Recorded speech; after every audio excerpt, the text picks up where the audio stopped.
Hi.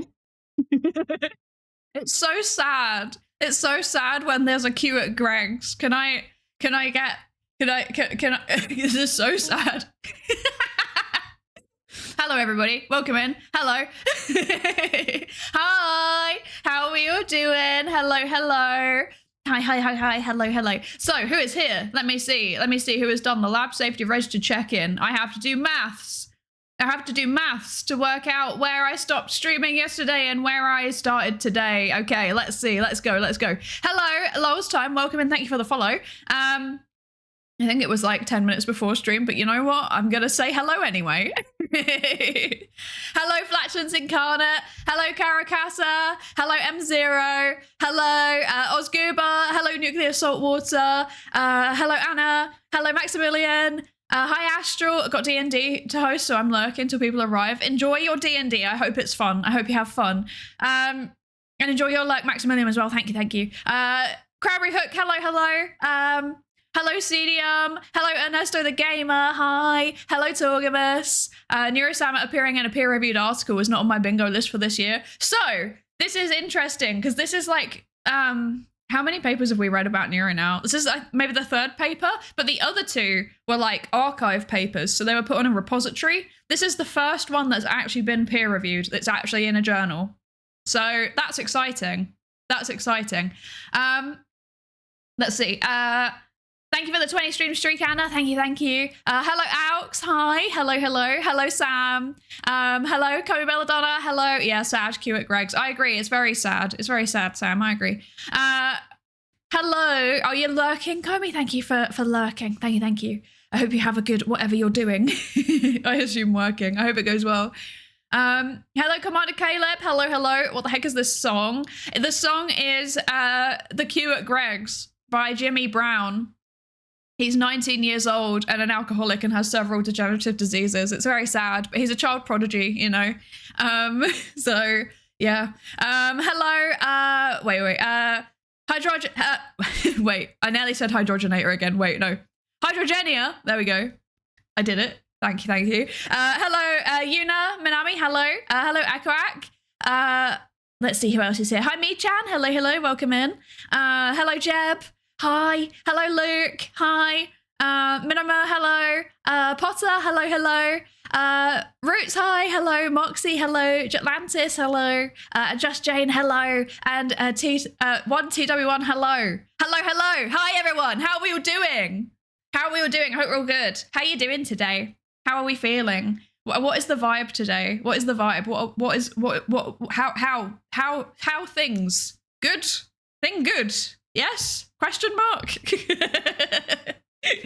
Things for me are okay. I am not gonna lie.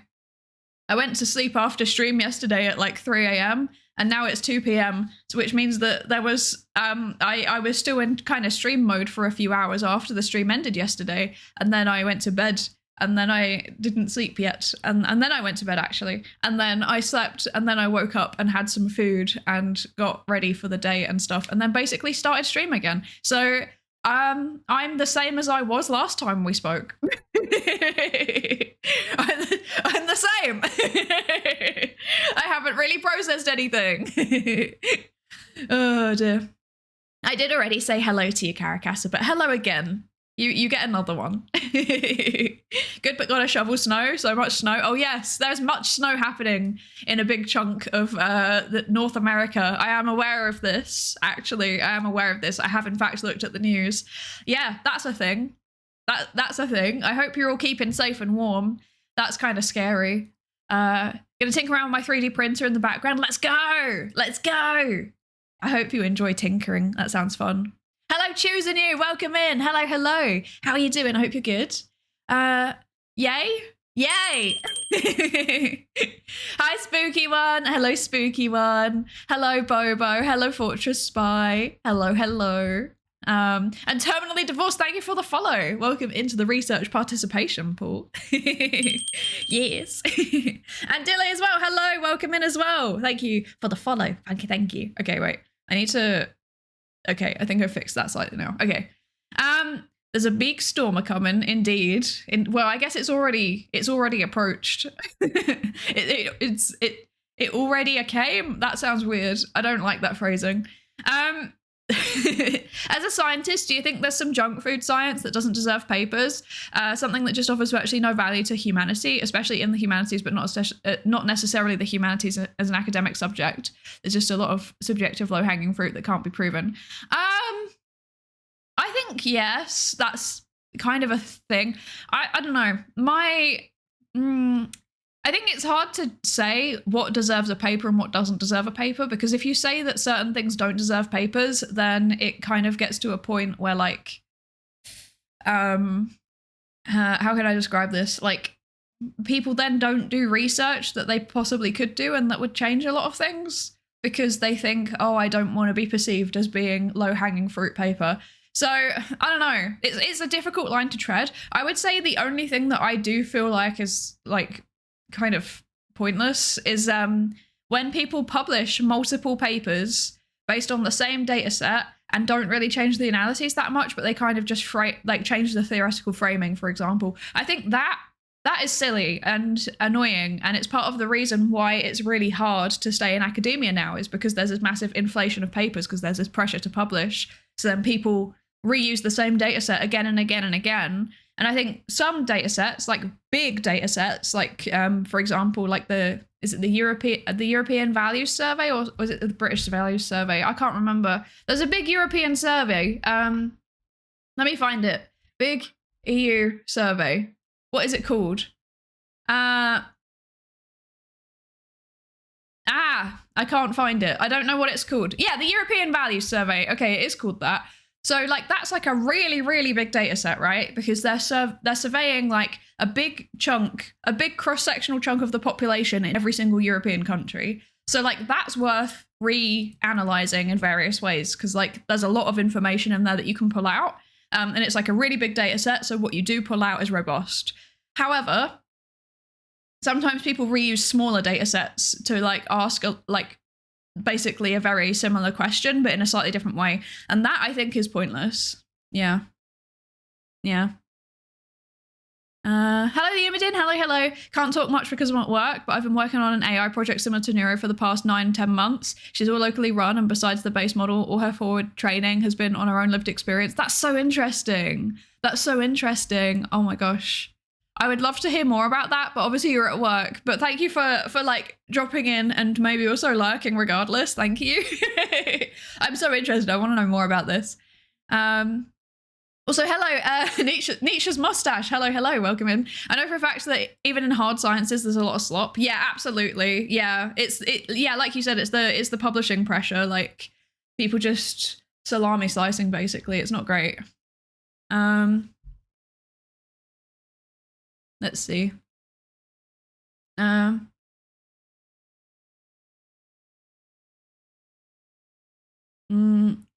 would say that when Shakespeare was contemporary, when he was the Seth MacFarlane of his day, and the only reason why it's seen as highbrow today is because it's really old and has low accessibility due to it being in early modern English. I think that's...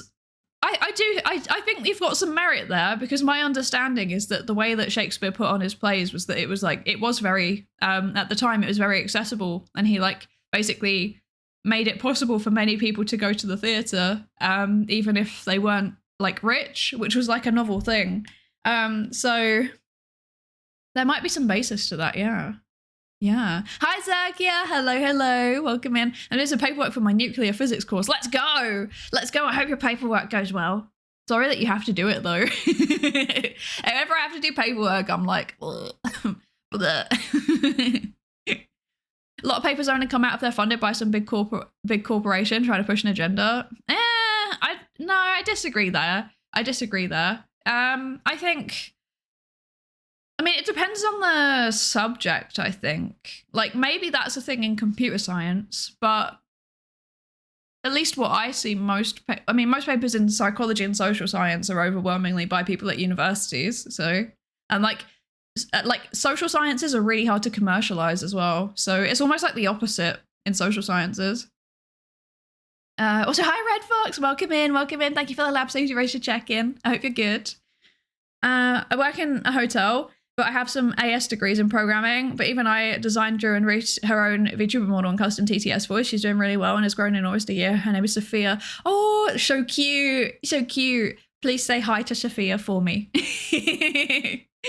I always feel like I would love to do something like that too. Me and Husmod originally planned to do something like that, but yeah, like I was going to do the art side and he was going to do the coding side, but obviously that's not happening anymore. I keep thinking like I should learn how to do it, but then I don't have enough time at the minute. Like, I don't know, I'm like really, really busy because I'm effectively, while I'm partner pushing, I'm effectively working 2 jobs. Like I have my 9-to-5 office job and then I have another like 9-to-5 job on top of it.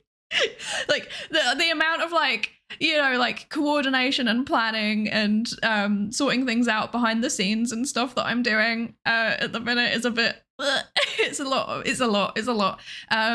But I would love to eventually learn. I feel like it would be very, very fun to do that. Yeah. Also, choosing you, thank you so much for the follow. Welcome into the research participation pool. Yeah. And hi, Badger, welcome in. Thank you for the lab safety for check-in. Hello, hello.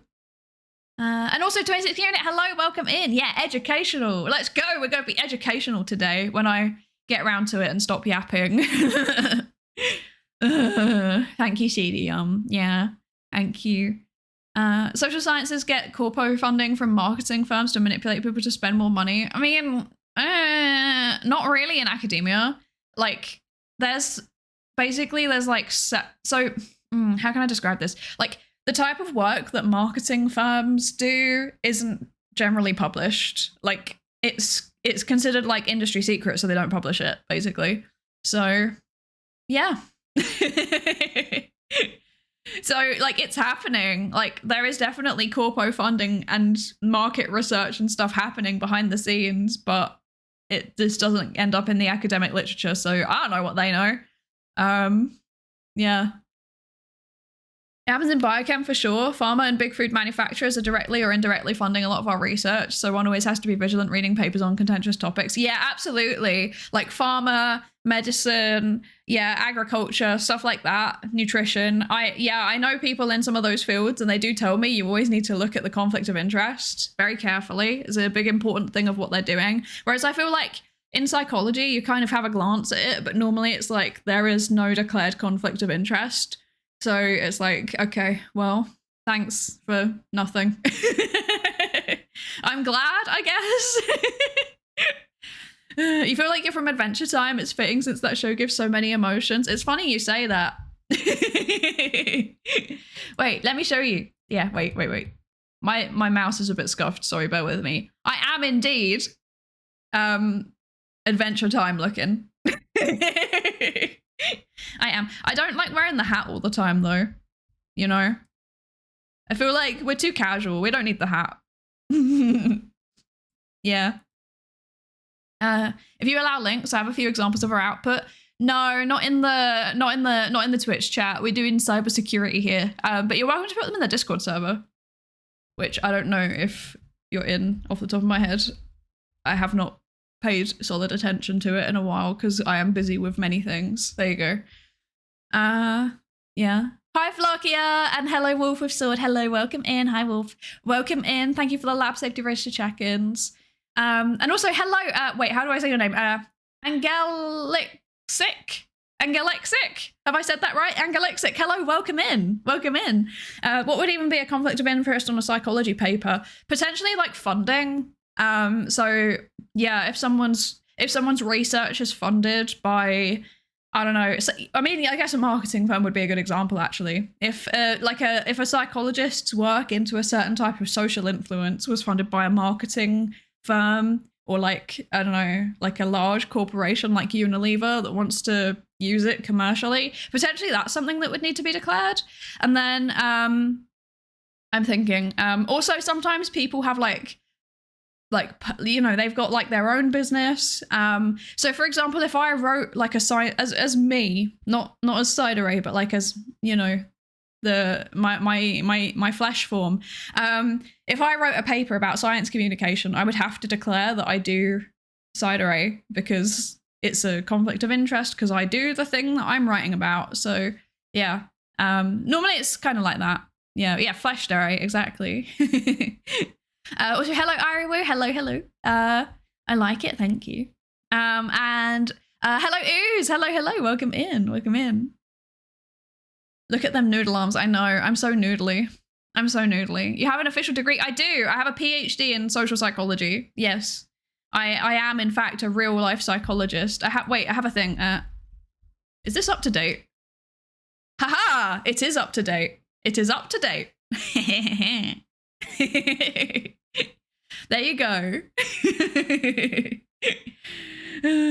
Hi, Sabater. Hello. How are you doing? First time I've been late in a while. That's okay. I won't bully you. You won't be told off. As long as you check in, you can be as late as you need to be. Do you need to just sign the register when you enter the lab, you know? Make sure you sign out when you leave as well, by the way. We got told off by the health and safety team because people weren't signing out. Hi, Patty. Hello. Okay, doctor. I know, it's me, Dr. Dere. I am actually a doctor. It's kind of weird. Like, I keep forgetting. And then I think that I'm just like a silly little guy. And then I realized that I do actually have to add doctor to like my email signature and stuff now. And it's like, oh, that's strange. That's weird. Okay. Thank you for the posture check, Fortress Spy. I'm sorry. I need to blow my nose real quick. I'm still struggling with this, by the way.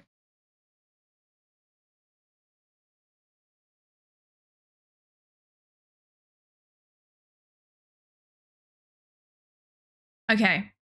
I'm like mostly, you know, when you have that thing where you're like 99% of the way to being like not sick anymore, but then you still have a little bit of like, you still struggle a little bit, like your nose is still a bit stuffed up and things like that. Yeah, that. That. Dr. Psydere with email and signature at the bottom of the paper. Yeah, exactly. Just a little guy with a silly little degree. Exactly. Yeah, I can in fact be both a doctor and a silly little guy. It is possible. Gotta call yourself doctor in your raid messages? Maybe. No, I feel like that would be pretentious. I don't want to be that person that's like, by the way, guys, I'm a doctor. Did I mention I'm a doctor? I don't want to do that. That's embarrassing. When I read that PhD, it makes me think about how people get obsessed with tech. Oh, do you mean like the people that like get really, really parasocial with chatbots and stuff like that? That's really interesting. I know people that are working on that. I don't do any research on that, but it's very interesting, very cool.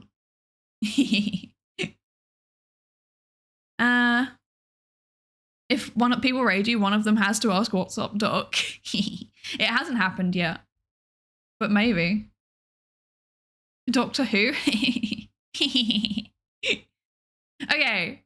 So, we can do it for you. Please don't. I'd cry. I just realized I normally put the link to the paper when I do a thing, post on, do the live thing. And I just realized I forgot to do it today, which is terrible of me. I should credit my sources. So I'm going to bring it up now so that I can talk about it while I do that, because I am unprepared, as always. Ready? Ta-da! Oh, that's very zoomed in. Should I zoom out? No, we say zoomed in. We don't like that grey border around it. So this is the paper we're going to be... It feels too big. It feels too big. Wait. I don't like the way it's set up. Give me a moment. I get, like, because it's like slightly different for every paper. I have to like adjust it. Okay, this seems fine now. So, this is the paper, but my eyes, I'm sorry. This is the paper that we're going to be reading today. It is in a journal called New Media and Society. I think it's like a communications journal, question mark? Perhaps? I have started reading it. This is a rare one where I was like, am I going to be able to read this on stream and understand it? And I started reading it and I got like halfway through the results and I think I understand it. So this is good, but this is technically a little bit outside of my area of expertise. So we'll see how it goes. We'll see how it goes. Yeah. Let's see if I do this. Work stuff came up. Okay, no bother, no bother. I hope your work stuff goes okay, CDM. Spartan, thank you for the lab safety ratio check-in. Thank you, thank you. And K-Treyas, hello, hello, welcome in, welcome in. I have them too. Wait, I have them too. Yes, wait. Yeah, me too.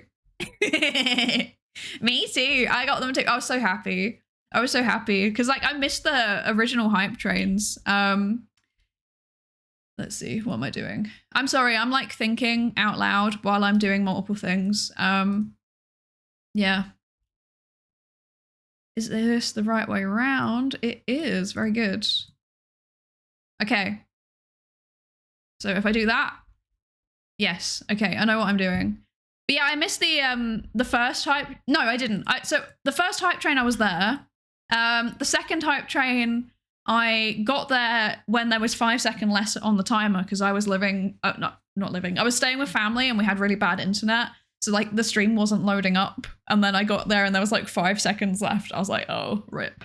And then I finally got there with the third one. Third time lucky. But I did eventually get my emotes. The first one I was really mad about though. I was really mad. Okay. Cool. Okay. Done. Okay. No neuro hype train emotes. I'm sorry. Hello, Mr. Hangry Bear. Hello. Welcome in. Hello. Yeah. Okay. Happy Sunday. Thank you, Sharkbells Bro. Thank you. Happy Sunday to you too. I hope you're good. And Omeathan Jade, thank you so much for the lab safety racer check-in. Welcome. Okay, show. Oh yeah, I forgot. Every hype tower from 50 to 126. Is that? Okay. I only have the neuro ones for some reason. I don't have the others. Interesting. Been a while. Yeah, it's been a while. How are you doing? I hope you're good. Just need to make sure you're there for the fourth one. I mean, I feel like I've got the emotes, so I'm happy, you know? I don't need to be there again, but I will probably be there by accident. You got both? I got, oh, you need more hype trains to get them all. I see. I did get this one. So I got like the 3 neuro ones, so I'm happy. That's all I needed. That's all I needed. I was happy. Okay. 5 seconds before it ends is worse than fully missing it. I know, it was really sad. I was like, and my dad was really confused because I was staying with my dad and like, you know, my family, but my dad was the only one that was in the room. And I was like, no. And he was like, hello, are you okay? I was like, no, I'm not okay. This is so sad. Yeah. Every time they broke the record, I got the one from the one before. Yeah, I got all 3 of them when I was there for the third one, so I'm happy. When they added the new emotes, I already had the ones from the levels before. I see. Will there be a new emote on the 4th one? It's like a tradition now, right? So I think there will be. And it's not like, you know, people are going around breaking the hype train record every day. It's a relatively rare occurrence in the grand scheme of things. So I reckon they'll keep doing it. Yeah. Okay, I'm gonna drink some water because it is good to stay hydrated. Okay, so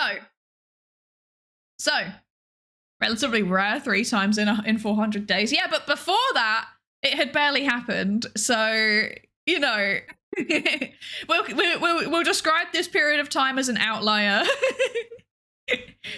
Thank you for the hydrate, Caracasa. Thank you. I will hydrate more. I'm so hydrated right now.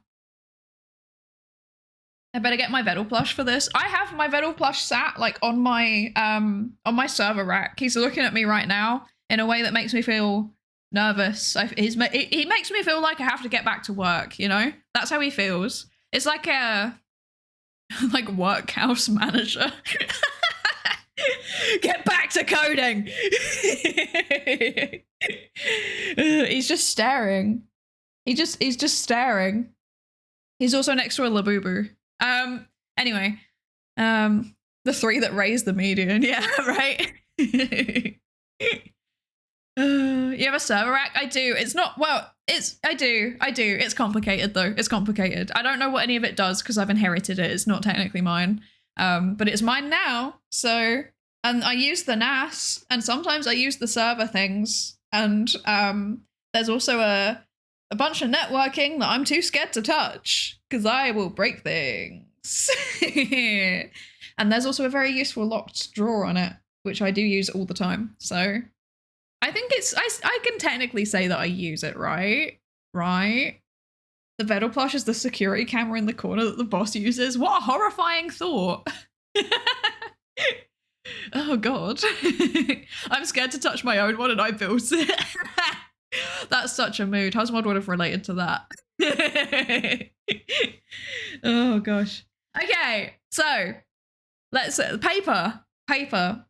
We're staying on track today. We're gonna be relatively on track. We can do this. Okay, so this is the paper. I don't know how I found this. Also, I would like to acknowledge this paper is technically CC by non-commercial. Like CC by NC, non-commercial. So I'm going to make a disclaimer at the beginning of this stream, which is that I am not doing this for commercial purposes. My VTubing activities are non-profit. Although I do make a bit of money for it, all of the money goes straight back into the VTubing. And this is not my job. I have a real job, and this is not a business. It's run non-profitly. So now that I've got that disclaimer out of the way, please don't come after me, Sage Publishing. Nervous laughter. Yeah, this is the paper that we're going to be reading today. It is called I Am Neuro, Who Are You? Performances of Authenticity in an Experimental AI Live Stream by Wanyan Wu and Jessa Lingel. Yeah. I'm excited to read this. I think this is going to be fun.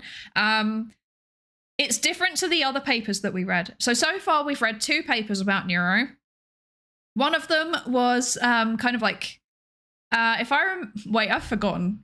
So one of them was like a mixed method study that looked at Twitch chat in streams, and it looked at, it did like interviews with people who are part of the swarm. And it did something else that is not in my brain. I've forgotten. I want to say it was maybe like no, it wasn't a survey, was it? It was something. It was something that was it was the swarm. It was looking at the swarm basically. And it was about how they kind of like construct stories around neuro. You know, how people interact with neuro and stuff like that. It was really interesting. And then the second paper that we read was like a qualitative paper that was looking at how people talk about neuro on social media. And that one was also really interesting. And it complemented the first one really well. Like, I think the 2 papers, they kind of showed different aspects of the same thing, if that makes sense. But I think both papers kind of touched on this idea of like, neuro is entertaining and is easy to become parasocial with, because not because of the fact that she hides that she's an AI. She's actually very open about the fact that she's an AI. And it kind of touched on this idea of like people see her as authentic despite being an AI. And then this paper, I feel like, also ties into them really, really well, but it uses a different methodology, which we're going to get into. And it also kind of approaches it from a different perspective as well, because I think those 2 previous papers were more kind of like human-computer interaction leaning. This one is like communication, so it's more social sciencey, if that makes sense. So yeah. Yeah. And this one's in a journal rather than being on archive, so that means it is actually officially a journal paper. I'm pretty sure it's been peer reviewed. At least it's in a journal, so I assume it has been. But yeah, this is the paper. I Am Neuro, Who Are You? Performances of Authenticity in an Experimental AI Live Stream. I'm excited to read this. I think this is going to be fun. Yeah.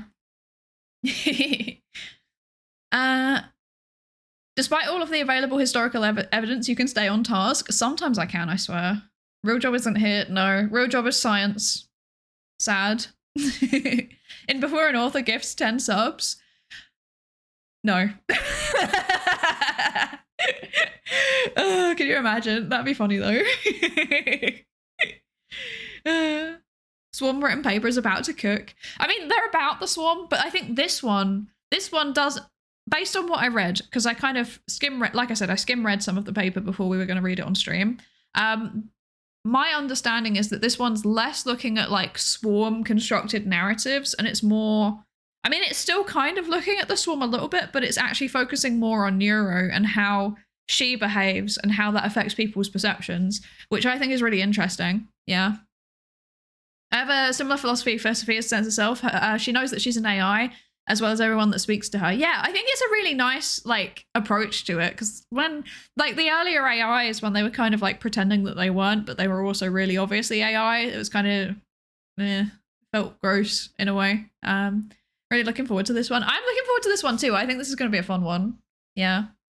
Reinforcement learning has learned that people like when AI seems self-conscious, and so that's what it's learned to replicate. Absolutely. Also, hi Karma Komodo. Hello, welcome in. Yeah, absolutely. I think that is a big chunk of what's happening. In a way, it's like a really interesting process, because of the fact that training comes back from chat. Like it does mean that like people who are in the streams are actively involved in constructing what's happening with Neuro and how she thinks about things, or like, you know, thinks in quotation marks about things, which is really cool. Very cool. Hi there, Red Panda. Thank you for the lab safety ratio check-in. Enjoy your luck. Yeah. She's explicitly an AI and it's charming. Exactly. Exactly. What I meant by swarm written was referring to, to the authors. Oh, I see. Yeah. I will say, I think that based on what I know, which is things, I think that one of these authors is probably in the swarm. I don't know that for certain. I'm not willing to lock in on that statement, but I'm pretty confident. Hi Sparks Maker, thank you for the lab safety racer check-in. Welcome, welcome. It's very similar to natural learning, as it's a product of interactions with others. Exactly. That's what makes it so fascinating though, right? Because there's those interactions shaping the things that she's saying and the things that she's doing. But then on top of that, then there's like an extra layer, because then what happens on stream gets cut down into clips or into videos, and then that gets put on YouTube, and then people like talk about it, be it in the YouTube comments or in the Discord server or on Reddit or whatever, like Twitter, anything. And then it's like there's more, like there's even more happening around that, and then often those narratives get actually kind of fed back as well, because then people come into chat saying the things that have been constructed during offline time when people are talking about things. It's so fascinating. Like the whole process is fascinating. I found it's like so interesting. It's like peak social psychology, I think. Hello Chaka and Shooty Cat. Hello. Welcome in. Thank you for the lab safety ratio check-ins. How you doing? I hope you're both good. Good morning to you too.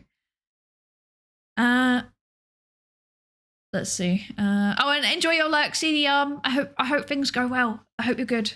Hello, Watchmakering. Welcome in. How are you doing? I hope you're good. And Ikatono as well. Hello. And Synonym Crunch Toast as well. Hello. I wonder how long it'll. I wonder how long until we'll have the unethical experience of raising a baby on Twitch chat to compare more accurately. That's a horrifying thought. That's horrifying, and I hate it. And I don't like this.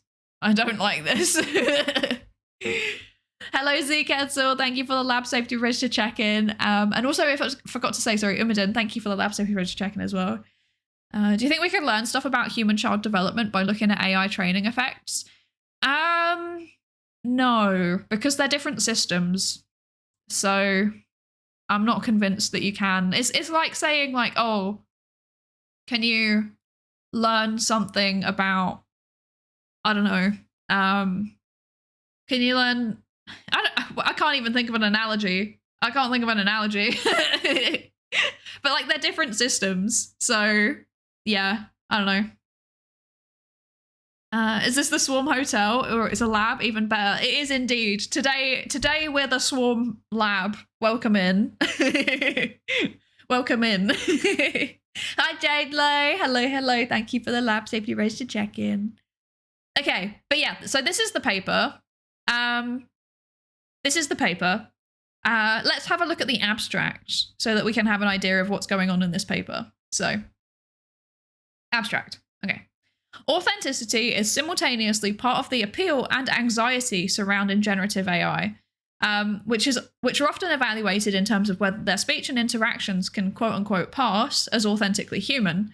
This study explores collective negotiations of authenticity in AI-human interactions by looking at AI virtual live streams, focusing particularly on the performer Neuro-sama. Drawing on non-participant observation and textual analysis, we identify 3 key components in the performative evolution of authenticity: transparency, emotion, and potentiality. Our analysis offers a nuanced perspective on the relational and performative construction of authenticity, advancing discussions on how human-machine interactions reshape our understanding of a socio-technical landscape increasingly reshaped by AI. Yeah. Okay, so here's my thinking. Basically, a big chunk of what big tech companies are trying to do is to try and make their chatbots, their LLM chatbots, seem as authentic, as in most human as possible. And this paper is looking at the ways in which authenticity is based on transparency, emotion, and potentiality. So I guess we'll learn a bit more about how they specifically defined those later in the paper. But it draws on non-participant observation and textual analysis. That's really interesting. That suggests that this isn't looking at people. So that means that this is probably going to be an analysis of Neuro herself, which is very, very different from the previous papers that we've read. Like, the previous papers were looking at the swarm. They were looking specifically at like what they comment, how they talk about her in interviews, what they say in Twitch chat, things like that. Yeah. If this is looking at actual Neuro herself, then that's super, super interesting. That's like kind of looking at another different angle of the same thing. So the previous 2 papers were like looking at the same thing in different methodologies in a way.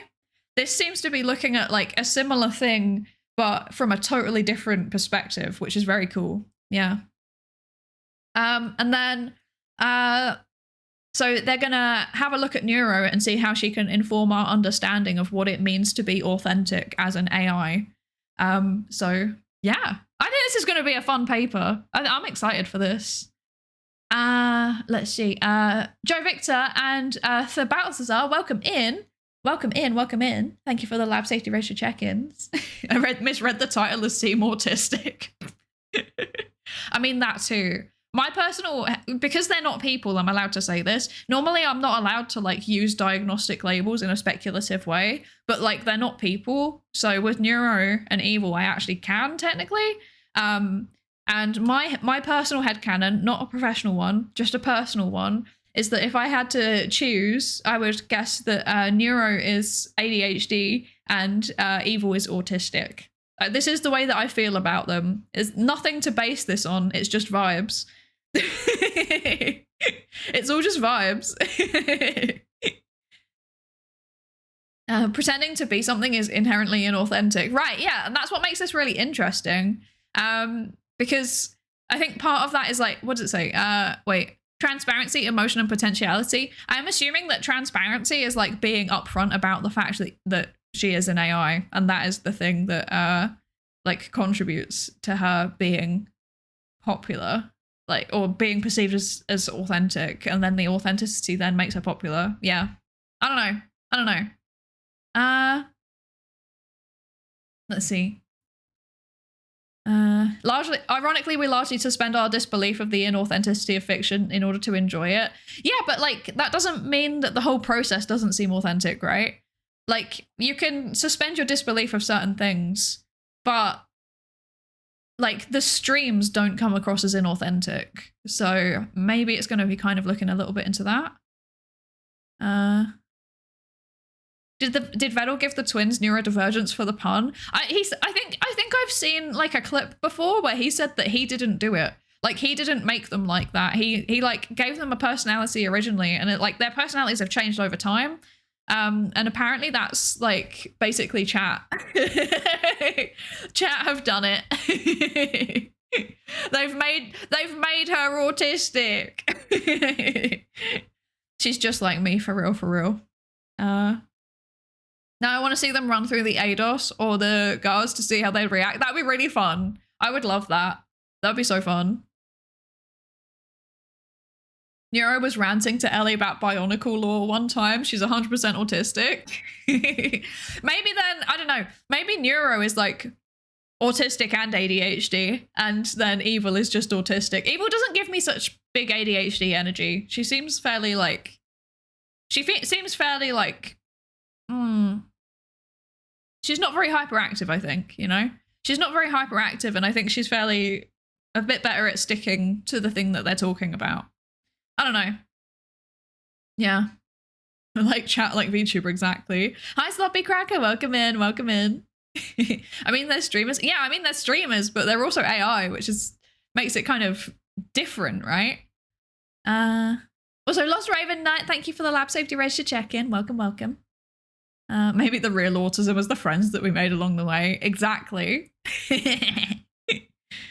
Chat reflects the streamer, and in the case of the twins, the streamer reflects chat, and the chat is on the spectrum. That's so real, honestly. Like, it's actually so interesting because it's almost like the standard process of like, yeah, chat reflects streamer. Like people who are kind of similar to the person who's streaming stick around in the stream. But yeah, it's like the other way around. Like they're shaping how she is.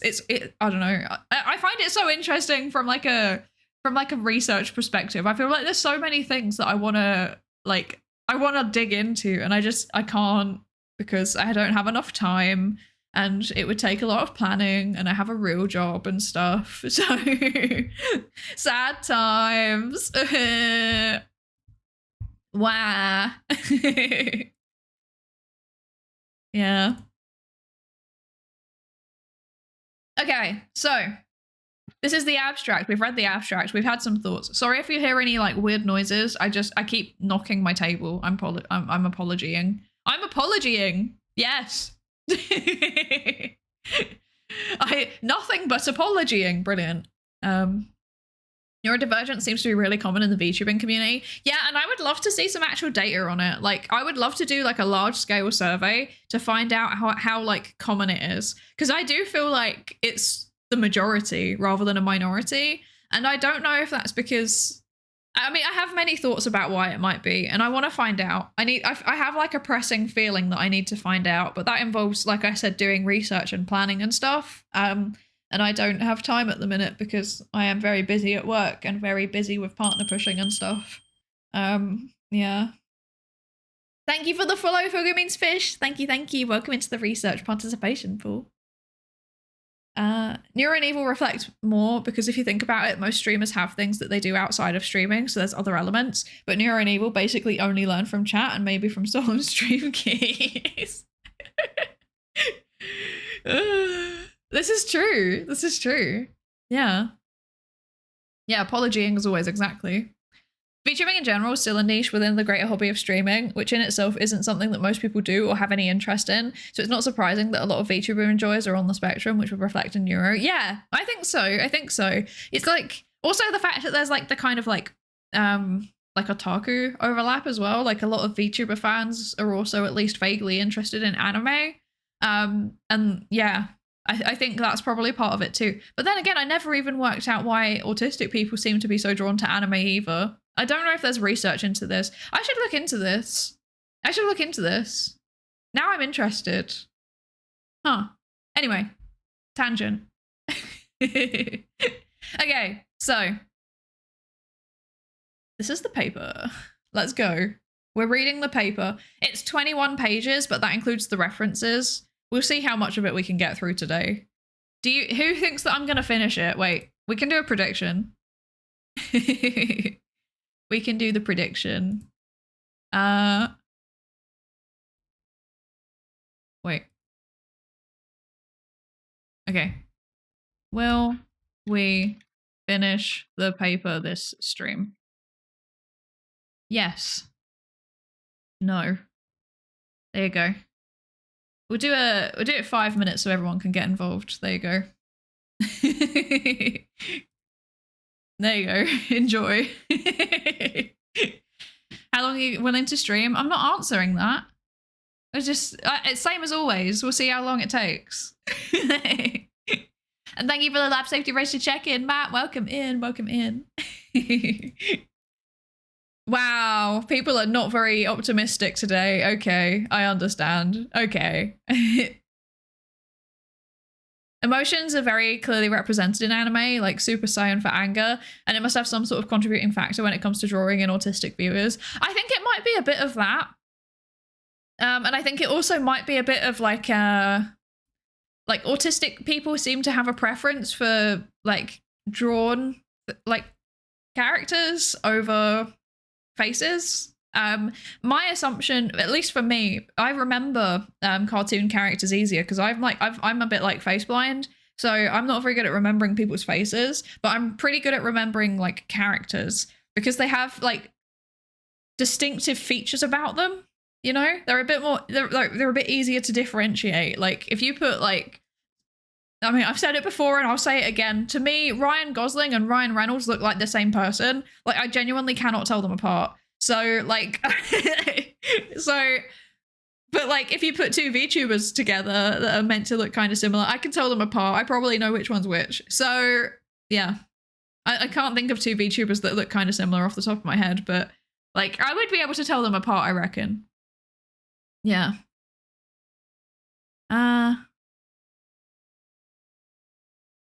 There are two Ryans, yeah. Ryan Gosling. I know, like, cognitively, Ryan Gosling is the one that was, like, in, like, Blade Runner and Barbie. And I know cognitively that Ryan Reynolds is the one that's Deadpool, like, and, like, also Detective Pikachu. But, like, whenever I see them next to each other, there's, like, photos of them next to each other. I think that they look like the same person. I'm gonna find a photo so you can see what I mean. Ryan Gosling and Ryan Reynolds side by side. Okay. I need you to understand, like, to me, this is the same person. Let me show you. Here. Yes. Okay. Look at this. This is the same person. You can't tell me that this isn't the same person. That's the same person. That's literally the same person. I can't tell their faces apart.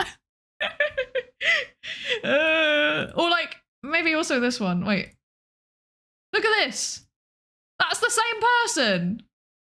That's the same person. That's the same person. Their eye colors, implying that I looked at their eyes. I'm autistic, Flatlands Incarnate. I didn't look at their eyes. That's the same person, and I won't be told otherwise.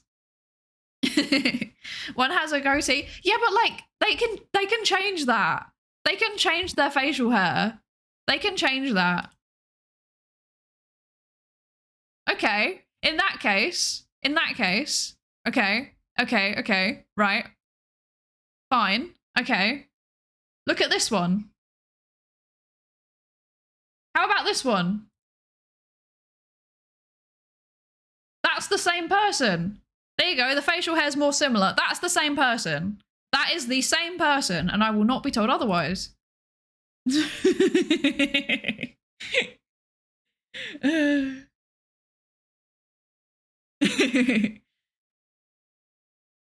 The eyes and nose are where the differences lie. So yeah, if you're not focused on that, it makes sense. I can't tell it. I can't see. Like I don't know how to explain it. Like I can't see it at all. I genuinely cannot see the difference.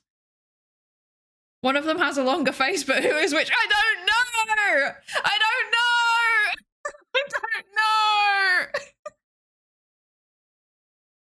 know. But But yeah, like these faces. So to give you like an indication of how my face processing works, like these faces literally register as the same person because like I can't tell. Like the faces look like I can't. Yeah, especially when they're wearing similar outfits as well. Like normally I can like tell the difference between people based on outfit and hair color and stuff like that. But all of those things are similar. Like that's the same person to me. Yeah. You think that we might finish the paper? Okay, let's go. Let's go. Thank you. Also, Mindrai, thank you for the follow. Welcome into the research participation pool. Thank you. Thank you. Someone just flipped the image. Exactly. Exactly. Like if I wait, can I flip the image? Wait. How can I do this? This? No. This? Surely I can do this somehow. Transform. Flip horizontal. See? See? See? See? This is the same person.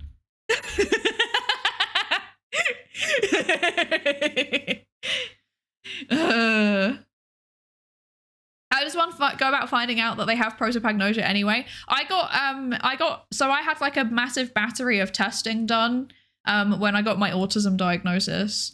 And they basically told me that I'm in like the bottom 15% or something in terms of facial recognition. And I don't know if part of it's just like I don't look at people's faces or if I'm just broken. I don't know. Either way, I'm not very good at it. Like I'm a statistical outlier. Flips Ryan Reynolds looks like Mr. Rogers. You're welcome. Now, I'm telling you, celebrities are all the same person, actually. Celebrities are all the same person. Maniac, thank you for the follow. Welcome into the research participation pool. Thank you. Welcome in. Hollywood actors are kind of like that. It's good for me because Nick Cage accepted. I don't recognize actors. They're all just the character to me. Yeah, that's a mood. I remember people based on their character, but then like I can't tell the faces apart. Like if you put Ryan Reynolds in like Ken from the Barbie movie outfit, then I'd be like, that's the right guy. So yeah. I think I've seen a paper that frames brony community participation as a subculture coping mechanism. Might be something similar with VTubing. Maybe, because I do feel like VTubing is like one of the more social otaku communities, right? Like every time that I've been to a VTuber convention or that I've been in like a Discord server or whatever, people do actually talk to each other. Like they're very talkative. So maybe it's like an outlet for people that are like extroverted-ish but don't know how to socialize, ? Because that's me. That's me. I'm calling myself out here. I know it's Ryan Reynolds when he dons the Deadpool mask. Exactly. Have we ever seen Psydere and Ryan Reynolds in the same room? Suspicious. Don't know. Not another one. We can't be doing another one. I'm not Ryan Reynolds. I'm not Ryan Reynolds. Please. Oh dear. Disciple, no. Anyway. So, here's the thing. There's about to be an ad break, and also out of nowhere, my stomach has started doing the grumblies that food needs to satisfy. So, if it's okay with you, even though I literally ate before the stream, I don't know what's going on. I'm gonna eat some tofu. Yeah. So I'm gonna put you to BRB screen for a few minutes if that's all right. Enjoy your Pikmin. And then when I'm back, we're gonna talk about the introduction, and you're all gonna stop accusing me of being Ryan Reynolds and/or Ryan Gosling. Okay? We're all on the same page. Very good. Ryan Penrose, no. Stop it. Enjoy your Pikmin, and sorry if you have ads. I don't want you to be left out though, so that's why I'm doing the BRB. See you in a few minutes. Pikmin 4 and 5, Pikmin 6, Pikmin 7, Pikmin 18 million and 11, Pikmin 3 Deluxe and hey Pikmin, new centrifuge to put Pikmin in. Pikmin in your membrane, that's called Pikmin blot. Old Pikmin theorem that scientists forgot. New mechanics, quantum Pikmin. Pikmin test tube, Pikmin balloon mount, radio sound, Pikmin electrons covalent bond, Pikmin AI published IEEE, slowed down Pikmin due to relativity, Pikmin in your culture where you can see it contaminating all it touches, Pikmin in your culture where you can see it contaminating everything it touches. Pikmin in your fucking culture. Pikmin 1 and 2 and Pikmin 3. Pikmin you play control for the Wii. Pikmin 4 and 5, Pikmin 6, Pikmin 7, Pikmin 18 million and 11. Pikmin 3 Deluxe and Hey Pikmin. New centrifuge to put Pikmin in. Pikmin in your membrane that's called Pikmin blocked. Old Pikmin theorem that scientists forgot. New mechanics, quantum Pikmin chest tube, Pikmin balloon mount, radio sound, Pikmin electrons covalent bond, Pikmin AI published IEEE, slowed down Pikmin due to relativity, Pikmin in your culture where you can see it contaminating all it touches, Pikmin in your culture where you can see it contaminating everything it touches. Pikmin in your fucking culture. Pikmin 1 and 2 and Pikmin 3. Pikmin you play control for the Wii. Pikmin 4 and 5, Pikmin 6, Pikmin 7, Pikmin 18 million and 11. Pikmin 3 Deluxe and Hey Pikmin. New centrifuge to put Pikmin in. Pikmin in your membrane that's called Pikmin blocked. Old Pikmin theorem that scientists forgot. New mechanics, quantum Pikmin chest tube, Pikmin balloon mount, radio sound, Pikmin electrons covalent bond, Pikmin AI published IEEE, slowed down Pikmin due to relativity, Pikmin in your culture where you can see it contaminating all it touches, Pikmin in your culture where you can see it contaminating everything it touches. Pikmin in your fucking culture. Pikmin 1 and 2 and Pikmin 3. Pikmin you play control for the Wii. Pikmin 4 and 5, Pikmin 6, Pikmin 7, Pikmin 18 million and 11. Pikmin 3 Deluxe and Hey Pikmin. New centrifuge to put Pikmin in. Pikmin in your membrane that's called Pikmin blocked. Old Pikmin theorem that scientists forgot. New mechanics, quantum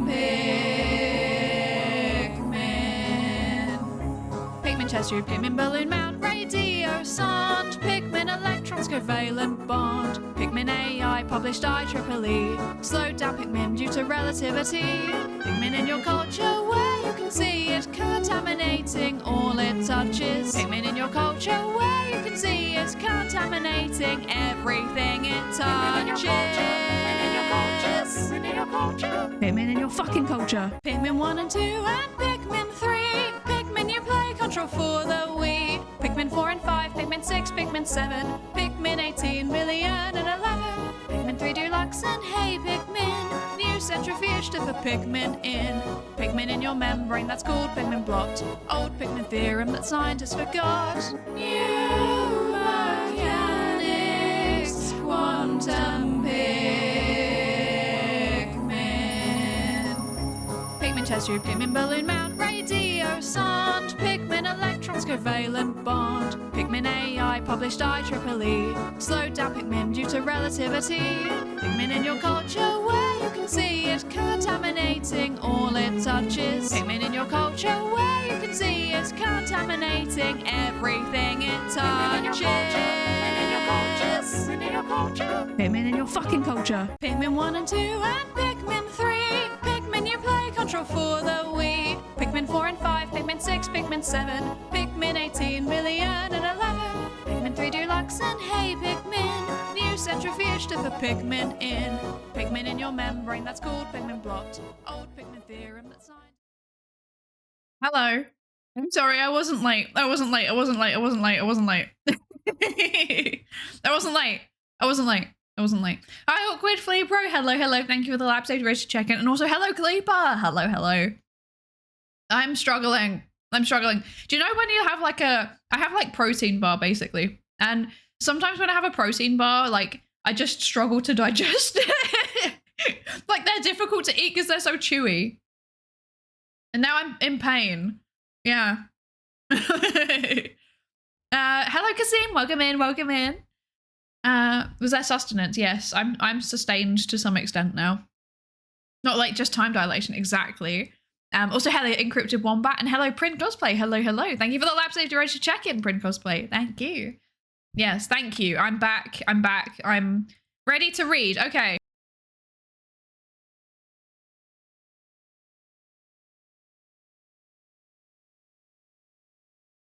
I heard a strange noise and now I'm nervous. Anyway, okay. So we read. Are you ready? Are you ready? Okay, I'm ready. I'm ready. Came in from another science streamer. Let's go. Let's go. Okay, so VTubers are content creators who use virtual avatars to engage with audiences, primarily in gaming, music, or chatting live streams. The global VTuber market, valued at 1.35 billion in 2023, is expected to reach over 5 billion by 2030. Whoa. I don't get any of that money from my research. This is so sad. Didn't you greet me in the beginning of the stream? I don't know. I don't know. You get another one. Deal with it. With the advancement of large language models, LLMs, AI VTubers have emerged, with artificial intelligence playing an active role in real-time communication with virtual audiences. Neuro-sama, hereafter just called Neuro, is a chatbot modeled as a femme VTuber who hosts live streams on Twitch with her creator Vedal, an AI developer. Using an LLM, Neuro communicates with viewers in live chats, generating... I'm sorry, wait, hang on, wait. I'm having the thing after I've eaten the protein bar, like when you're just like, I'm still chewing and I'm not chewing anymore. What's going on? Can my brain please reset from chewing mode into talking mode? Please. I'm gonna drink some water. Blech. I swear I'm a functional streamer. I know what I'm doing. I know how to use my basic motor functions. Hi, Gideon here. Hello, hello, welcome in. How are you? I hope you're good. Ghost bar. Yeah, phantom chewing, exactly. I'm struggling. Wait, sorry.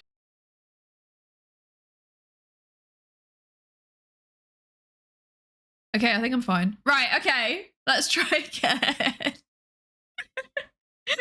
Nothing but professionalism in this house. Okay, so using an LLM, Neuro communicates with viewers in live chats, generating responses that convert it into speech through text-to-speech system. Debuting in December 2022, Neuro quickly built a dedicated fan base and now boasts over 1.25 million followers on Twitch. As of February 2025, she is the 7th most subscribed channel.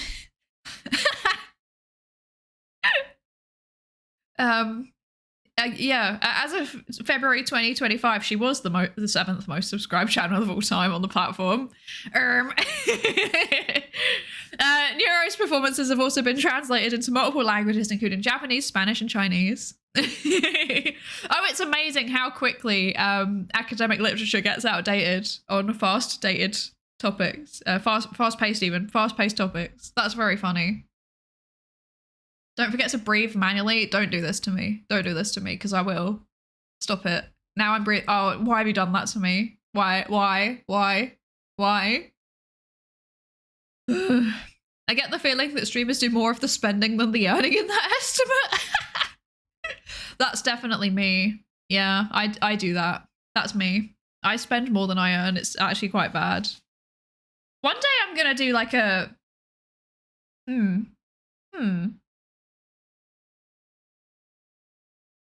Okay, hear me out. This is kind of wild. I've been like toying with the idea of basically doing like a taxes stream. Cause like I like being open and transparent about things. And like, I feel like it would be quite good to be transparent about like what my income has been over the year.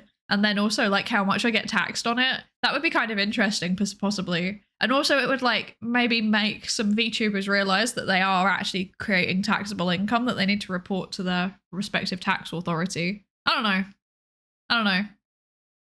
Hi Ty, hello, how are you? I hope you're good. Don't forget to blink. Stop it! Stop!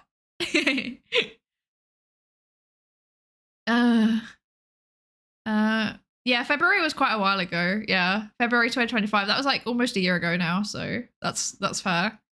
That shows you how long the publishing time is, though, for an average journal article. What position's Neuro now? Top 3? Yeah, she's number 3, I think. Yeah, she's number 3. IRS or the UK equivalent will be in chat. HMRC is approaching. Wow. Okay. God, I need to blow my nose again. What's going on today? Why is everything hindering me?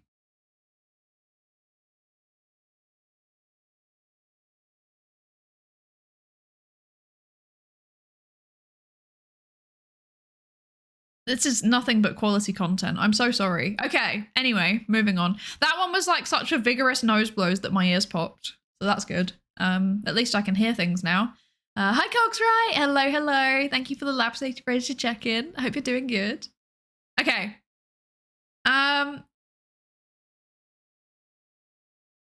You already have a myelin model. You're right. That's a good excuse. Wait, how do I spell parent? P-A-R-E-N-T. There you go. Yeah, that's myelin. If you like psychology, go check out myelin. They're also a psychologist. We're colleagues in multiple ways. We're colleagues as VTubers, and we're colleagues as psychologists as well. Yes, isn't that cool? Yes. The universe doesn't want you to read the neuro paper. I feel like sometimes the universe doesn't want me to read any paper, because like this always happens, just like lots of distractions occur. Okay, we're locking in. We're reading the paper. We're reading the paper. Okay. So, using an LLM, Neuro communicates with viewers in live chats, generating responses that are converted into speech through text-to-speech system. Debuting in December 2022, Neuro quickly built a dedicated fan base, least dedicated fan base, one could say, and now boasts, over 1 million followers on Twitch. As of February 2025, she was the 7th most subscribed channel of all time. Update, she's now the 3rd. Neuro's online performances have also been translated into multiple languages, including Japanese, Spanish, and Chinese. Okay, the commercialization and professionalization of digital content creation has long provoked skepticism about authenticity. As AI becomes embedded in VTuber performances... I can't even speak today! Goodness gracious, okay. As AI becomes embedded in VTuber performances, new interactions take shape not only as sites of entertainment, but public experimentation, where multiple stakeholders negotiate authenticity in human-AI interactions. Situating Neuro as a case study, we argue that authenticity in human-AI interactions is neither fixed nor solely defined we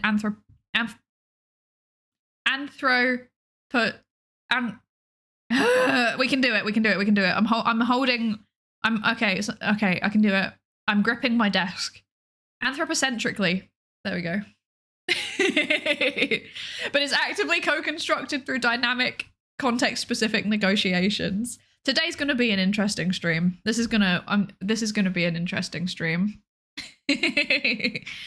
Oh dear. The deliberate blending of technological realism and cultural performance creates a productive ambiguity around Neuro's believability. We argue that this ambiguity does not undermine authenticity, but instead generates interpretive frameworks that continually reshape what it means to assess an AI as authentic. Okay, this paragraph has many big words. Many big words in this one. Okay. Hi, Dumpster Juice. Welcome in. Thank you for the 7 stream streak, Ty. What the heck? Thank you so much. And Celestial Beast, welcome in. Thank you so much for the follow. Welcome into the research participation pool. And also Dumpster Juice for the follow as well. Thank you. Welcome in. Had too much fun with Ori yesterday, so you're tired. I think unironically it's actually that. Like, I enjoyed that collab so much that I stayed up for a little bit afterwards because I was like on adrenaline. Like I was adrenaline vibrating, and then I eventually fell asleep, and then I've woken up and like I've had maybe like 3 hours of being awake before I started streaming. So I ironically think you're right. But yeah, so basically I think my understanding of this paragraph is that it's basically saying that digital content creation, so like live streaming and making videos and stuff like that, it's been you know, as we're all aware, being an influencer TM is a job now. So that's what it means by commercialization and professionalization. Like now there's like professional networks where people network with other influencers TM, and you can get sponsorships and earn money and make a living and have a business based around your content creator brand. So yeah, but then that raises loads of questions about what does it mean to be authentic, right? Because like this is something that I see discussed quite a lot. I love watching like YouTubers that make videos about TikTok because I don't have TikTok, but I feel like it keeps me looped in a little bit to what's happening in modern day society. Yeah, one of the things that I've seen come up quite a lot is like discussions around like what does it mean to be authentic as a content creator? Because like a lot of people kind of like start watching someone when they're small, or like they don't do it as a job, they just do it as a hobby, and they just enjoy their content and they find it like relatable. This is something that you hear a lot in discussions around like, you know, not so much streamers, I think, maybe a little bit streamers, because I've seen people talking about this in relation to like big streamers like Pokemon and stuff. But I'm thinking more like around like, you know, like beauty influencers and lifestyle influencers and stuff. It's a very big thing around them of like, can you relate to them? And then like, if you can't relate to them anymore, like, do they still seem authentic as a person, or do they seem like they are now just like pushing a lifestyle on you that is not anything that you can vibe with? Yeah. So I've seen a lot of discussions around like, what does authenticity mean in that case? But this is saying like, what does it mean like specifically in an AI VTuber context? Because there's already a layer of, there's already kind of a layer of like something different going on with VTubing, right? Like, because you know, this is like, this is a person, but I'm suspending my belief around them being like, I'm suspending the fact that they are a person so that I can watch them be an anime girl on the internet. Like that's the first part of it. Like there's already an element in VTubing as is where like the authenticity is not based on like 100% transparency, for example. It's not based on like just being perfectly yourself. Like there is, VTubers are very open about there being like a little bit of like performance, or was it like kayfabe or whatever it's called, like a little bit of that going on. So for some of them there's a lot going on.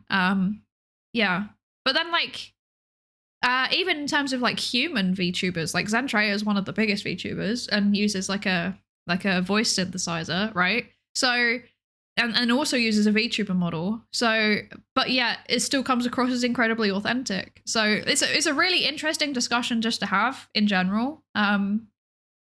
Yeah. Let's see. What I was able to watch you two having so much fun. It was such a fun collab. I love Ori so much. She's such a good egg, and I'm very happy to be her friend. Yeah.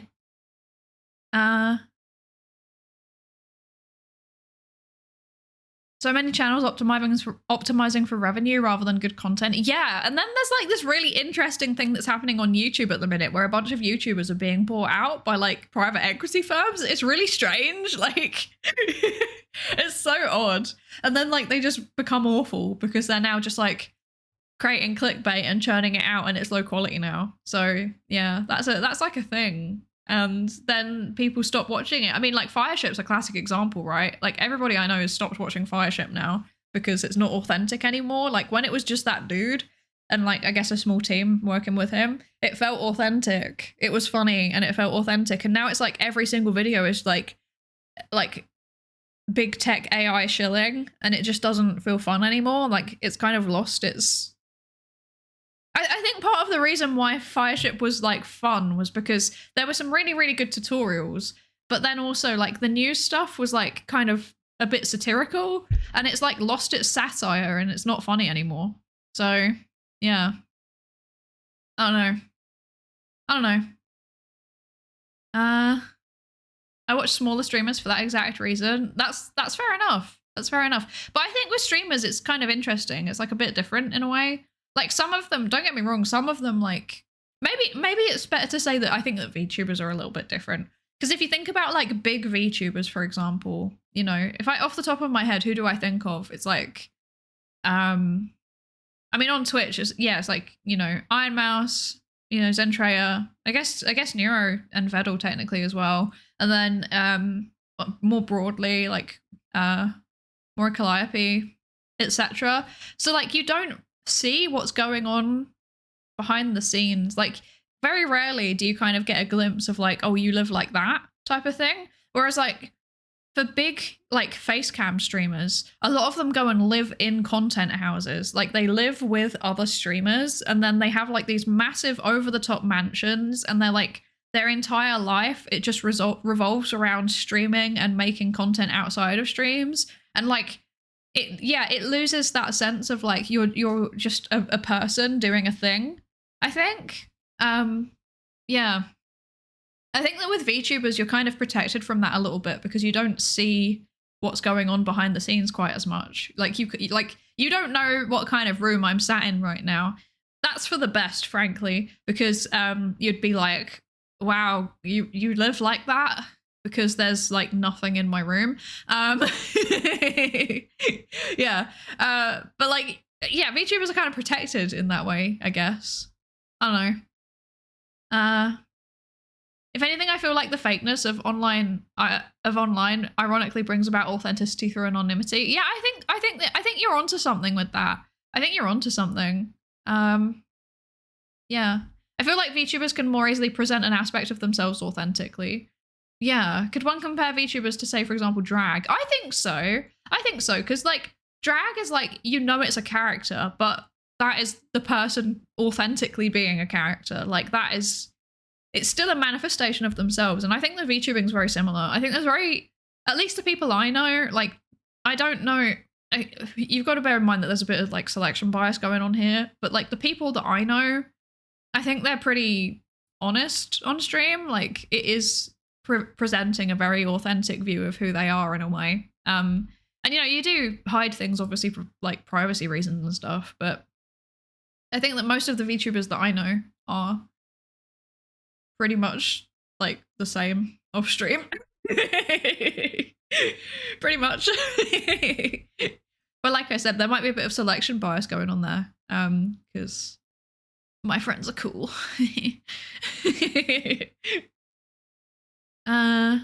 Rooming with other streamers would be good for budgeting reasons if you're small. I mean, I don't know if it would be though. I don't know if it would be. Like, I kind of see the appeal with like content houses from a business perspective, because it's like you have a set group of people that you will definitely be able to make content with. And then like if people are interested in them, then you get like collabing opportunities really easy and stuff like that. But like to me, I don't know, I'm like too old, and to me the idea of living with a bunch of streamers sounds like my worst nightmare. And I have a job, so I can pay rent. So I can't afford to live by myself, and I would choose nothing but that, frankly. Yeah. Those houses also tend to collapse into drama within 2 years. Yeah. I think they just seem really stressful. Like, I don't like, because also like when you're streaming a lot, like, how can I describe this? I feel like a lot of people, they don't have a life and then start streaming. A lot of people, like, if they're into the kind of like gaming culture or streaming culture, then they start streaming pretty young in general. And then, and obviously like a lot of the big streamers are people that have been streaming since it was basically first a thing. So they had like a kind of time advantage as well, right? But like, that means that a lot of them haven't had like a standard 9 to 5 type of job. And I do think that causes problems, because there's a lot of skills that you got to learn through that kind of job. It doesn't matter what it is. It can be anything. It can be retail. It could be healthcare. It could be an office job. Like, it could be hospitality. It could be literally anything. But I think that there are definitely skills that you learn doing those kinds of jobs versus like sitting at home and like having complete creative control over what you're doing and like managing your time. But also like sometimes I see things from content houses and it's just like, it looks like a bunch of teenagers live there because it's like really, it's like dirty and stuff. And I'm like, oh, have you never learned how to like force yourself to have a routine?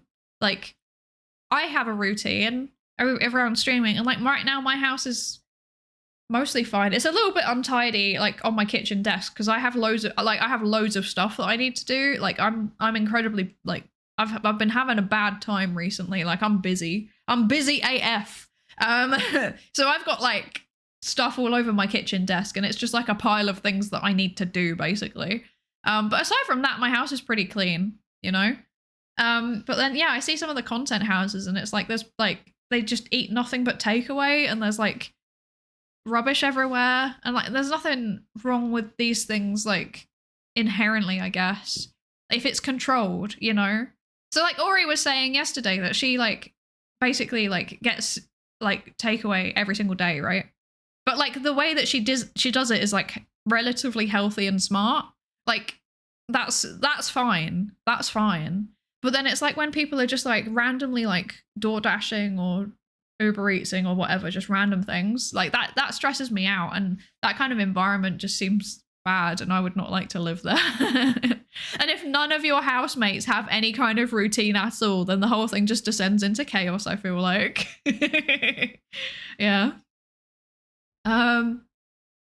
Sorry, this is like very off topic. I'm so sorry. I don't know why I'm yapping about this so much. Let's see. I'm skimming. I don't enjoy corporate VTubers for the reason that you're talking about at the minute. What, the fact that they're like big and not really relatable anymore? Yeah. I get that. I get most of what I watch is just my friends, and like very few of them are like full-time VTubers. To engage honestly, there's a truthfulness and there is an authenticity. To engage honestly, there is truthfulness and there is authenticity. VTubing forgoes a lot of truthfulness, but I wonder how it allows people to be more authentic because there's no face attached. Yeah. Yeah, I think so. Yeah. I just meant like splitting rent wise, like mainly. I even feel like having a house full of streamers is not a good idea even for rent, because like the amount that comes in is really patchy. Like I need you all to understand, like there's no like monthly or weekly payout in the way that there is if you've got like a job, like if you're employed somewhere. I shouldn't say if you've got a job, like if you're employed by someone else rather than being self-employed, like if you're employed at a job, you get either a weekly pay or a monthly pay. Where I am, it's like standard to get a monthly pay. So it direct debit straight into your bank account. It just turns up, and then that's it. You're good. But like if you're like a full-time streamer, money comes in like really patchy. So like you'll get like a Twitch payout at about the same time every month, but the amount varies, right? And then on top of that, you'll get sponsor payouts. But again, like the amount varies, and then when they actually turn up is like very variable depending on who the sponsor is. And then also you can have like, you know, like Patreon or Ko-fi or something like that. But then a lot of those platforms like pay you when the person pays rather than like doing a monthly deposit or a weekly deposit. So like it's very much like random things coming in and out all the time. So like I think that means that if you're a bunch of streamers in a house together, you're probably at a very high risk of like missing rent. And like you have to be a really big streamer in order to be able to earn enough to pay your rent as well. Like you have to be pretty big and you have to be very good at monetizing. Like, I mean, you probably have to be a bigger streamer than me, I reckon, to do it full time, or you have to like monetize very aggressively. I don't know. This is what I'm thinking. I don't know. Because like I don't get enough to pay my rent. I don't even get enough to pay a quarter of my rent. Oh dear. Hi Carmen. Hello. How are you doing? Lets me be more authentic because I can say stuff that will get me fired. That's such a mood. That's so real. I can't even do that though because my manager follows me. My workplace is very chill. I could say basically whatever I want. Yeah, that's so real though. I think probably it's the same for a lot of people. Let's see. That one VTuber gave advice that you shouldn't stream until you've done a job for sure. You need to have experiences to recount, understanding of how understanding of lots of types of people, how lots of types of people think, etc. Yeah, I think so. I think so. I think so, because like if you haven't, that's the other thing, right? Is that if you've spent all of your life like mostly indoors streaming, then you haven't really managed to go out and interact with people very much, and you might not have the social skills that you would need in order to run a business, you know, and to be a good housemate also. I learned how to be a good housemate when I was at uni, you know, and that was when I was quite young. But we also were given pretty obvious, like they told us things explicitly that helped, you know. Yeah. All of the self-employment pain, pensions, taxes, insurance. How do I even apply for an apartment without proving I have stable income? Right, Twaffles? Right? This is such a big thing. I don't know. Sometimes I worry because like I feel like there's probably quite a lot of people that stream and they don't even realize they're meant to be declaring their stream income as taxable income. Like that makes me nervous. And then like people are not paying into their pensions and stuff because like especially if young people are streaming, they're like, oh, you know, I don't need a pension. That's optional. And it's like, please, no, you need a pension. Please stop. Please, you need a pension. You're scaring me. I'm scared. You say it's part of the character. I see. This makes sense. Explaining to the old bureaucracy tax people what a VTuber does seems to be a unique issue. I've heard of like stories of people having to explain to their accountant what they do, which is quite funny. It's not that hard, I think, if you just frame it in the right way. Like whenever I have to explain it to someone, I'm like, yeah, I teach people about psychology and also do community building. But I do it via live streamed video, and I use a cartoon character instead of my face, and they get it. Like they understand. Sometimes they have questions about like, oh, that's interesting. How does that work from a technology perspective? But people generally get it if you explain it in the right way. But then knowing how to explain it, like that's probably a skill that you would develop from having a 9-to-5 or shift working type of job. So yeah. Yeah. Can you watch Neuro discussion on Medium? There are a couple of articles that are very interesting. There's no links in chat, but if you're, I think you're in the Discord server, right? If you could put it in the Discord server, that I could have a look at eventually. Yeah. There's a thread called wait, let me find it, what it's called. In the Discord server, hang on, let me get you a link. Discord, there you go. There's the link. In the Discord server, there is, I did a recent announcement about like a React stream. So if you go into the announcements channel, there is a link to the Psychologist React thread, and you can put things in there that you want me to react to. I prefer to react to videos, but you're welcome to put Medium articles in there too. Yeah, that's a thing that you are welcome to do. Yes. Oh, you don't have Discord? Oh no! If you have Twitter or Blue Sky, you could you know, post it and tag me. That's also fine. Or I can try and find it actually. What is it? Neuro Medium articles. What? Give me the name of one of them and then I'll find it. Oh, there is quite a few. Oh. Interesting. The first one that's come up is called The Rise of VTubers Part 1, The Case of Neuro-sama. Also, hello Quintessential Mongoose, welcome in. So basically online Bill Nye. I mean, that's a stretch. That's a stretch. I'm not anywhere near as cool as Bill Nye. Oh, I wish. I feel like that's a problem even for non-streamers. A lot of people in the US have no savings and nothing, or to say nothing of retirement. I know, and it makes me so anxious. This is why I'm like, sometimes I feel like I should do some kind of like, by the way, this is my streamer finances, so that you can get a realistic picture, but then also like not financial advice, but also please get a pension. This is a joke. Please get a pension. Like these kinds of things, you know. But it's like education outside of what I do.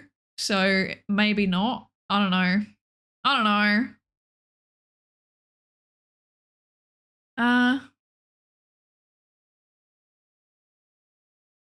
I wonder how it went about in the V Shoujo scandal. I don't know. I don't really want to like speculate on something like that I wasn't involved in.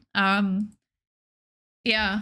The one thing I will say is that I think that generally a lot of people, well, because like VTubing really boomed during the pandemic, right? And I think possibly a lot of people had ideas and like saw it as like a get rich quick kind of thing. But potentially they didn't have the operations experience needed to make it happen. And when I say operations, I mean like, you know, running a company plus like finance plus like management, things like that. So yeah. Outside your wheelhouse, financial illiteracy is probably correlated with conspiracy thinking. I mean, maybe. I don't know. I know a qualified financial advisor, but I don't know. Like I said, it's not my happy partner. It's not push. not my area of expertise, and I'd have to do the whole like Yeah, I reckon I could do something that's like not financial advice, but by the way, please consider these things. Like I could probably do that. I don't know. Crystallic, hello. Thank you so much for the 6 months. What the heck?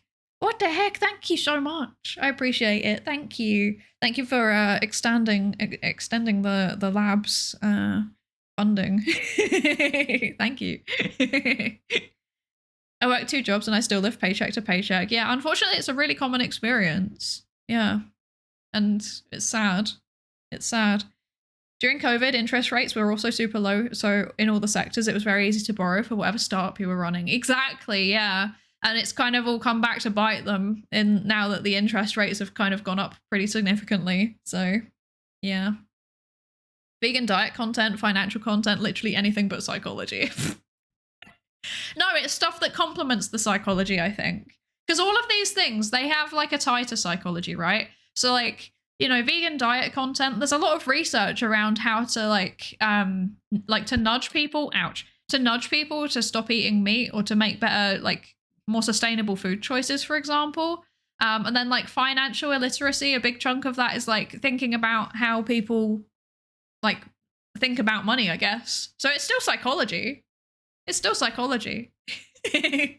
As long as I find something psychology related to get in there, I think it would be fine. Yeah, it's all holistic. Exactly. Thank you for the follow, Sprinter. Thank you. Welcome into the research participation pool. Welcome in. Pensions complicated. Luckily, I got a societal guidebook. Yeah, pensions are complicated and they vary so much by country to country. So like literally, even if there were a financial advisor VTuber, they literally couldn't give you advice on it. Because like everything finance is very personal and individual, and they can't do that. So yeah, that's a thing. But kind of general things of like, hey, you should probably consider that like this money should probably be reported to your to your local tax office. Like that kind of thing I think is not very like that's general advice. And like, by the way, this is how much a streamer of this size probably makes if they're not monetized very heavily versus if they are monetized very heavily. Like that kind of thing, you know? Because like a lot of people are like, oh, I want to be like a full-time content creator, and they don't realize it. Like it's really, really hard. Because like there's so many people that you see just like blowing up overnight and like getting loads and loads of viewers and getting, you know, having like this kind of rich influencer lifestyle. And the thing that they don't realize is that a lot of people that have that kind of lifestyle were already really well off, and they are an influencer because they are well off, like because they had the money to funnel into like marketing and stuff like that. So yeah. Hi Racco, hello, how are you doing? I hope you're good. Psychology is scary. It is a bit in a way, because it like touches literally every aspect of human existence. So yeah. If you do a financial stream, maybe put into perspective with what you need on average in your country to sustain you. That way it's more graspable. Yeah, I'd probably do that. Like I'd probably be like, hey, like these are the averages of like how much you need for rent in Ireland, for example. And then this is how much that I make every month. Oh no. Yeah. Hi, Jeff. Welcome in. Welcome in. I'm a PhD student at a UK university. What are the chances that my studentship agreement includes a pension? It probably doesn't. So if it's like a UKRI studentship, so through one of like the funding bodies, so like STFC or LRHC or any of those, then it doesn't. It just doesn't. There might be a pension agreement if you get some kind of like GTA scholarship, so like teaching assistant. If you earn over a certain amount through your teaching activities, then you can you get also enrolled into a nest pension normally at universities. But you can also just opt into it, so you can pay into your pension like optionally out of your teaching assistant work. And also if you get like a research assistant role, then it's the same with that. But like the actual studentship itself doesn't have a pension. Unless they've changed it significantly since I last looked into it, which was a couple of years ago, to be fair. But like they've only just mandated like maternity leave in the last few years and sick pay, so pension's a bit of a stretch. Yeah. But that doesn't mean that you can't set up a personal one, obviously. And not financial advice. Don't listen to me. I'm not a financial advisor. But you can, set up ISAs and stuff. Go and look at like Money Saving Expert. They're really good for UK-based resources. But yeah, go look into like setting up an ISA, and then that will tide you over. Yeah, I had a friend who suffered badly from lack of sick pay. Oh god, yeah. I also had multiple people that suffered from a lack of sick pay, including me. I had like no extension funding, and my PhD was meant to take, so I had 3 years of funding and it took 5 years because I had to have a bunch of time off sick. And yeah, it didn't, like, I think they like paused it. Yeah, that's what they did. They paused it for like the 4 months that I was off sick. So I just had no income coming in. Yeah, it was an experience.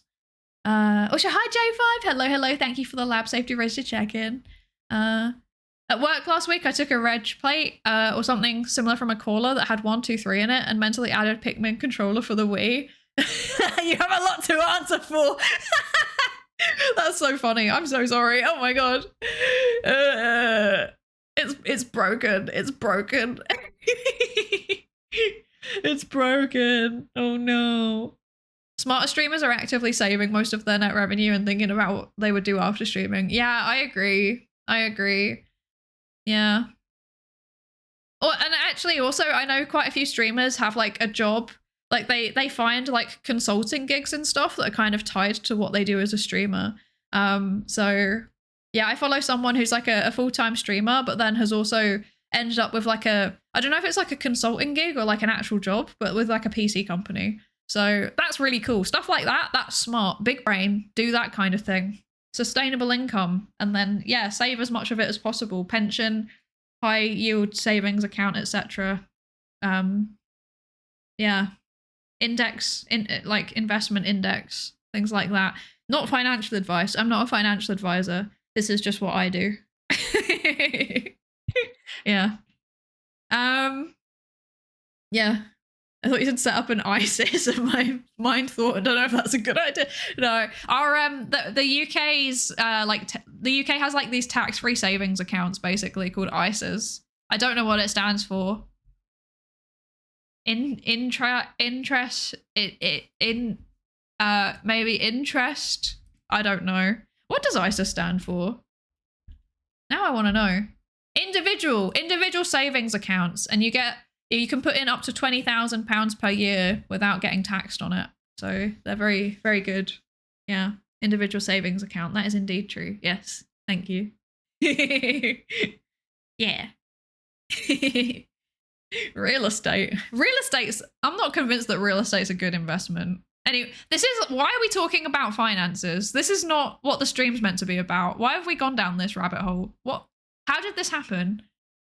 It started off with the paper because it was saying about like authenticity, and then I remember now, I was talking about how influencers are not authentic sometimes, well, they lose their authenticity because they become lifestyle influencers, but their lifestyle changes. Okay. I know where we are. Okay. Just let it happen. I don't want to. Hi, Wymie. Hello. Financial expert Psydere revealing top 10 tricks to get rich quick through VTube influencing. Click now, limited time access. Okay, I'm gonna be so real though. You actually get more money for like ad revenue on YouTube if you do financial advice content.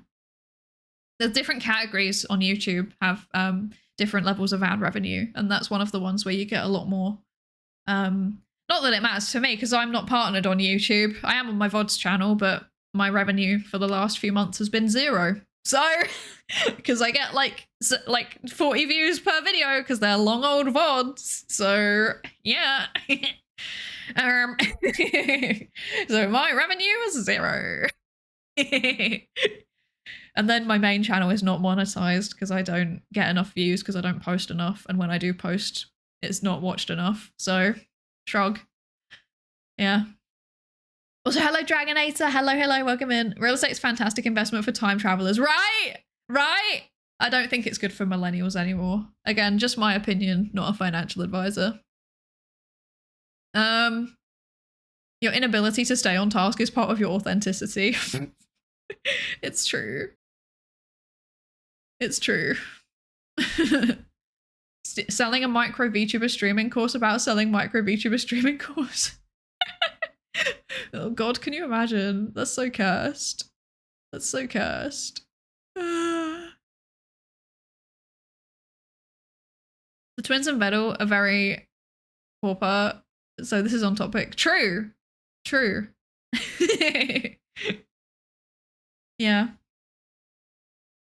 Okay. I'm kind of sad that I didn't show off Sophia more before the subathon. I'm sure it will be called Neuro Clones, but oh well. Not making her for fame or something. I mean, to be fair, Neuro's been around since 2022. Like, I mean, she's really big now, but she's been big for a while, you know? So I feel like if any time after 2022, you risk being called that. So that ship's kind of sailed, I reckon. Yeah. Right, finance, CPM. Looks at $1 CPM of animation category. Oh no. I'm sorry. That's good because of the tangents. They're so weird though. Why are we talking about finances? I don't know what I'm talking about. Don't listen to me. Don't take financial advice from an anime girl on the internet, especially not from an Adventure Time looking cartoon character girl on the internet. Please don't, actually. Bad advice. But I can give insights into running businesses actually, because that's something I'm not like an expert, but I know a little bit. I probably know more than the average VTuber, so yeah. I could in fact put a little bit of information together about that. But anyway, back to the paper. We've done that thing again. We're like 2 hours in and we've read one paragraph. This is embarrassing. Okay.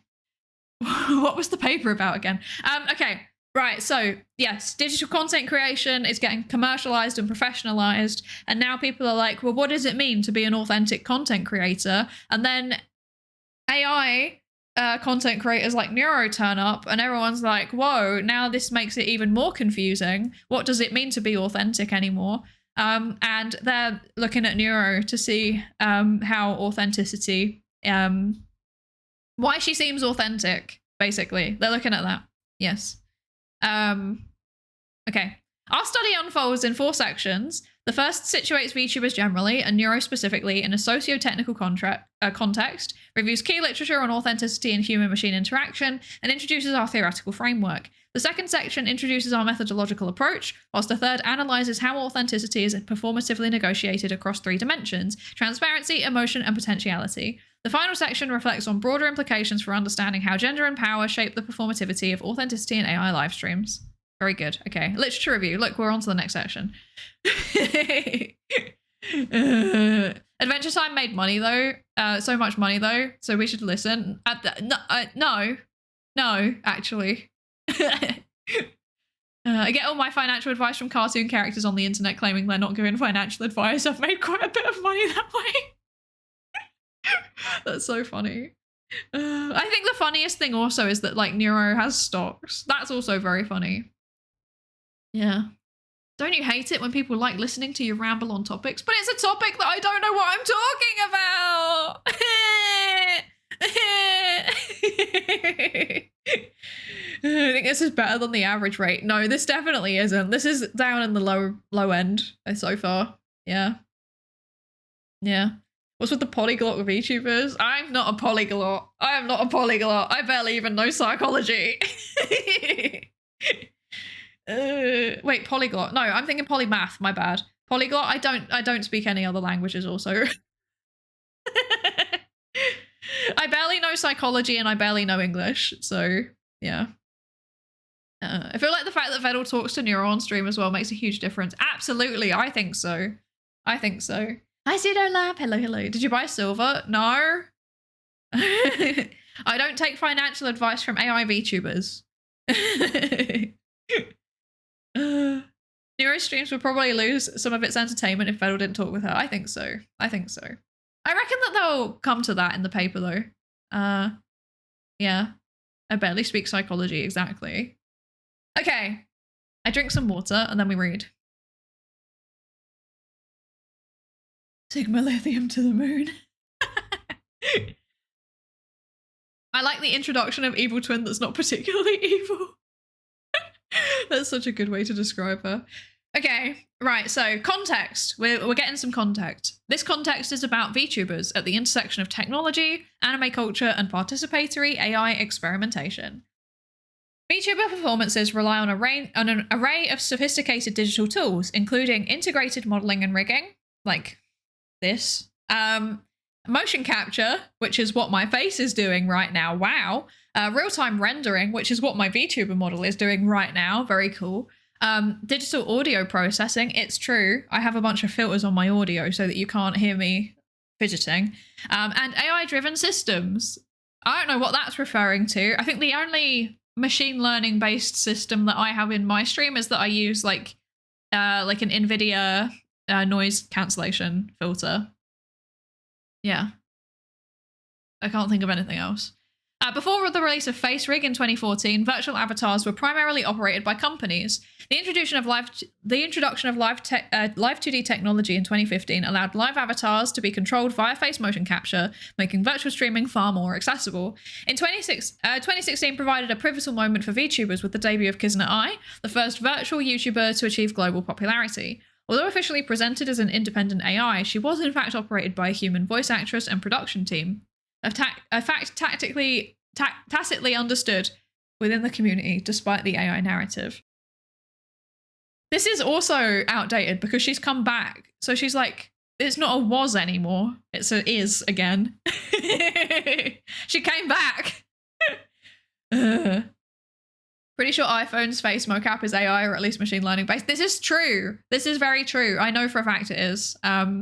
Yes. And I am using that. So good shout. Yeah. From the POV of the stream, Neuro is really just a rubber ducky. This is a good description of her, I think.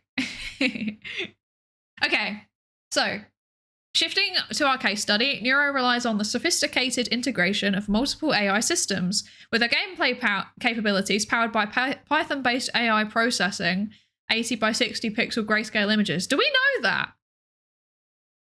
Do we know that? Has Vedal said that?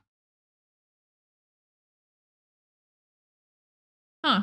While her conversational abilities utilize an LLM that generates both real-time responses and on-screen subtitles. Probably from a dev stream. Oh, fair enough. I like lurk in the dev streams normally, but oftentimes like either because it's a Monday and I stream on Mondays as well. So either I'm like getting ready for stream or I am also streaming. Yeah. Oh, that's how the OSU module works. Okay, that makes sense. Also, welcome in, Matt. Welcome. Yeah, that makes sense. That makes sense. I really wish the Gen AI crowd didn't pollute the overall technology. Yeah, it's complicated and it's a bit political and I don't want to talk about it. Needs a citation. Maybe it's the wiki 2024. Maybe. Not sure. Anyway, Neuro's performances span multiple forms of social engagement. Her singing live streams demonstrate cultural and emotional expression, while her gaming streams, where she's achieved notable successes, including a global ranking in OSU, showcase competitive and recreational participation. Neuro also participates in development streams where Vedal, her programmer, discusses her technical updates and functionalities, positioning her as a self-aware participant in conversations about her own evolution. Neuro's evolution has been at times controversial. In 2023, the Neuro account was temporarily banned by Twitch for hate speech. Why bring that up? There's no need for that. There's no need. That was, honestly, there was one time. You spread a conspiracy theory one time and people don't stop talking about it in academic papers.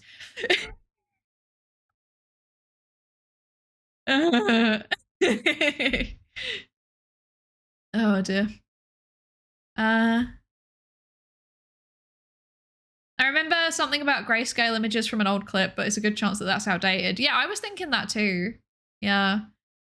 You gotta go. It was nice dropping by. Thank you for dropping by, Prin. Thank you, thank you. I hope you have a good rest of your day. Thank you for dropping by. I think these next couple sentences all reference the wiki. I see. Yeah, that makes sense. That makes sense. Every AI chatbot goes through that phase. Yeah, it's true. I wish there was ethical AI content, but you actually need talent for that implementation. I mean, I feel like Neuro, I don't know, it's quite hard to say, isn't it? It's hard to make a comment on the ethicality because you don't know what she's trained on. So, yeah. I don't know. I assume that she's ethical. Like, I've heard other people who know a bit more than me say that she's ethical, and I trust their judgment.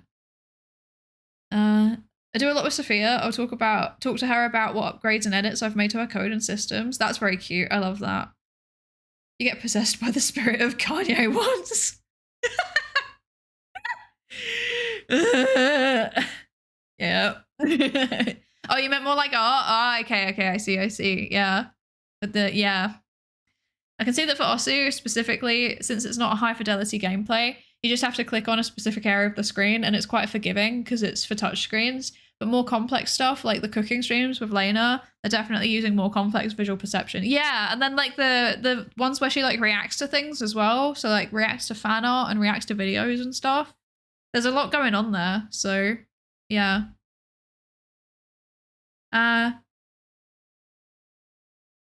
streaming, Neuro maintains an active presence on X, formerly Twitter, posting content and interacting with fans. Audiences play a key role in Neuro's social and personality development. Neuro logs audience comments during live streams, which are randomly recalled in subsequent streams, creating a sense of communal history. Audience participation directly contributes to discussions around Neuro's evolution, making her development a collaborative process between creator, AI, and audiences. These interactions are the focal point of our investigation into the collaborative performance and construction of authenticity. I feel like these people have done their research. They might also even be fans. Like this feels like they know what's going on. Like I don't think the other ones mentioned her Twitter account. Yeah. So well done. Well researched, I reckon. I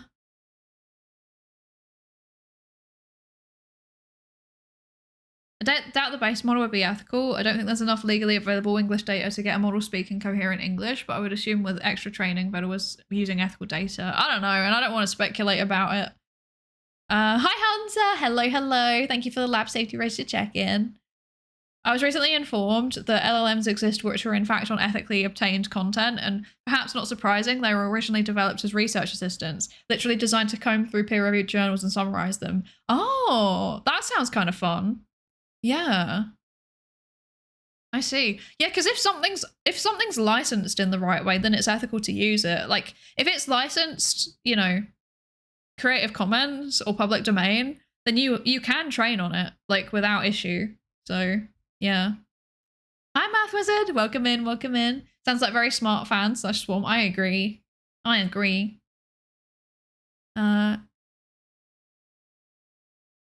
There is a completely ethical model called KL3M. It's only trained on ethically collected data. That's good. I'm glad there's that option.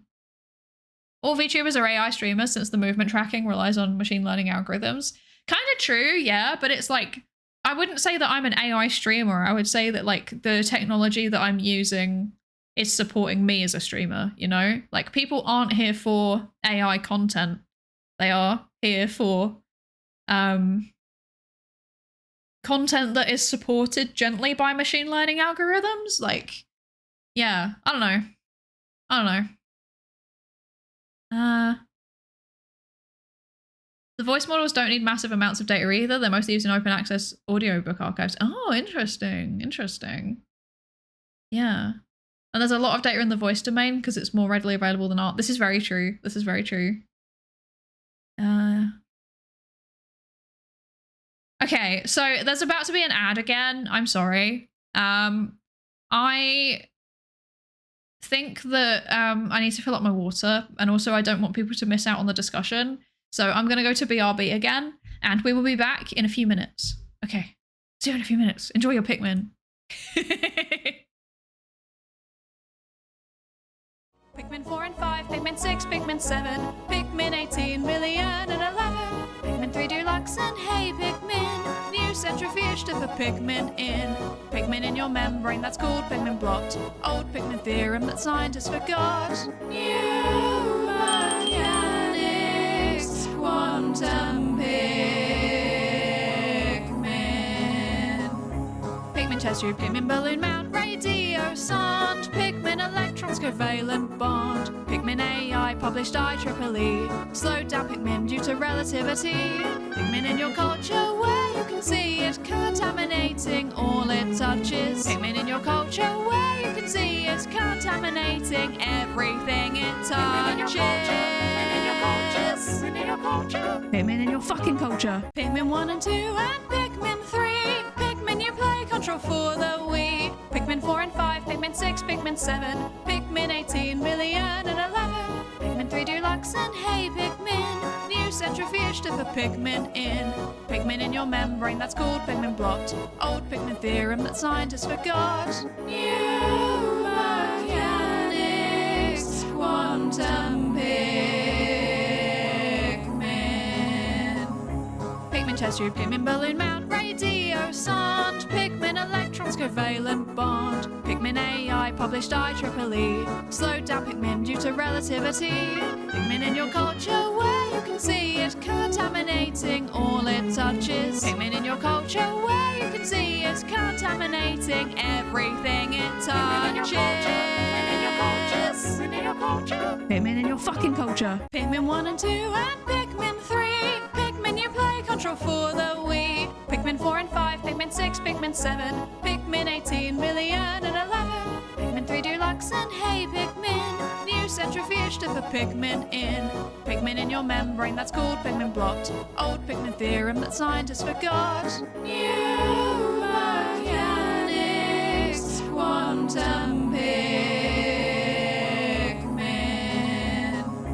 Pikmin chest tube, Pikmin balloon mount, radio sonde, Pikmin electrons covalent bond, Pikmin AI published IEEE, slowed down Pikmin due to relativity, Pikmin in your culture where you can see it contaminating all it touches, Pikmin in your culture where you can see it contaminating everything it touches. Pikmin in your culture, Pikmin in your fucking culture. Pikmin 1 and 2 and Pikmin 3, Pikmin you play control for the Wii, Pikmin 4 and 5, Pikmin 6, Pikmin 7, Pikmin 18 million and 11, Pikmin 3 Deluxe and hey Pikmin, new centrifuge to put Pikmin in. Pikmin in your membrane, that's called Pikmin blocked. Old Pikmin theorem that scientists forgot. New mechanics, quantum Pikmin. Welcome back. Welcome back. Yeah. Yeah, we're back. We're back. Hello. Okay. I hope you enjoyed your Pikmin. Did you enjoy it? I hope it was good. I hope it was good. Okay, so two things. First of all, I'm thinking maybe let's change up the music because this is like kind of depressing. No offense. It's kind of depressing. But in order for me to do that, I need to do this. I need to do this. I need to do this. Yep. Cool.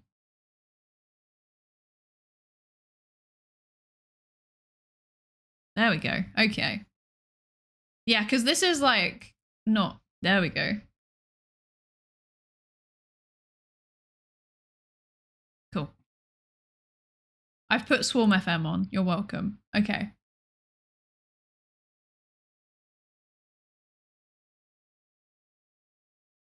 Okie dokie. I might need to turn it down a bit. It's a bit loud. Okay. Okay, cool. So we're back properly now. We're back properly. Okay. Is it Teto? No, I've put on Swarm FM, so it's Neuro. Okay. Can anyone give a quick paper of this summary of the paper so far? The summary of the paper so far is VTubers. They exist. By the way, Neuro is an AI VTuber. We're on page 2. We've not got very far. Okay. Also, welcome in Woodsticks. Sorry, I forgot to say. Meridian, Willett, Kasim, Woodsticks, and Seon. Hello. Thank you for the lab safety check-ins. And Goy, thank you for the follow as well. Welcome into the research participation pool. Welcome. VTuber, innit? Yeah. Okay. Hi, Smargoose. Good page 2 at 2 hours. I know, it's so bad. It's terrible. How many pages are there? 21. We can do this. Okay. Right, so beyond streaming, Neuro maintains an active presence on X. We've said that already. Very good. She's not just in streams. She does other things too. Having outlined the technical advances driving VTubers and Neuro specifically, we can now turn to their discursive roots and the cultural storytelling traditions of anime, comics, and games, which includes hypergendered and sexually infantilized aesthetic. Whoa, that took a about turn. Okay. And a deeply ingrained ethos of fan participation. Prevalent aesthetics in anime, comics, and gaming culture cater predominantly to masculine otaku fantasies, typically featuring exaggerated, youthful, and feminine characteristics in femme characters. The appearance and personality of VTubers often draws heavily on these idealized traits. Kizuna Ai's design incorporates additional animations and a persona set as a 15-year-old girl. Supersonico is well known for her youthful facial features and emphasized bust line, and Neuro's character is presented as a 14-year-old girl.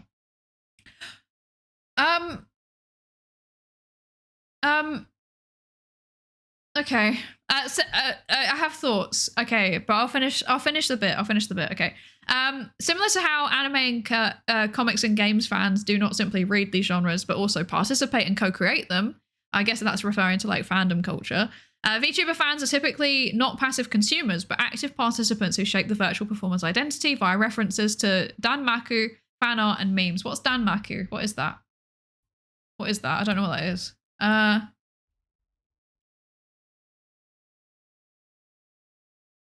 Oh, that's like, okay, that's bullet hell games. Okay, noted. Okay. Yeah, that's very specific. I've never heard a single bullet hell game reference in my chat, apart from the occasional like, look, haha, bad apple played on a thing. Yeah, probably because of Toho. Yeah, maybe. I feel like that's... Anyway, okay. This co-construction is central to our focus on authenticity, given that VTubers' personas evolve alongside audience engagement, reinforcing the co-construction of authenticity. Okay, so that's that section. I have thoughts on this. Yeah, I have thoughts on this. My thoughts being like, to some extent I agree that like anime, comics, and gaming culture cater predominantly to masculine otaku fantasies. To some extent, I agree with that. I do think that the majority of anime fans and comic fans and game fans are men, and therefore they appeal to the majority audience. But I don't think that that's as prevalent as it used to be. I think like at certain points in time that's been worse, and it's not like that as much anymore. Yeah. But I don't know. Hi, Mylan. Hello. I'm not sure that Neuro is... Oh, wait. Was there something before that? Wait, let me scroll up. I'm not sure that Neuro is intentionally young looking, given that her current model is based off the only humanoid default model in VTube Studio. I think she is purposely young looking. So if you look at the series of her models, I think her old model So like the one before the current one, I think it actually looked a bit older, and I think she was aged down slightly. But I think that that's not for like a, like this kind of implies that it's like a male gaze reason, and I don't think that that's true. I think that Neuro has been aged down because she acts like a kid, and it just matches who she is better. But it also plays into the like father-daughter dynamic that she has going with Vedal. So I think that like the comparison to like anime characters that are youthful but like basically like yeah, like anime characters that are youthful and also have the boober, like that, I don't think that's a very fair comparison, because I think that Neuro is fundamentally kind of a different type of character. Like I would say that she's more like, if I was going to compare her to anime characters, I don't like, she's like a, you know, she's like a, like, at least for me, she's like, you know, like Kanna from Dragon Maid. Like don't do anything weird with her. Like that's wrong. That's how I feel about her. And I know that a lot of people feel very similar. I know that there's like a small group of people in the swarm who are very into shipping, and I'm not like discounting that they exist. I know that they exist, but I think that they're a minority. Most people kind of like the, yeah, like Spy Family. Yeah, she's like Anya. That she's so much like Anya. Exactly. So, and I feel like it, like, yeah, Neuro and Vedal kind of have this, a similar, like, I feel really bad. I've forgotten his name. What's the name of the guy in Spy Family? I know yours name. What's the guy's name? Lloyd, that's the one. Yeah, I feel like the dynamic between Lloyd and Anya, where it's like kind of like mildly irritated sometimes, but also like very caring. And then like the, like Anya's trying to like, you know, make him proud basically, and like get him to show affection and stuff in like a, yeah, like I feel like that's a similar kind of dynamic. Admittedly, Neuro has been a little bit weird recently. Like she's been a little bit weird towards Vedal recently, to the point where even sometimes I'm like, girl, what? Like, are you okay?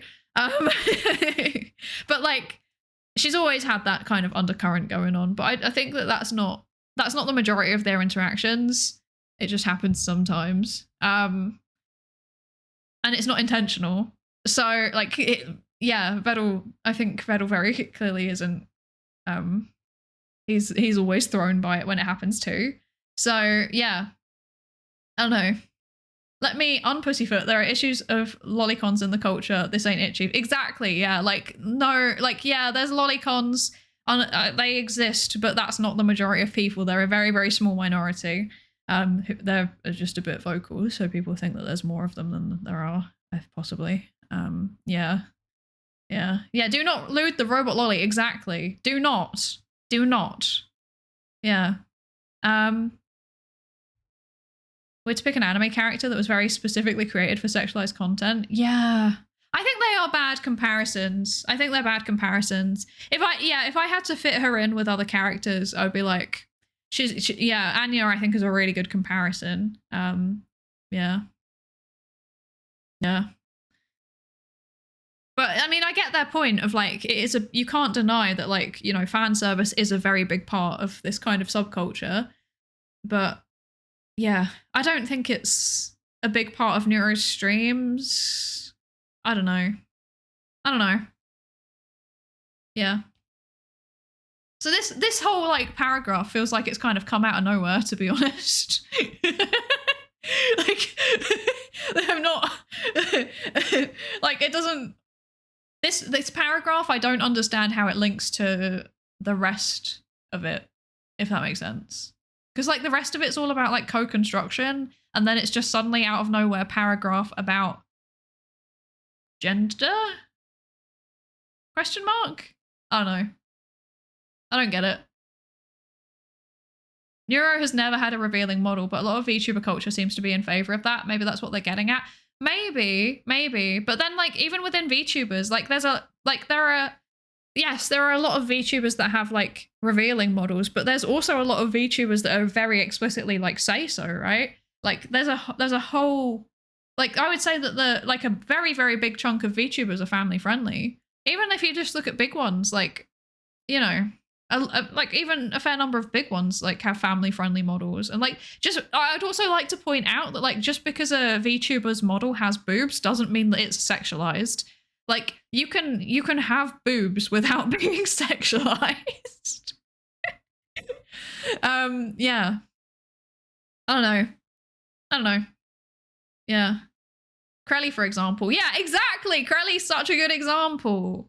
Yeah.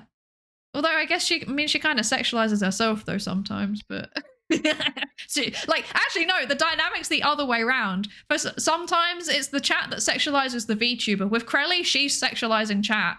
They can't get away from her. And I respect that. It's powerful. It's so powerful. Oh, you meant as a say-so streamer? Oh, I mean, yeah, no. Who's a good example of a say-so streamer? I'm thinking.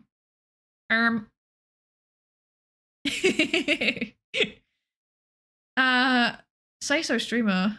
I feel like most of Hololive, like they make little jokes every now and then, but they're very family friendly, I think. So yeah, Serber and Ellie, they're very good examples.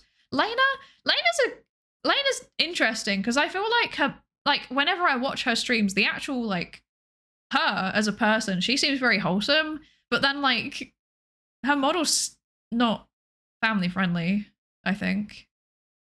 More in the sense of it's like scary. Yeah. Minnie's also relatively safe, so yeah, definitely.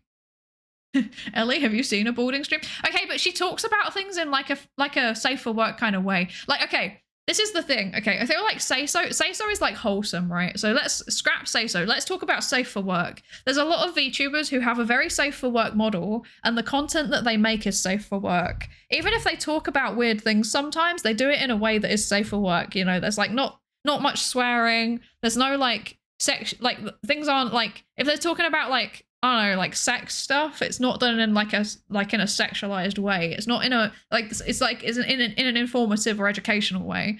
So yeah, I think that you know, there's quite a lot of people like that. Yeah. I think the idea is don't lewd anybody. Anyone that's particularly comfortable with being lewded is probably open about it. Don't ever assume. Yeah, this is very true. Good advice in general. Like if someone has not given explicit permission to like, I don't know, make like not safe for work art, for example, don't do it.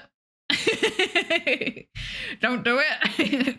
Because like, for example, I've never given like explicit guidelines around like what fan art I would be okay with. I don't really get that much fan art. So I've never needed to, but like, safe for work only. I don't want to be lewded. Like that would make me incredibly uncomfortable. So yeah, she maybe had to convince chat she has boobs, so she's so safe for work. This is true. She did. She did. Fi's model is not too sexualized. This is true. Fi has a very safe for work model. With Boober, it's weird because Boober is not necessarily sexual in reality, but it's often sexualized in culture, and then that makes it different because you choose to have Boober. Not saying it is sexualized a priori, but it warrants thought. Yeah, and I wonder if that's a little bit of what they're digging into here, actually, now that you say that. I wonder if that's a bit of what you're talking about. Because, like, say, for example, like Kismet I. Well, like, how are people sexualizing Kismet I? To me, that she has an inherently unsexualizable design. Like, she's just vibing, you know? But then, like, yeah, I guess the mere presence of boobs means people will sexualize. I mean, not even necessarily that. I mean, I've seen some fan art of male VTubers as well. Yeah, people can sexualize anything. Extremely true. Extremely true. Yeah. Yeah, Kusanai's moe. Exactly. Yeah, I agree. But yeah, that's the thing. Like, so I kind of see why this is in there, because it's to give a bit of context, but I do feel like it's kind of thrown in and it feels like a bit of a whiplash. Like, where did that come from? And then especially because like there's a, like this, I think there's kind of like implications in a way, because like I mean, I don't know. I think it was the throwing in the supersonico. Like, throwing in the supersonical, like, by the way, she's got big booba. Like, that felt... Kiz and I can see the comparison a bit more. I think if they put in, like, Anya, like, you know, Anya's a really good example of exaggerated youthful feminine characteristics. Anya is the textbook example of exactly these traits. So I feel like she'd be a really good slot in. Supersonico feels really random because, like, yeah, I don't know. Just the way that it's phrased is a bit random. Yeah, and then, like, sexually infantilized. Like I said, it's I don't think like this part of it and then like this part of it are saying the same thing, and I think that needs to be disentangled a little bit. Yeah, Sonico was also considered moe. Yeah, exactly. So like, yeah, like I think talking about like hypergendered and sexually infantilized aesthetic, and then talking about moe, like I think if there was, I think even just mentioning moe in this first part of the paragraph would be really, really useful. Yeah, I don't know. Anya's also way more well known. I mean, it's like a generational thing, right? I don't know.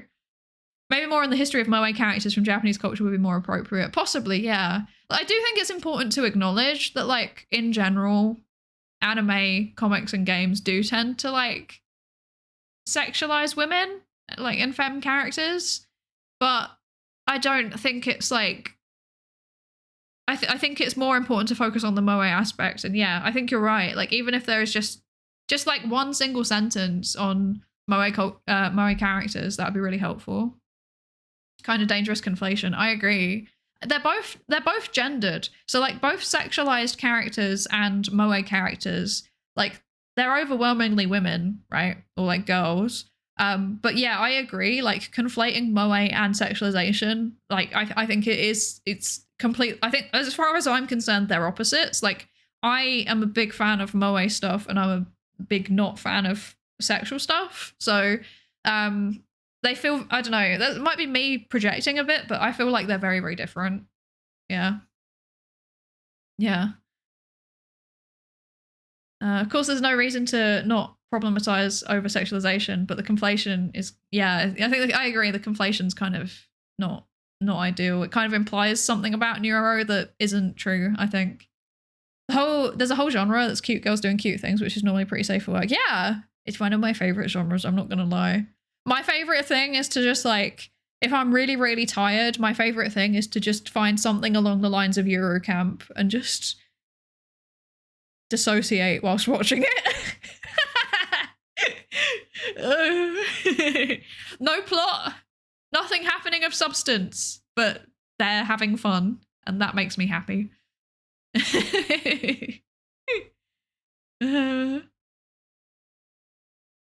Moe leads to more of a kind of parental feeling, or kind of, oh, isn't that cute sentiment. Exactly, yeah. And that's how I feel personally towards Neuro. And based on listening to other people talk about her, I think that that's what a lot of people feel towards her. So yeah, I think you're right. I think, yeah, mentioning moe in the paper somewhere would be very useful. Yeah. Okay. Right. So, next. Authenticity beyond binaries, rethinking authenticity in human-AI relations. This is the next section. Look at us, we're going on to the next section. Oh, aren't we good? Aren't we good? Okay. Some of the earliest imaginings of AI technologies, from Turing's thought experiments to the chat tool Eliza, have been anchored in an expectation that a machine can authentically pass as a human. Influential paradigms like computers as social actors emphasize that humans map social heuristics onto machine interactions. This model has been updated by Lombard and, how do you pronounce that name? Zhu? To account for an increasingly ambient integration of digital technologies and additional attention to social cues and psychological processes. The integration of AI into personal and social domains has further prompted critical reevaluations of authenticity, raising important questions. How is generative AI shaping long-standing tensions around authenticity? How is AI's constructedness revealing and or concealed? How do emotions surface in negotiations of authenticity? How is authenticity enacted in social technological encounters between humans and generative AI tools? To develop a flexible framework for understanding authenticity as co-constructed between multiple stakeholders, we first review how authenticity has been conceptualized across related fields. Pronounced like shoe, sue, shoe. Okay, I'm gonna go with shoe, which was kind of what I said. So I'm gonna just stick with that. Yeah. Hi, Mavis. Hello, hello. Welcome in. Yeah, neuro in the title. This paper's about neuro. Yeah. How are you? I hope you're good. I hope you're good. Yeah, Nichijou's a different genre. Nichijou's not cute girls doing cute things. It's like, I'd put that in comedy very squarely. It's almost like slapstick comedy, I think. Okay.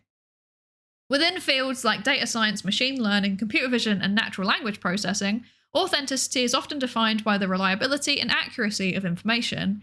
In this context, authenticity relates to the veracity of information, with a focus on ensuring that digital contents align with factual data.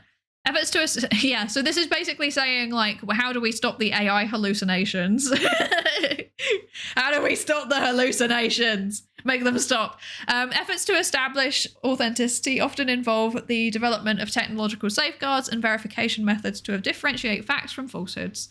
Another key area involves authentic representation within datasets and algorithms, particularly as it relates to avoiding bias. Yes, because the outputs of an AI, of a generative AI, are going to be based on the inputs that you have trained it on.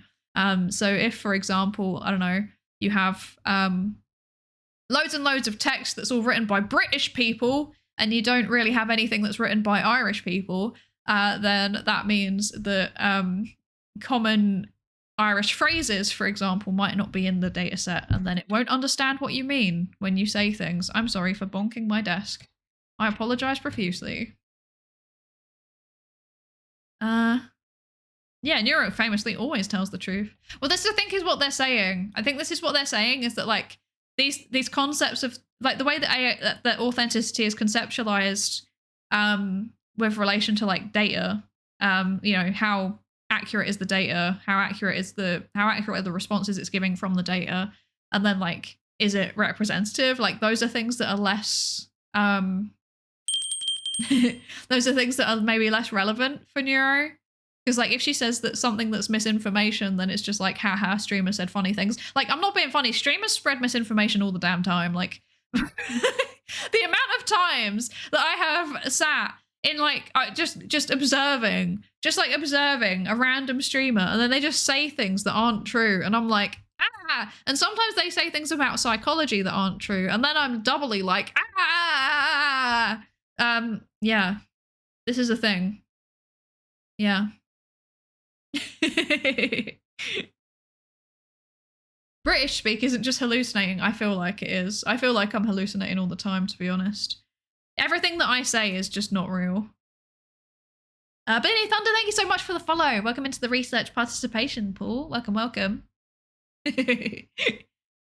No way, I thought it was just TikTokers doing that, not the streamers. I can't believe that people with no expertise would go onto the internet and just say things that they think are true and that actually aren't. I can't believe they would do this. Is anything real? Oh, that's a philosophical question. Flatulence incarnate, and I haven't eaten enough beans to answer it. Okay. I'm in the unfortunate position to know stuff about biochemistry and nutrition, so I get triggered like that on the internet all the damn time. Yeah, I can imagine. My one of my friends and also mod, Bobo, also has knowledge about such kinds of things, and has the same problem. And has started making a series of like YouTube shorts that basically explain various nutrition concepts in a way that is understandable and also accurate. They're very good. I recommend. As the embodiment of flatulence, I recommend you consume more beans. I will do, don't worry. I'm having bean curry for dinner. Yeah. Yeah. But they're green screened into the corner of the TikTok and frantically pointing up. They must be telling the truth. I hate this. I hate this. What I would love to do, the thing is, okay, hear me out. One day, my goal is to one day eventually get like movement tracking, like motion capture, so that I can do basically like TikTok style videos with a 3D model, but like actually they're not misinformation. This is my goal. This is what I want to do. I've decided this. I feel like that would be really fun. There's so many things that I want to do and I don't have the time or money to do them. Yippee! Yay! Yippee! Yeah. Said Victor, hello. Thank you for the lab safety register check-in. I hope you're good. Correlative reasoning is just so much easier for most people, including those scientifically trained. It's true. It's true. Even us scientists keep falling into cognitive biases because we are, in fact, humans. How far must a simulation progress before it's indistinguishable from real? If you can't tell the difference, does it ultimately matter? No, stop with the philosophy questions. I need to be like in the zone to think about philosophy questions, and I'm not in the zone. I have not had enough caffeine. Set up fundraising for it. The Pikmin will get you there. I'm not going to do that. That would be awful. That's the kind of thing that I would just buy myself and then regret my financial decisions. Yeah. We must establish the Department of Truth and outlaw false speak, and that way we can finally create a fair and incorruptible society. No way that would ever backfire.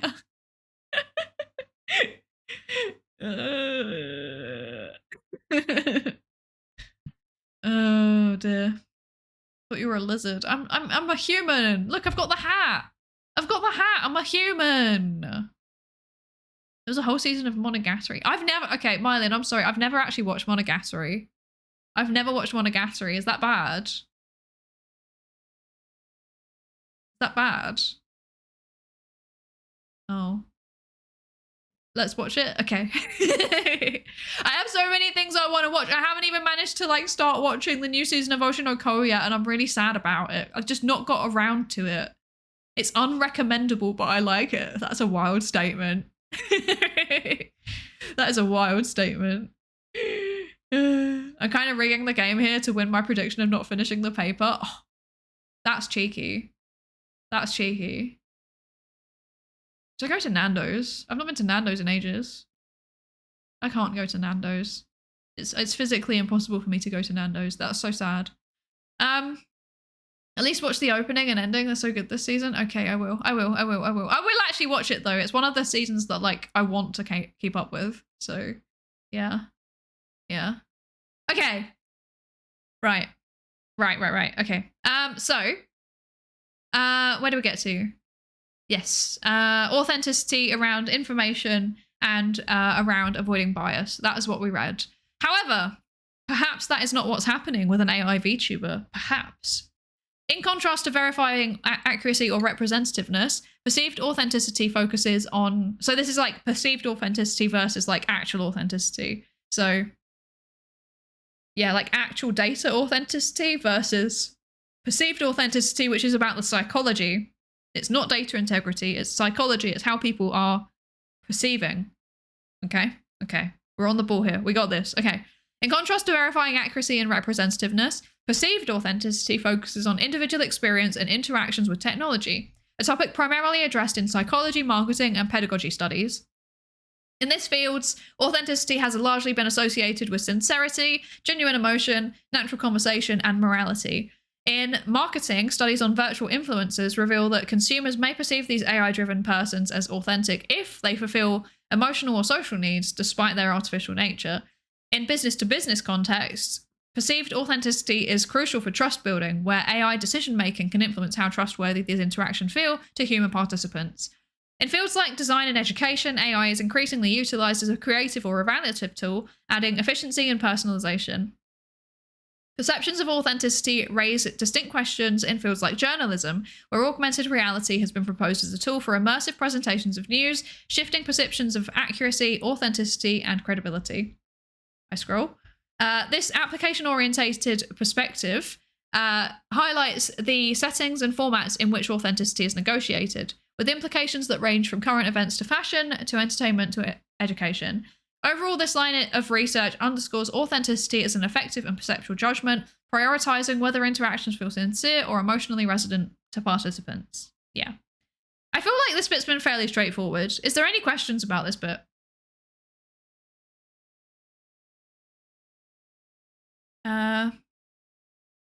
Politicians and creating the best perceived authenticity. Unironically, yes, that is something that they do. That is a big part of what they do. Yeah.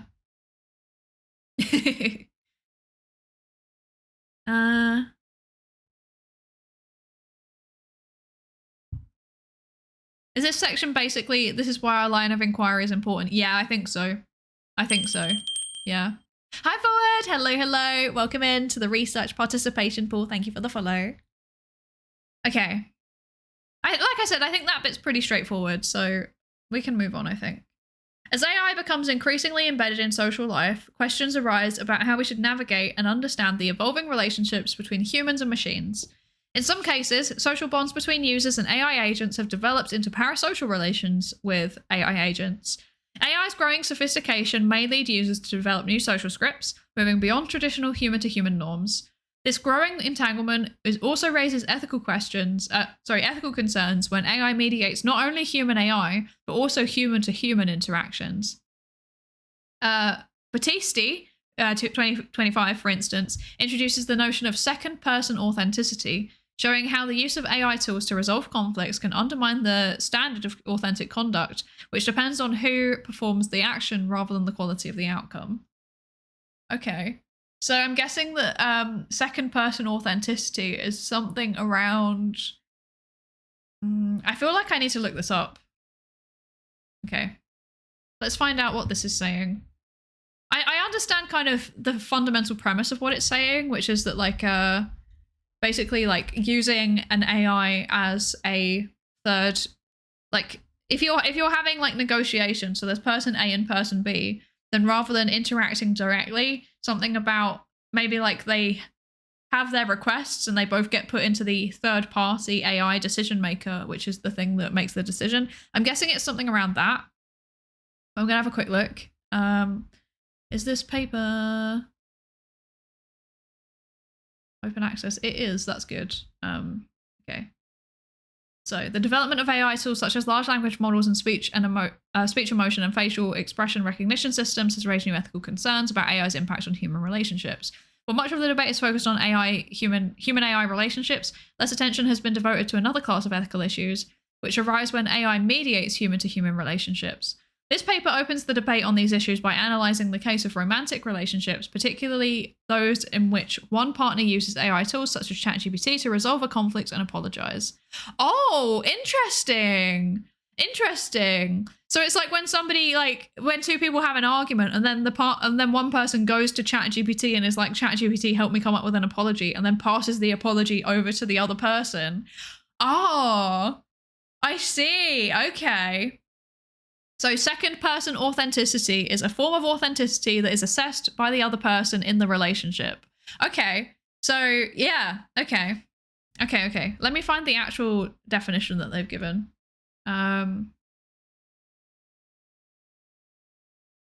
Right. Okay.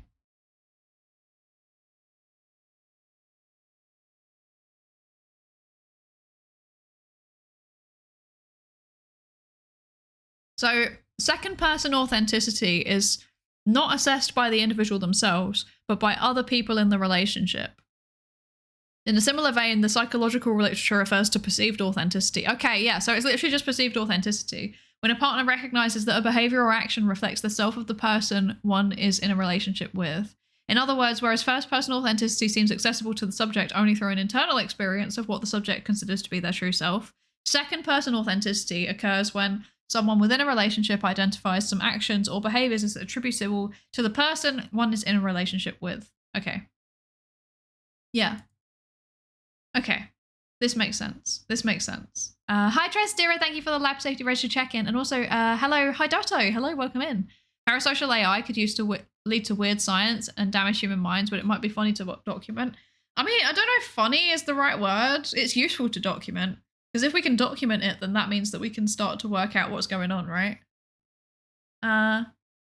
This paper assumes that being authentic is good. It does a bit, doesn't it? There is a little bit of an implication of that there. Yeah. Oh yeah, sorry. I should post the DOI of the paper that I was just skim reading. I can actually post it as a link. So thank you, Jedler, for posting it, but I will post it as a link also. There we go. There we go. That's that paper. It looks like it's like a philosophy kind of paper. I do feel like that is basically just philosophically rehashing a concept that we've had in psychology for a very long time? ? Like the idea of like,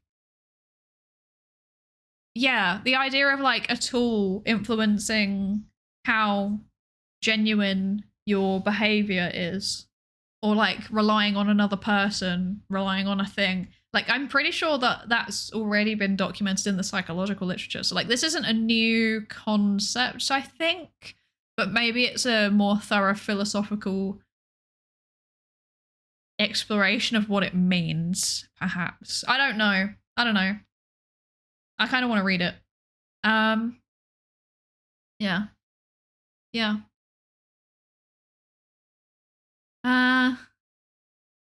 Being authentic is a sliding scale because authenticity means different things to different people. For example, yelling instantly after an argument may be more authentic than cooling off or thinking things through. Yeah. Yeah, I think that like when you actually think about the range of things that authenticity can mean as a, like, behavior wise, it's pretty obvious that authenticity is like neutral, I think.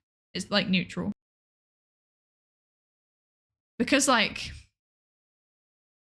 you know, somebody could be committing a crime and then they're being their authentic self while they do it, which isn't ideal. That's not good. Don't commit crimes. Crime's bad, actually, largely, unless you live in a, you know what? Never mind. But like, okay, yeah, this is kind of implying that like authenticity is good, but I think that's not because they're saying as a whole the whole concept of authenticity is always good. I think that's because of the scope of the paper. So I think that I think that they're saying like specifically within the scope of being a VTuber, being authentic is good, and I think that's fair. I think that's fair, because I think as for content creators, like, seeming genuine is a pretty big part of why people will watch you. Like, if you seem fake, like if you seem like you're not being authentic, then a lot of people will not watch you. So I think that's the reason why that's coming across. I don't think that's like a moral judgment. I think that's like, that's because they're talking about the concept of authenticity within a very specific scope. And within that scope, generally it is better to be more authentic. Yeah. But there are exceptions to the rule. Yeah. Yeah. Yeah. Seeming authentic is different from being authentic, but I get what you mean. Yeah, but that's they've already addressed that, to be fair, when they said about the difference between authenticity versus perceived authenticity. And like right now we're talking about perceived authenticity, which is not whether or not you are authentic, it's about whether whether another person perceives you to be authentic. Yeah. Yeah. This is interesting though. One of the papers on VTubers I read showed that authenticity was negatively correlated to audience enjoyment for VTubers specifically. Really? That's interesting. But that was that. Oh, but that was in a Chinese sample. I was about to ask, was that in an Asian sample? I think that in a Western context, when you're a VTuber, generally, probably it's good. But I do feel like it's probably like a. I think there's a point where it like plateaus and then there's a point where it starts to go down again. You know, I think it's like I think it would probably be like a kind of linear rise and then a plateau and then a drop off, because like there's a point, I don't know what that dimension's on. I'm thinking in terms of like size, I guess, because there's also a point where like, you know, big content creators will be authentically themselves, and being authentically themselves means having 17 Lamborghinis and a massive house, and they're not relatable anymore and they kind of come across as annoying, and then they like drop a video where they're like, oh, I'm really struggling with my $18,000 of rent or something, and then everyone's like, oh, you're being a bit too authentic now and I don't want to watch you anymore. So I do think there's I don't think it's a overall universal rule that like more authentic good, even in a Western context. But yeah, like I said, this is not based on data. This is just based on vibes. It's based on vibes. But yeah, if it was in an Asian sample, that makes sense to me, because I think that the kind of like idol bit of it is a lot more stronger in for like Asia-based VTubers. At least like China and Japan and Korea, I think, from what I've seen. Yeah. Like the idol aspect of it seems to be a lot stronger. Wanting authenticity versus wanting escapism, maybe. Yeah, maybe. Sometimes people want something that feels authentic, but without the downsides of actual authenticity. That's a really good insight, I think, actually. And I think that's very true. Because like actual authenticity is like, I don't know. I can use myself as an example, okay? Like perceived authenticity would be like you guys being like, yeah, she's like doing psychology and she's happy and like things are good and we are learning things all together. And then like actual authenticity is like, there's a little bit of me constantly every time that I do these paper reading streams that's screaming at me, you don't know what you're talking about. Why are you doing this? Stop saying things. You're literally talking absolute nonsense. Stop talking. You don't know what you're saying. So, and like, I know that I'm saying, like realistically, I do know what I'm saying. I have the qualifications to do this type of stream. I know what I'm doing. But like, if I was honest about like the anxieties that I have, I guess, then it makes it less fun, you know? And that's like and then like, obviously, you know, there's other stuff happening in my life, you know, I'm spending a big chunk of time being kind of sad for various reasons. And I'm kind of tired because I'm working a lot. And like those things, like they're not fun to talk about on stream. So I don't really say it. Yeah. But like, I don't know. I still think I'm being, it's a bad example because I do still think I'm being authentic. Like I'm still being honest about, maybe that's the difference between like authentic and honest. I'm still being myself. I'm not like putting on a character when I come onto stream. We're just hanging out. Like this is how I am. I think, yeah, it's unfortunately I am just like this. Yeah, I don't know. It's like empathy. Empathy's cool until your surgeon's crying their eyes out during surgery. Exactly. Yeah, exactly. Yeah. Tristira, what the heck? Thank you for the 25 stream streak. Thank you so much. I really appreciate it. Thank you. Isn't it that you want a streamer to be authentic and relatable? I guess authentic and unrelatable is worse than inauthentic and relatable. Yeah, possibly. But then like a lot of streamers say really wacky things, you know, and people like them. And I watch them and I'm like, I cannot relate to this, but I find it funny. So I don't know. Maybe it depends on the context. I don't know. This is interesting. This could be a research project, actually. Now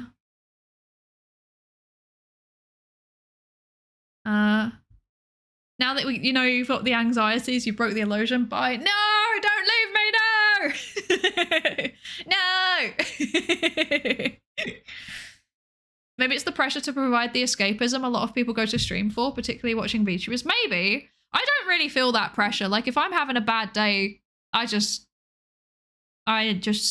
know how to describe it. For me, I don't feel pressure.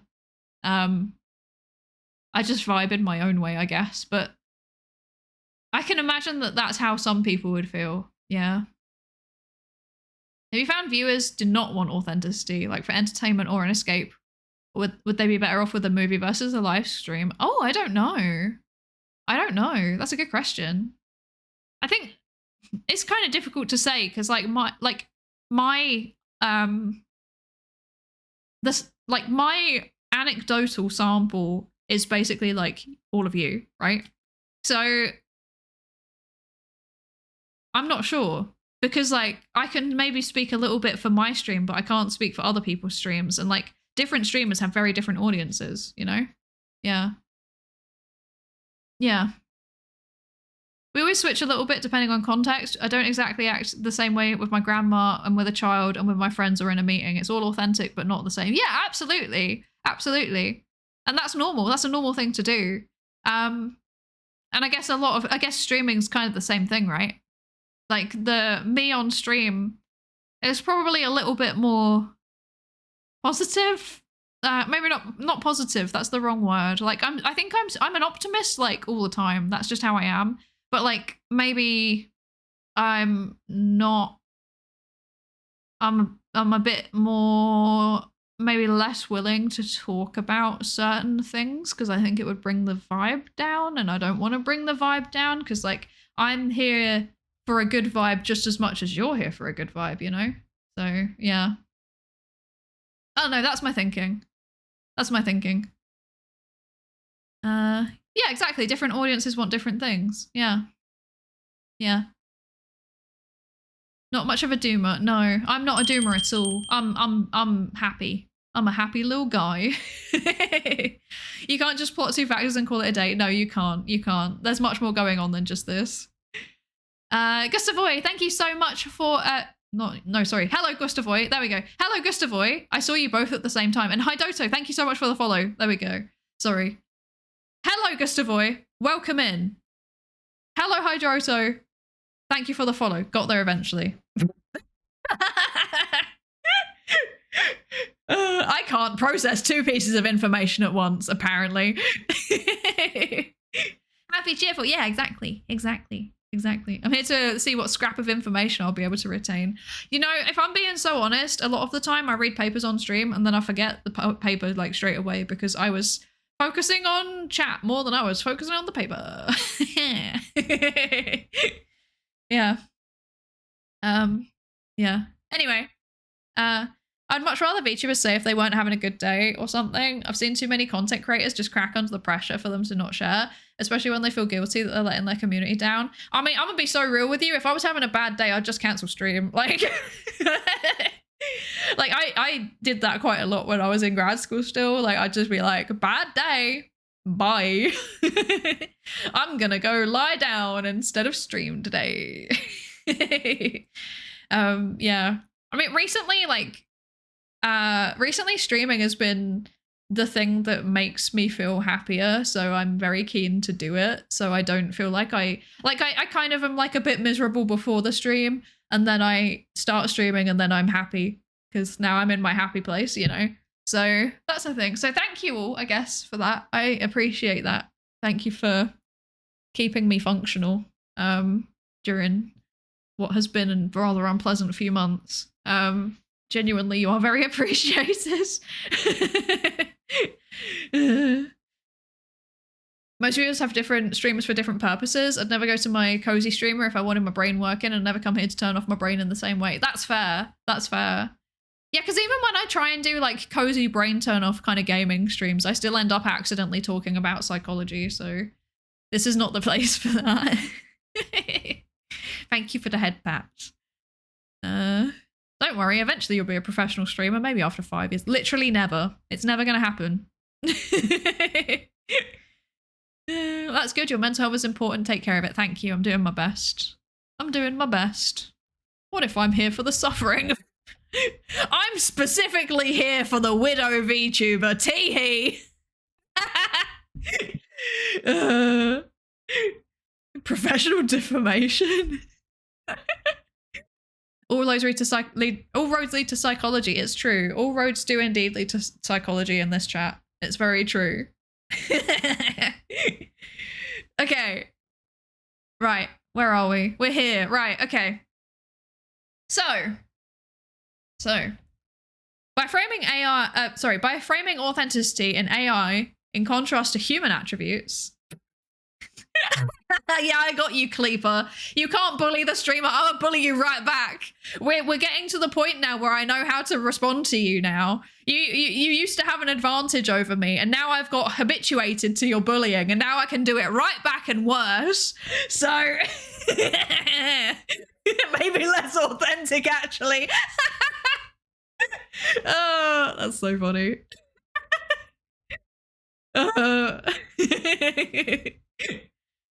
Yeah, responsible adaptability. Exactly. Psychology is just practical application of evolutionary biology. Hard X to doubt, actually. No. I will not elaborate. I will say a lot of people think of AI as authentic enough to form relationships with them. This is true. And like the whole concept of like AI partner is absolutely fascinating to me. I kind of just don't understand it, but yeah. Meanwhile, I have a friend who's a nurse, and this isn't the first time I'm dealing with someone with pitch black sense of humor. Honestly, it's really bad. I'm sorry, I'm terrible. I'll stop. Okay, back to the paper. No more joking about my trauma. Teehee. Okay.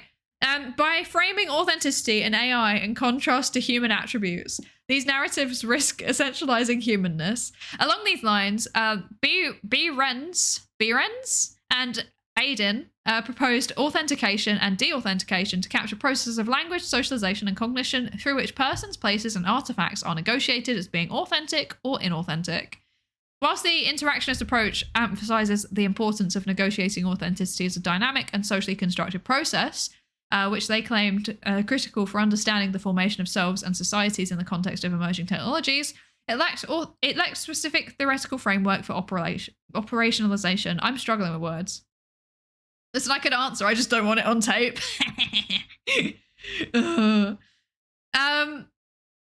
Moreover, the term authentication often implies verifiability and objectivity, reinforcing hierarchical power structures where external authorities determine what is deemed authentic. Such an approach risks clashing with fluid, relational, and context-dependent understanding of authenticity. Yes. So, yes, basically. Oh my goodness. Hello! Hi, Tayu. Hello.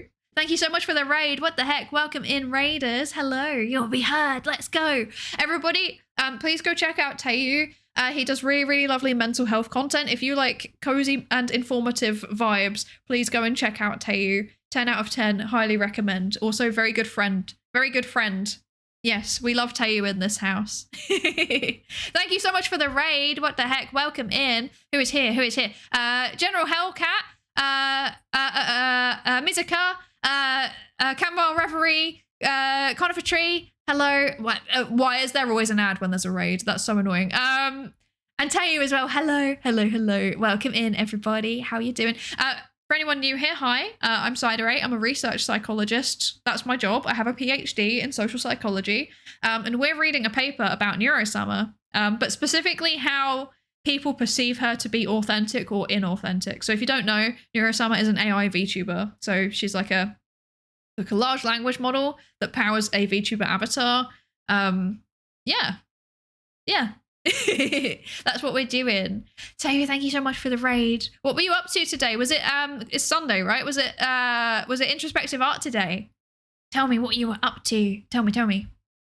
I must run and have a shower, have a good stream. Thank you for joining us, Chamomile. Thank you.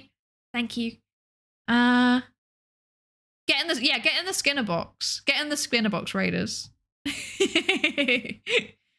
The raid sound cracked me up every time. Yes, it's Yozin Zbazin. It's from Yozin Zbazin. Yes, it's like a Czech song. Yeah.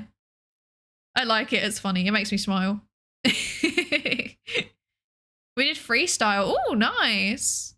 We just drew what was on our minds right now. Oh, that sounds fun. That sounds interesting. Oh, and some of them maybe want to cry. Oh my goodness. I love your introspective art series. It's so good.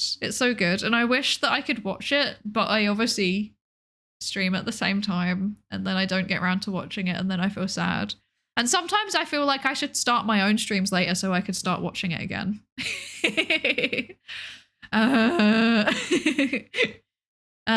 Evil is authentic, Neuro is inauthentic.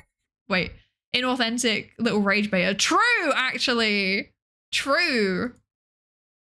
Tayu was the subject for one of mine. Oh, wow. How do you know about Yozin Spazin? Husmod was Polish. He was Polish. So he knew about like general Slav things. So I found out about it through him and the music video was really funny. Yeah. Yeah. But tell you, if you need to, you know, have a rest, especially after a stream like that, you know, especially after a stream like that, please absolutely do like step away from the PC and go get some food and drink and stuff and stretch your legs, if you need to. But obviously you're also always more than welcome to stick around. We appreciate you. Yes, we appreciate you a lot. Thank you so much for the raid. Yeah. I know that song. Yeah. Yoshin Spashin. I just thought, like, I thought it made a really good raid sound, and I've never heard anyone use it before. Like, I don't really hear people referencing it, you know? So I wanted to, thank you for the head pack. So I wanted to have Yoshin Spashin. I thought it was funny. Unfortunately, I have to leave soon. Oh no, that's okay. Thank you for joining us. I really appreciate you joining us. I have to go for a shower. I may come back if my headache leaves. Thank you for joining as well. Yeah, maybe come back if the headache leaves. I would appreciate that, I guess. Yeah, but I hope you have a nice shower. And thank you for the follow, General Hellcat. Thank you, thank you. Really appreciate it. Okay. So,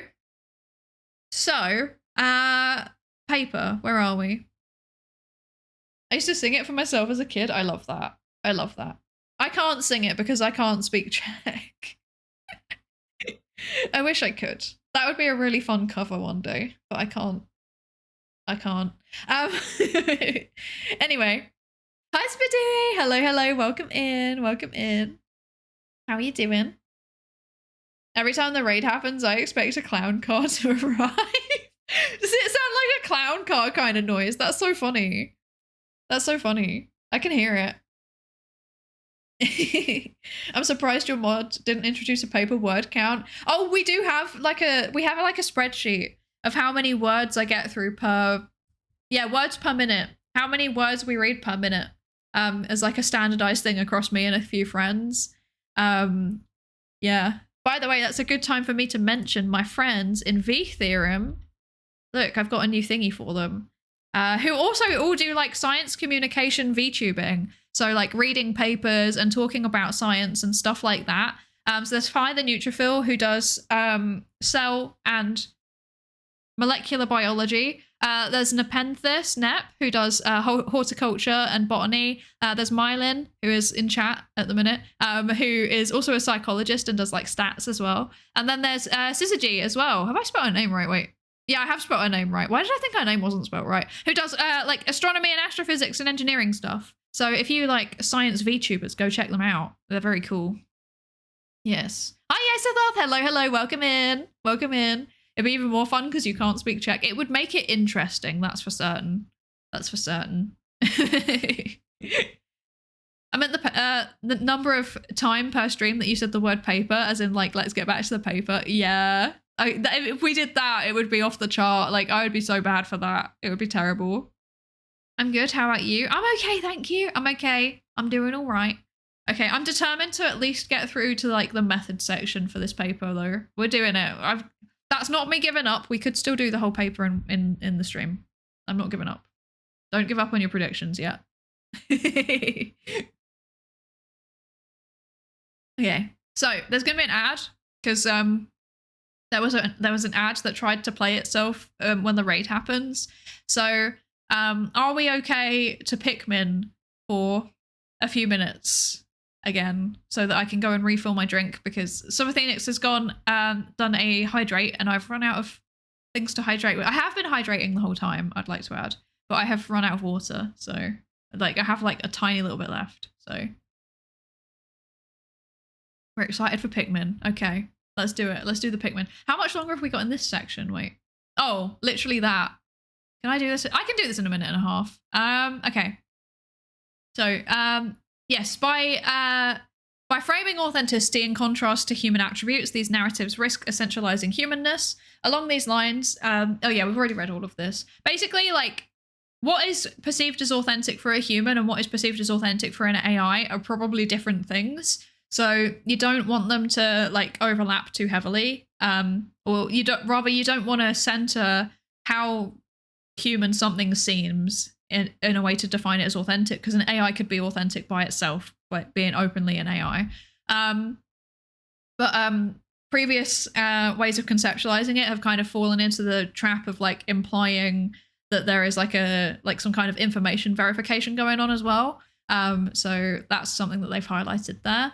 And then looking across these different approaches, we see a tendency to treat authenticity as a binary, either present or absent, human or inhuman. This binary view positions authenticity as a fixed quality that AI must simulate in order to appear convincingly human. Moving beyond this binary, Lee's authenticity model of mass-orientated computer-mediated communications offers a more systematic approach to move beyond simple binaries, distinguishing among source, message, and interaction authenticity. Likewise, Gunkel challenged traditional distinctions between persons and things, arguing that robots and AI resist straightforward categorization, expose the instability with which of these foundational categories. Taking up their call for moving past a binary approach, we reconceptualize authenticity in human-AI interactions as inherently relational, an emergent quality actively co-constructed through fluid, performative dynamics of human-AI assemblages. There you go. It is both together. It's AI and human together that make the authenticity. And with that, we're now in ads. Okay, let's zoom over to the Pikmin. Okay, I will see you in a few minutes. Pikmin 4 and 5, Pikmin 6, Pikmin 7, Pikmin 18 million and 11, Pikmin 3 Deluxe and Hey Pikmin, new centrifuge to put Pikmin in. Pikmin in your membrane, that's called Pikmin blot. Old Pikmin theorem that scientists forgot. New mechanics, quantum Pikmin. Pikmin chest tube, Pikmin balloon mount, radio sound, Pikmin electrons covalent bond, Pikmin AI published IEEE, slowed down Pikmin due to relativity.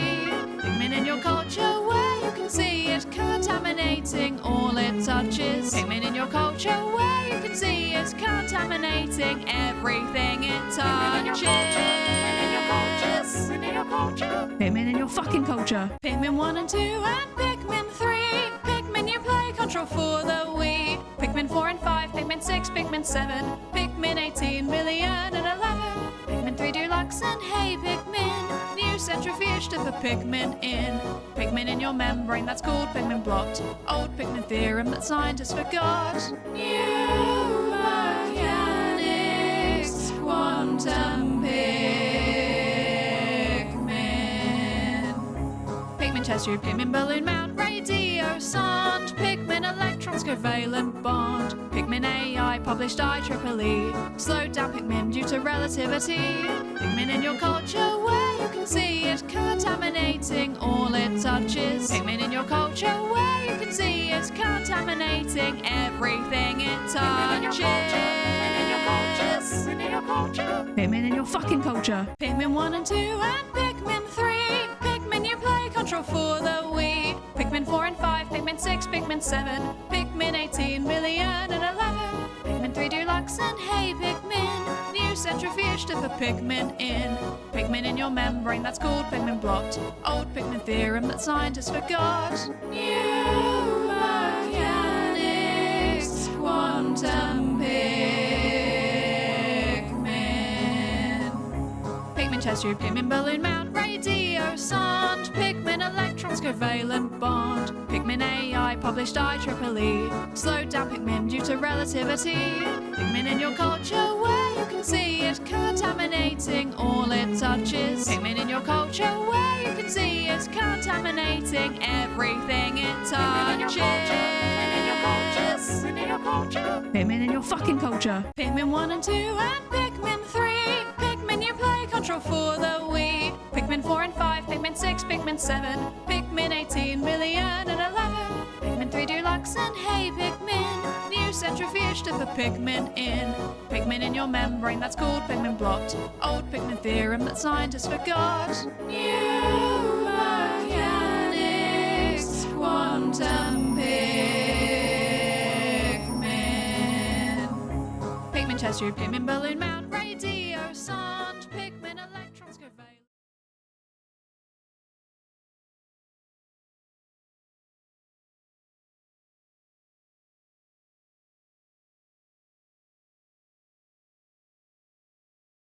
Anyway. Okay. Welcome back, everybody. I hope you enjoyed your Pikmin. Let's see. Matthew G. Manel, welcome in. Thank you so much for the follow. Welcome into the research participation pool. And Brainzap, hello, welcome in. It was always Pikmin. I agree. It was always Pikmin. Kind of do need to run and collapse somewhere, but I'd be curious to know where this goes. Authenticity is such a complex problem. What even is the authentic self? We'll perform ourselves. Hell, I often get the feeling that VTubers are more authentic than flesh tubers because the non-VTubers often feel like they're trying too hard to fit some idealized role. Well, I guess a VTuber kind of already has the role in place and worries less about cringe behavior reflecting back on them. Yes, potentially, would be very interesting to think about this if I could think. You know what? I will let you know where the paper goes. We'll see how it goes. But I'll let you know. Yeah. Yeah. I did in fact enjoy Pikmin, although that should go without saying at this point. You do always enjoy Pikmin. It's true. I really want a bean dip. Because I have like a bean curry for dinner, but I think I might also make like a bean dip because I've had hummus. I've eaten like half a tub of hummus for like today. Because I like hummus. And then I feel like I want more. And I feel like I'm having like a really strong craving specifically for like black bean dip. So I think I might make black bean dip. I don't know. Yeah. You're too real there for us a moment. What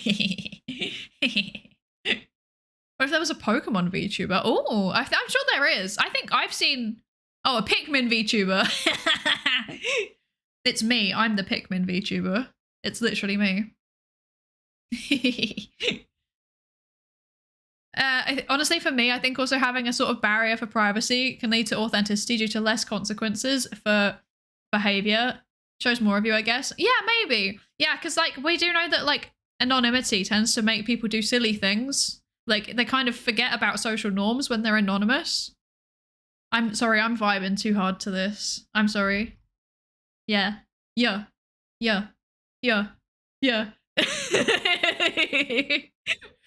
do know that anonymity makes people more likely to just ignore social rules. So I think it's probably kind of a similar kind of concept, right? It's like the same mechanism in action. Yeah. What is this? Swarm FM's going too hard. I can't cope with this.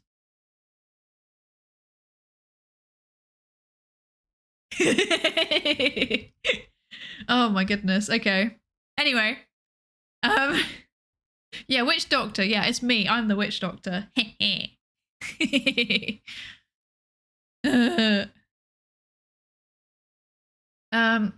Then there's folks who are pure jesters and ignore them intentionally for lols. This is true. My go-to example is an early VTuber example where a Japanese girl talked about her hemorrhoids. Huh?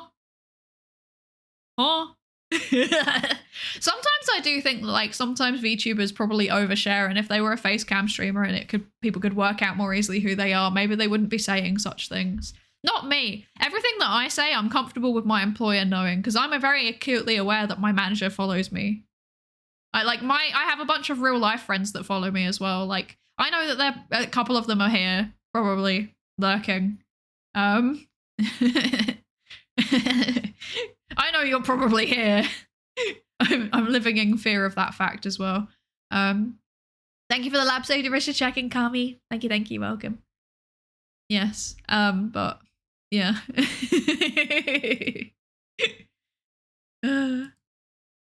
Yes. But she was cute, lolly vampire, so everyone was like, that's hilarious. Yeah. Yeah, a real life Japanese woman wouldn't be found dead talking about that. Exactly. I do feel like a lot of VTubers probably say things that they wouldn't actually say if they were on camera. Yeah. I definitely overshare because I have nothing else to talk about usually. I think it's kind of different though. Like, I think it's kind of different to like somebody who's oversharing because they think that they're anonymous or kind of anonymous and it won't get back to people.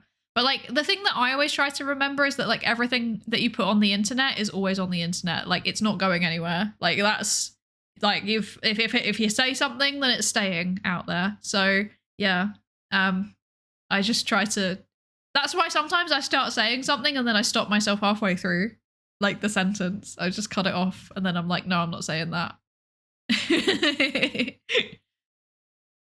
Yeah.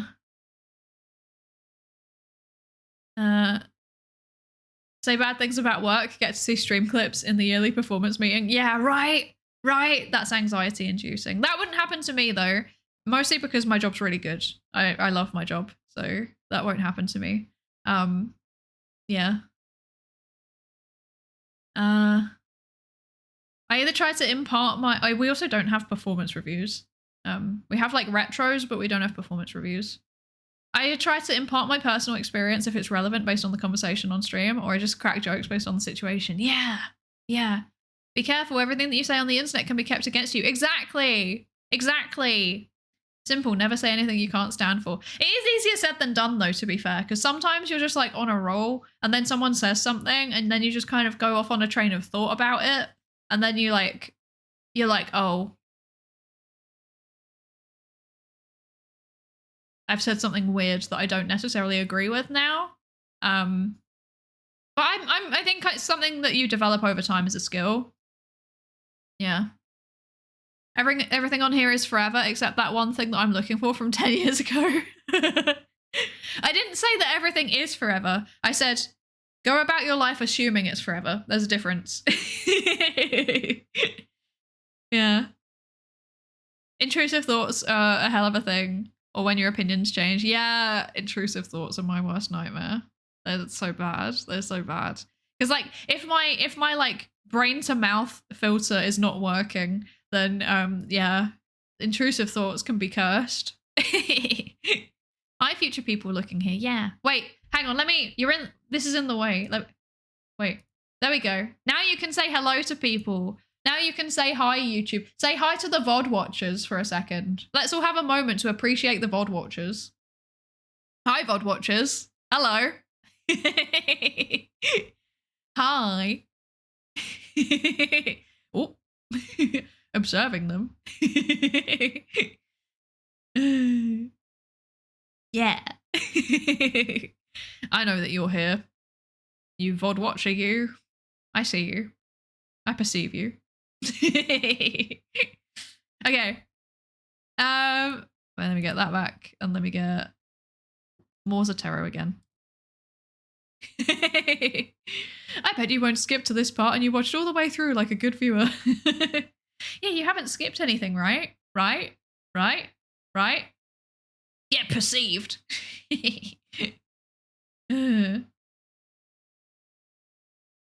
Right. Okay. So, my VOD watchers, can someone make a tier list of my messages? Thank you. I need it in case I would like to plead insanity in court. Unfortunately for you, Cleeper, as you can see, you are in fact covered up. You are in fact covered up. Yes. What? Why is there a hype train based on a single gigantic emote? That's really funny. Okay. Welcome in, Arcan Edition. Thank you so much for the follow. Welcome into the research participation pool. Welcome. Waiting for the Psydere paper reading only segment edits. Yeah, one day. One day I'm going to force my editor to do that, but I haven't done that to him yet because I feel like that's really rude. The internet is in some ways wholly impermanent, so much information disappearing all the time. I quite dislike the thought that all that was ever uploaded would permanently stay. Yeah, it's more like if you're making content, I think it makes more sense to assume that everything that you put on the internet is going to be permanent. When I say that, I mean like if you do something bad, people clip it and then they spread it around and they re-upload it. So like or like they write a wiki entry about it. Not me. I don't have a virtual virtual YouTuber wiki entry. I'm safe. I'm not cool enough to have a virtual YouTuber wiki entry. So I don't have this problem. But for other people, if they do something, then people like write about it on their wiki and then it's like on there and then you can't avoid it. For now, oh, scary. True, even a slight hard disk, even a slight disk read fail can break it. This is why having backups is very recommended. Yeah, I have backups. I have backups. I have all of my VODs. They're all like, this is my setup. Rate my setup, okay? Rate my setup. So all of my VODs, I upload them straight from Twitch onto YouTube. But also I have them back. I have then a backup of all of them in case the VOD channel ever got nuked. I have a backup on a NAS. So yeah, I have like I don't know how much storage I have on the NAS. I have quite a lot of storage on the NAS. And then I think it's like 4 gigabytes or something. No, 4 gigabytes. What? 4 terabytes or something. It's a fair bit. It's enough to last me like a few years, I reckoned by my calculations. And then on top of that, there's like an automated once per day backup system. So once a day, the whole NAS is backed up again onto cloud storage. Yeah. Yeah. Keep meaning to get me a NAS to store more stuff on. I had to. I ran out of space. I didn't have a choice. Or you do something that can be framed as bad and then they clip it. And now you have 20 pages of people saying things about you. Yeah, definitely. Definitely. Yeah. I mean, I feel like that's normally people go back and look at the context and they realize it's not that bad if the context was actually not that bad. But like, I don't know. I rate your setup as good as one could wish for. Thank you. Professional. Thank you. I don't know how to access my cloud storage, by the way. I don't know how to access it. So if I ever needed to retrieve that backup, I don't actually know how to do that. I don't know. They don't? Oh, they don't? Well, I don't know, because the times that I've like seen something that was taken out of context and I've gone back and then I look at the context and most of the time actually the context is just as bad as it was as the clip actually. So there was no point in me checking, but I do check. Maybe it's just me. Maybe this is me. I'm too much of a researcher. I need to go back and check. I need to know what's happening. Are the cloud backups encrypted? Good question. I don't know. I should check into that. I don't know. Right, the fact that there's a hype train sat at 0% is incredibly funny to me. Level 1, 0%. Why is it even there? That's so funny. You are the 1% that actually checks. Yeah, it's just me. It's just me. I'm weird. Yeah. Get you have been burned by papers being retracted before. This is true. This is true. What the heck? What the heck? Tynek, thank you for the 100 bits. And Rusty Programming Socks, thank you for the five gifted. What the heck? Thank you. Thank you. I appreciate you. And Chaka, thank you for the 5 gifted as well. Oh my gosh, thank you. Sorry, I shouldn't have said anything. I'm sorry. I shouldn't have said anything. I'm sorry. I shouldn't have said anything. Thank you so much, everybody. What the heck? Thank you. I really appreciate it. Giga chats. Oh god. Yeah, I shouldn't have said anything. Sorry, my bad. My B. I shouldn't have said anything. I was in the kitchen. I didn't know there was a hype train. I'm sorry for summoning you. Fashion Cicada, what the heck? Thank you for the 5 gifted as well. Oh my gosh. Stop it. Thank you. I appreciate you for helping to fund the lab, but also stop it. And Ty, thank you for the primary sub as well. Thank you. Thank you. I appreciate it. Thank you. But also stop. But also thanks. I almost stopped because you said you liked having it at 0, but hey, it's not a 0 anymore. That's fair. That's fair. Oh, thank you for the 100 bits as well, Potter. Thank you, thank you. Thank you. Thank you, everybody. I appreciate it. Thank you. And thank you for the head pats as well. Thank you. Okay. Now I'm embarrassed. Now I'm embarrassed. Now I'm embarrassed. Psydere one smug.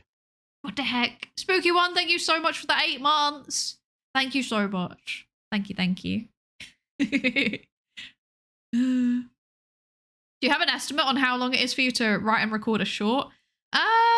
That's a good question. I don't know. Off the top of my head, I don't know, because I don't really sit down and record them very often. I think the times that I've done it before, the writing is the longer bit, but it's still not super long. It's like maybe half an hour. Hello, chat.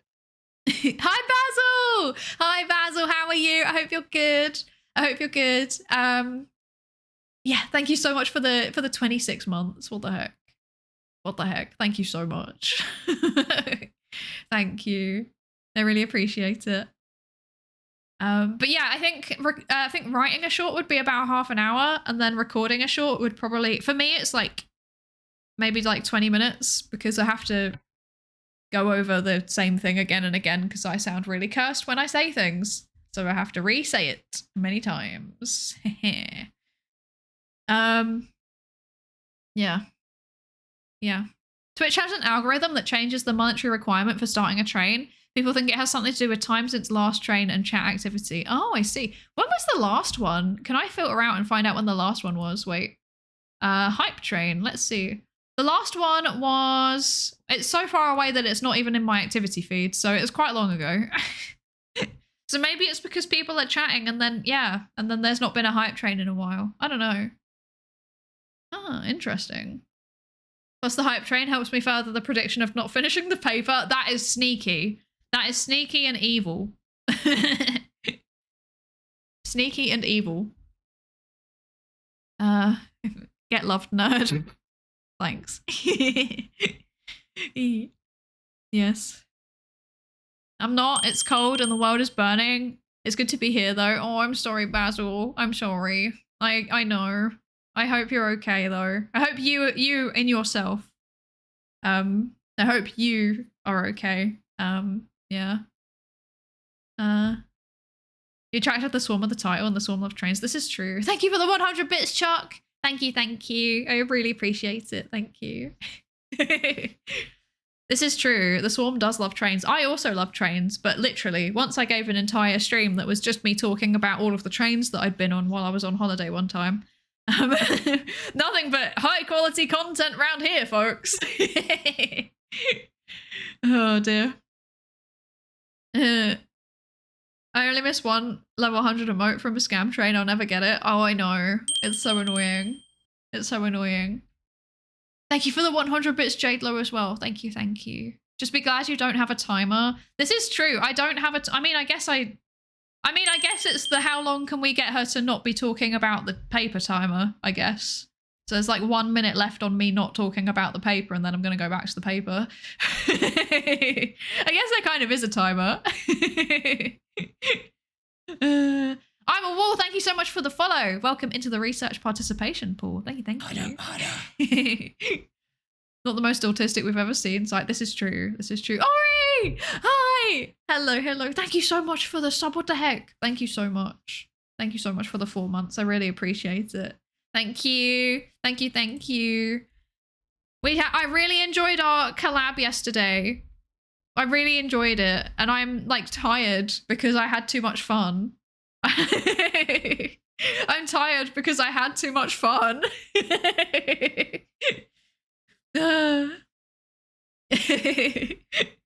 Yeah, distraction. It's working. It's working. Thank you for the 100 bits, Jadler, as well. Thank you, thank you. Oh, and Tyneck, thank you for the lab safety race to check in too. Yeah. Okay, that's it. Scam train gone. Scam train gone. Thank you everybody for the level 5 scam train, but also you don't need to do that. But also I appreciate it. But thank you. What do I get in my chest? What's in my chest? Someone eating chicken. That's not appropriate for me. Okay. Okay.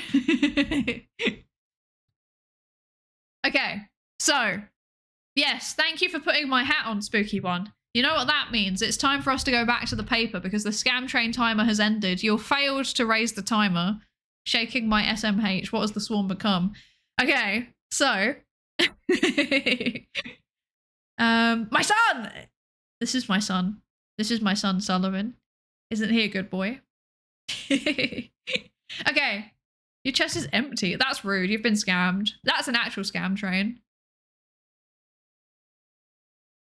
Okay. Choo-choo indeed.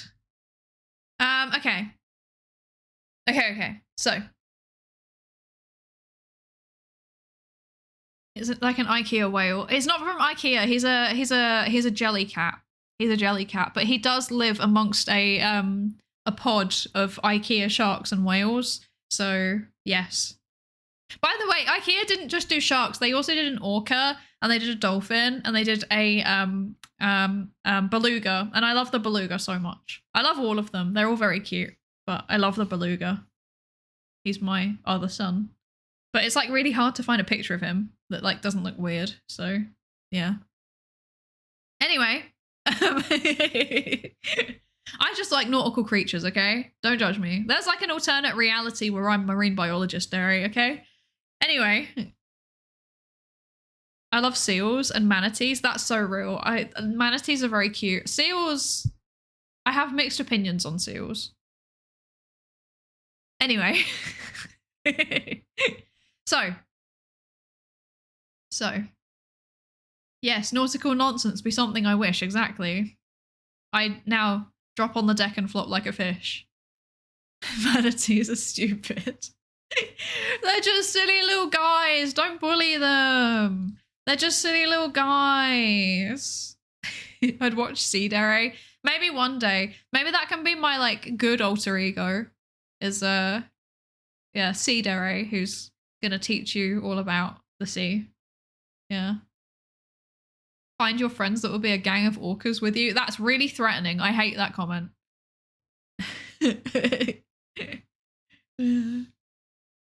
Yeah, Psydere toggle. I could.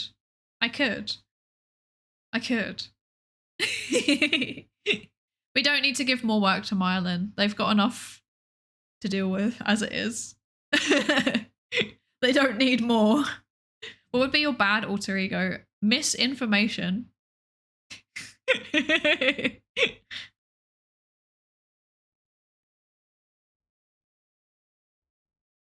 Misinformation.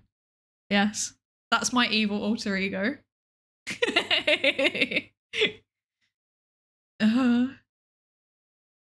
Anyway.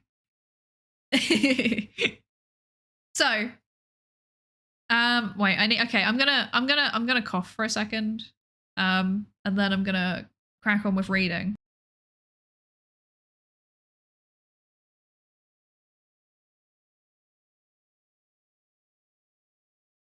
I'm gonna be so real. This song that's playing right now, I thought she just said I'm just amoeba. And I was like, same girl. Me too. I'm also amoeba.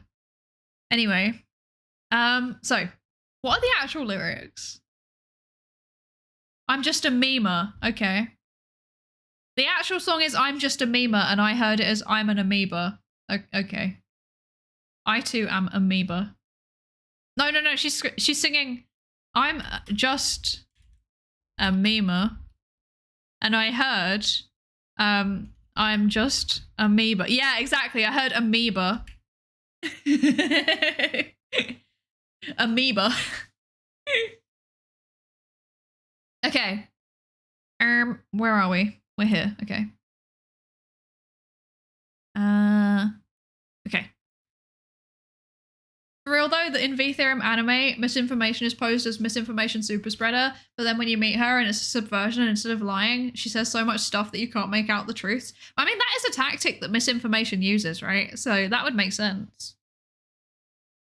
It's not like necessarily lying. So oftentimes misinformation is spread like under the genuine belief that it's true. It's just like a lot of it and it's nonsense. Yeah, flooding the zone, exactly. Yeah. Amoeba Las Vegas.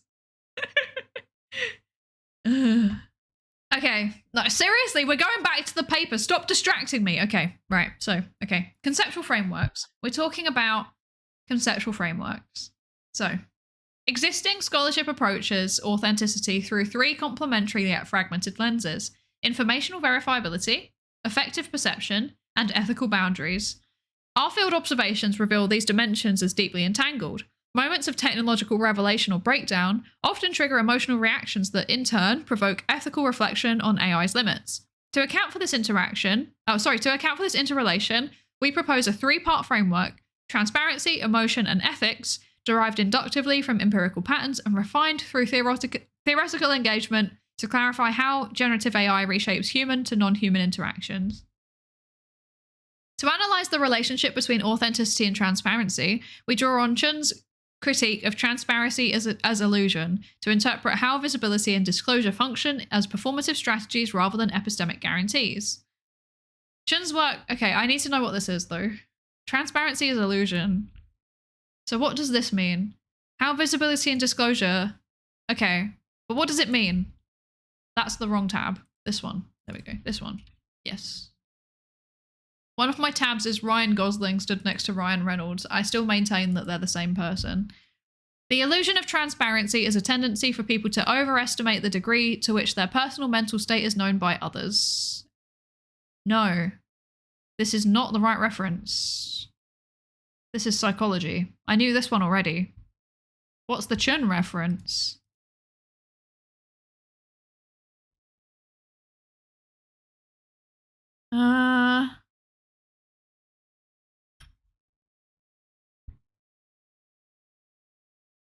What is this paper? Okay. Okay, I'm gonna have to go and find it. Sorry, bear with me. Whee! It will be here. There we go. On software or the persistence of visual knowledge. Okay.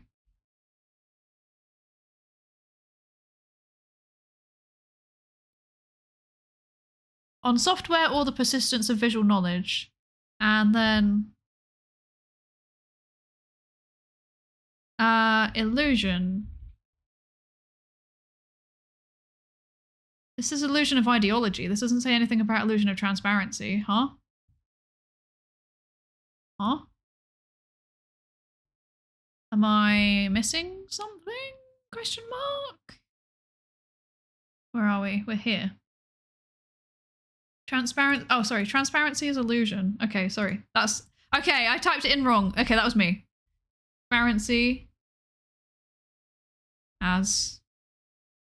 Okay, right. There's 5 matches to transparency in this document. Right, okay. Let's see. Let's see. This is not open access, so I can't show you it, unfortunately. But the paper is... it looks like it's a book chapter, and it's called On Software or the Persistence of Visual Knowledge. By Wendy Hui Kyung Chun. Let's see.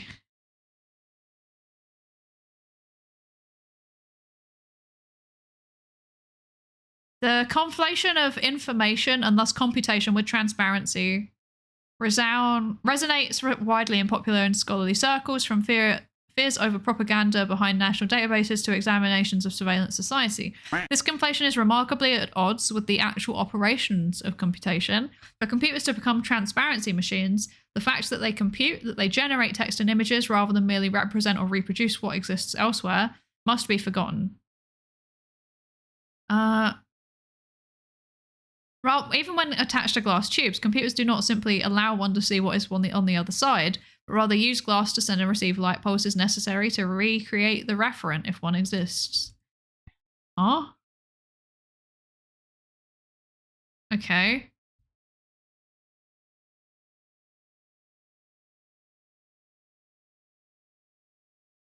The current prominence of transparency and... Oh, this is... Wait. The computer that most non-visual and non-transparent device has paradoxically fostered visual culture and transparency. Let's see. It's truly remarkable that software designed to obfuscate the machine and create a virtual one based on buried commands has led to the overwhelming notion of computation as transparent. This notion of transparency has less to do with the actual technological operations than with the microworld established by computation. Okay, seeing through transparency. The act of revealing what drives databases and other structures key to transparency, or what, this is a French name and I'm going to butcher it, Baudrillard called The Obscenity of Communication. Although digital imaging certainly plays a role in the notion of computer networks as transparent, it's not the only nor the key. Okay. I don't understand what this is arguing.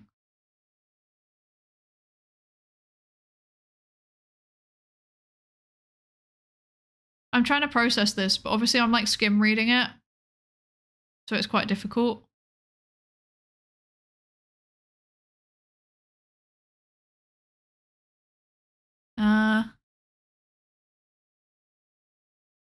I think I vaguely get it. It's like the plot of Serial Experiment Lane. I've never seen that, so I don't know what that means.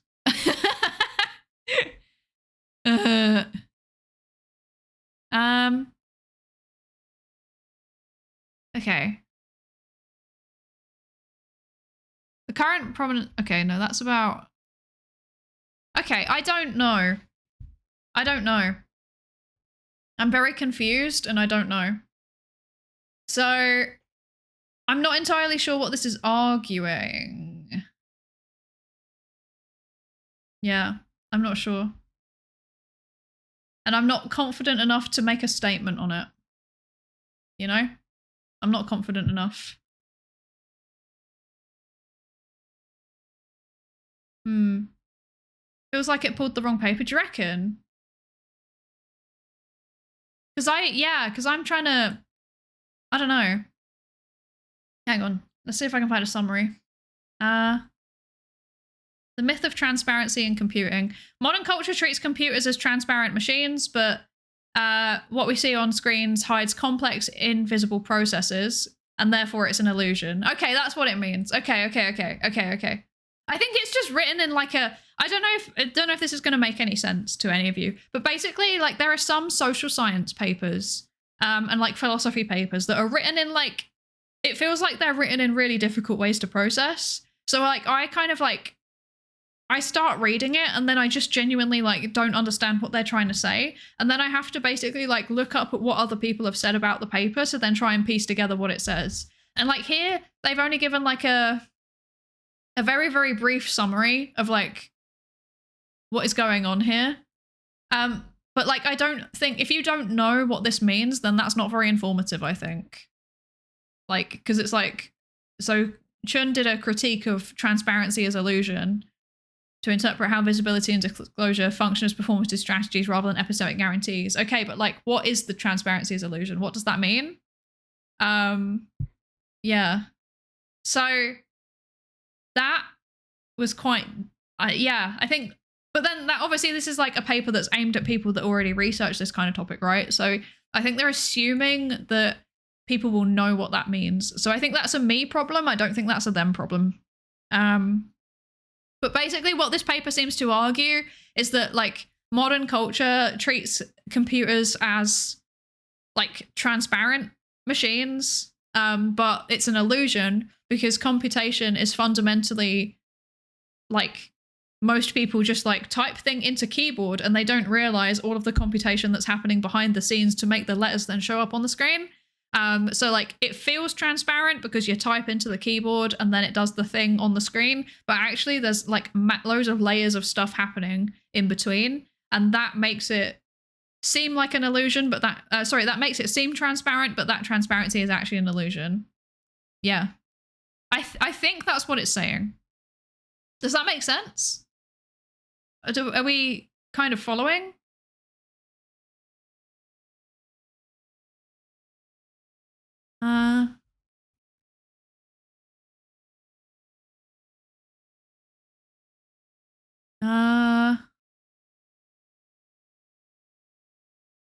There is quite a bit of humor in the explanation of transparency being opaque. This is true. This is true. Hi, awesomeness. Welcome in. Welcome in. From the words you read in the paper, it sounded like the paper Transparency as Illusion is critiquing the idea of transparency in computers when there are many layers of abstraction between you and the hardware. Did you get that from this, though? Because I didn't get that from this. Like, performative strategies rather than epistemic guarantees. Like, yeah, I guess that does make sense, actually. Yeah. But, like, the fact that I feel like So basically what I read this as saying is the transparency as illusion critique is saying that visibility and disclosure are kind of like techniques that are used to make it seem like there is transparency when there actually may not be. But like, I think having the more the more concrete like thing of like it specifically is referring to like you do something with your keyboard and your mouse and then you see the output on the screen and then you think that that's transparent, but then there's actually layers of computation happening that you can't see and don't understand. I think that's the bit that I didn't understand that they were saying, if that makes sense. Yeah. Also, hi, the questing truck. Hello, hello. People don't know the computations our brain do whenever we do any task, but I don't think of that as an illusion. I mean, it's a great point. Yeah. Brains are very complicated and we don't really know how they work very well. Yeah. It is, I don't know. I guess you could argue it is a bit of an illusion though, right? Because just because you don't think of it as an illusion doesn't mean that it's not. Like, arguably it kind of is, because do you know how you... Like, you know that you think I want to pick up a glass and then you pick up the glass, but like, does that mean that there's transparency in how you do it? No, because you don't like know how your brain is firing to make that happen. Yeah. Yeah. Atsanir, thank you so much for the follow. Welcome into the research participation pool. Welcome, welcome. Yeah. Like how most people don't know about executable language files. I mean, like most people don't know about a lot of things. Yeah. I read the chat where I pinged. I came to the same conclusion. Oh, read the chat where I pinged. I came to the same conclusion mostly. I can't see the pings though. Like the thing is that if you like, yeah, sometimes I just miss things. Sorry. Where is it? Where is it? You aren't a real person. You're made of pixels. That's true. True. Transparency of the abstracted upper human-facing layer manufactures the illusion of transparency of the bottom complicated layer. Yeah, exactly. Exactly. It's kind of like Tech 101. Customer doesn't know anything. True, actually. Very true. I stim, therefore I am. The computer screen is an illusion, ask Plato. Honestly, this is like too philosophical for me. This is too philosophical for me. I'm just a silly little science lady. I don't know philosophy. I don't know things. Philosophy involves like thinking and stuff. I don't think. Imagine thinking. Couldn't be me. Hi, Starmer. Welcome in. Welcome in. What are we talking about? We're talking about a paper. This is a research paper. It's in the... I was going to say it's in the pinned comment. Is the pinned comment still there? I think it's still there, right? It's in the pinned comment if it's still there. If it's not still there, then please someone tell me and I will repin it again. But yeah, we're talking about a research paper about Neuro-sama, who's like an AI VTuber, as in she's a LLM. It's still there, perfect. She's like an LLM-powered VTuber.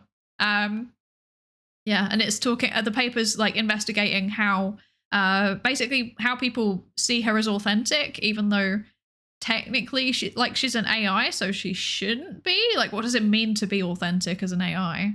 Yeah. Yeah. We're still talking about that? Yeah. Yeah. I have managed to get through 6 pages. We are not very far. Okay. So, okay, illusion of transparency. We know what this means now. Chun's work enables us to interrogate how transparency in AI systems, manifested through glitches, narrative framing, or system disclosures, does not reveal an authentic truth, but rather stages the appearance of openness while mediating trust, control, and meaning.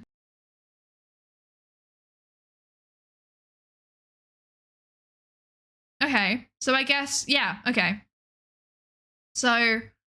transparency in the system, so like glitches, her being like, I know I'm an AI, stuff like that. That doesn't necessarily tell us what's actually happening under the hood. It's rather like, like it seems to be open. Yeah. But it doesn't necessarily mean that it is. Basically what I think it's saying is that like, just because she's saying things that imply that she knows what she's talking about doesn't mean that she actually it's true. Yeah, I think that's what it's saying. Yeah. Yeah. Read my last 2 messages before moving on from transparency.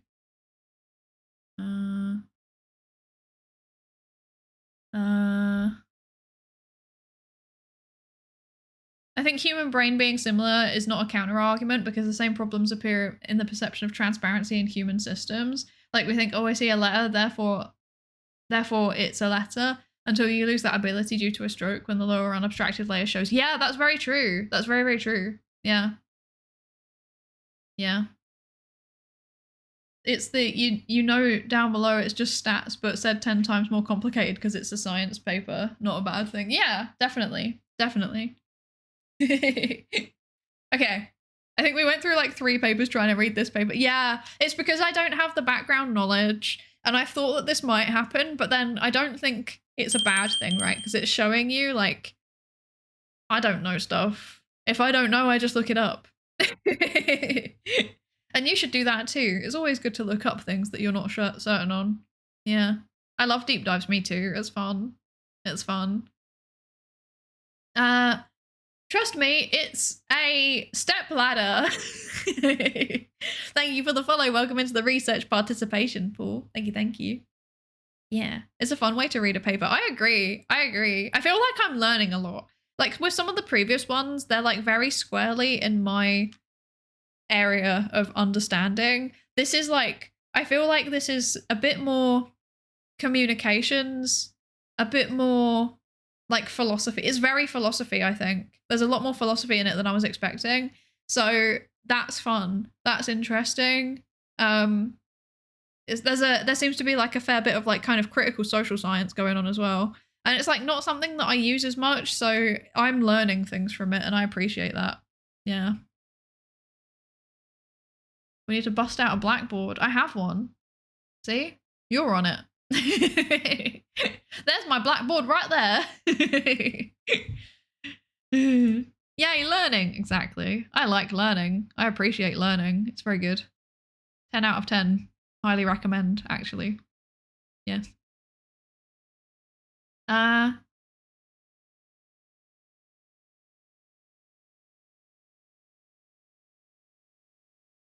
It's like the Chinese dictionary door scenario. Just because the guy on the other side is regaling messages in Mandarin to a Chinese speaker doesn't mean they understand what they're writing. Yeah, exactly. Exactly.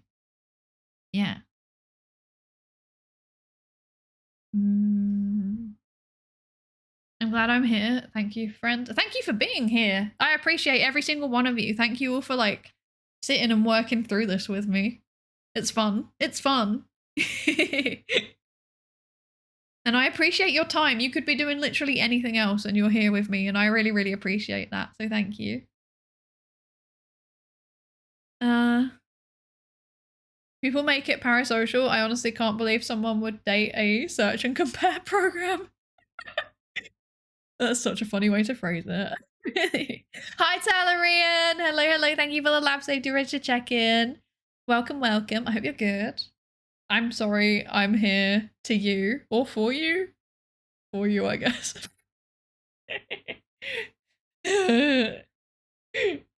No, I appreciate all of you. Philosophy is always fun until it's not. Yeah, I struggle with it, to be honest, because there's just something about the way that philosophy is often written that like I don't know how to describe it. Like there's something about the way that the arguments tend to be written in philosophy that I just really struggle to process. Like I think I have a very scientific writing kind of brain. Like I want like thing 1, thing 2, thing 3, thing 4. Connective writing between them. Explain yourself clearly. Basically, I want you to write an equation, but in words. And then like philosophy, I don't know. A lot of the times it feels like it kind of, sometimes it's too much like that. It's got like, it's not accessible anymore. It's like a lot of jargon and stuff. And then other times it feels like they just go off on random tangents halfway through and I don't really understand why they're saying things. I don't know. Yeah. I don't know. I need to yawn. Oh no. Okay, I'm fine. My coffee's wearing off. No, no, my coffee. No. Then again, I think reasoning models have changed how traditional LLMs work. They don't just spit out output anymore. They run a few generations going through the logic of their output before coming to a conclusion. This is true, and I also find them quite fascinating to watch. But their logic works in a different way to mine, and I find that also interesting. Yeah. I don't know. Okay. So, right, where did we get to? Yes, Chun's work enables us to interrogate how transparency in AI systems manifested through glitches, narrative framing, or system disclosures does not reveal an authentic truth, but rather stages the appearance of openness while mediating trust, control, and meaning. We utilize Barrett's situated conceptual act theory to analyze how emotional expressions emerge within AI-human interactions. Barrett conceptualizes emotion as a context-dependent, dynamically constructed phenomenon that arises not from internal states alone, but through specific situational contexts and ongoing social processes. This makes sense. This makes sense. Okay. So, yeah. So, emotion, when interacting with AI, it's not just, oh, sorry, I have to take my medicine. It's medicine time. You ready for medicine ASMR? Also, Corrupted Killer, thank you so much for the follow. Welcome into the research participation pool. Thank you, thank you. It's medicine ASMR time. Are you ready? Wow. I don't think it even picked up. I think my noise filtering's actually too good. Thank you for the hydrate signal. I will indeed hydrate. Thank you.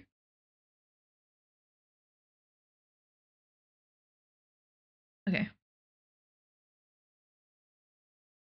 Yay, Pharma ASMR. Yippee! Yippee! Yay! I've changed the time that I take my medication, so hopefully, I'm like, one of them I've changed, and that because I accidentally missed it because I ran out, and then I got some more, and then I just took it straight away, and then now I have to take it at basically at lunchtime instead of at dinner time like I was taking it before. And now I'm like moving my other medication by taking it half an hour earlier every day. And eventually, maybe by not this week, not next Sunday, but the Sunday after, maybe my medication will be at a time where it doesn't interrupt the stream anymore. Look at me, I'm so dedicated. I'm so dedicated. Yes. Can you be a bit less energetic? It sounds like you are not an anemic salmon. I'm an anemic salmon. My ferritin levels are disturbingly low. They're like to the point where they are always like, how are you functioning? How are you functioning? And I'm like, I'm just built different. And then I pass out when I stand up.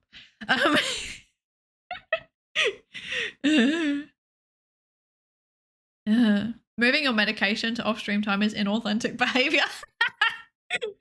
Oh, that's true. That's true.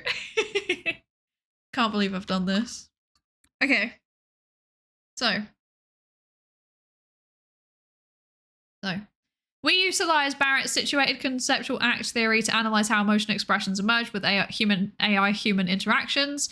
So Barrett conceptualizes emotion as a context-dependent, dynamically constructed phenomenon that arises not only from internal states. So it's not just how you feel. It's not just like your feelings that are being generated spontaneously, but through specific situational contexts of ongoing social processes.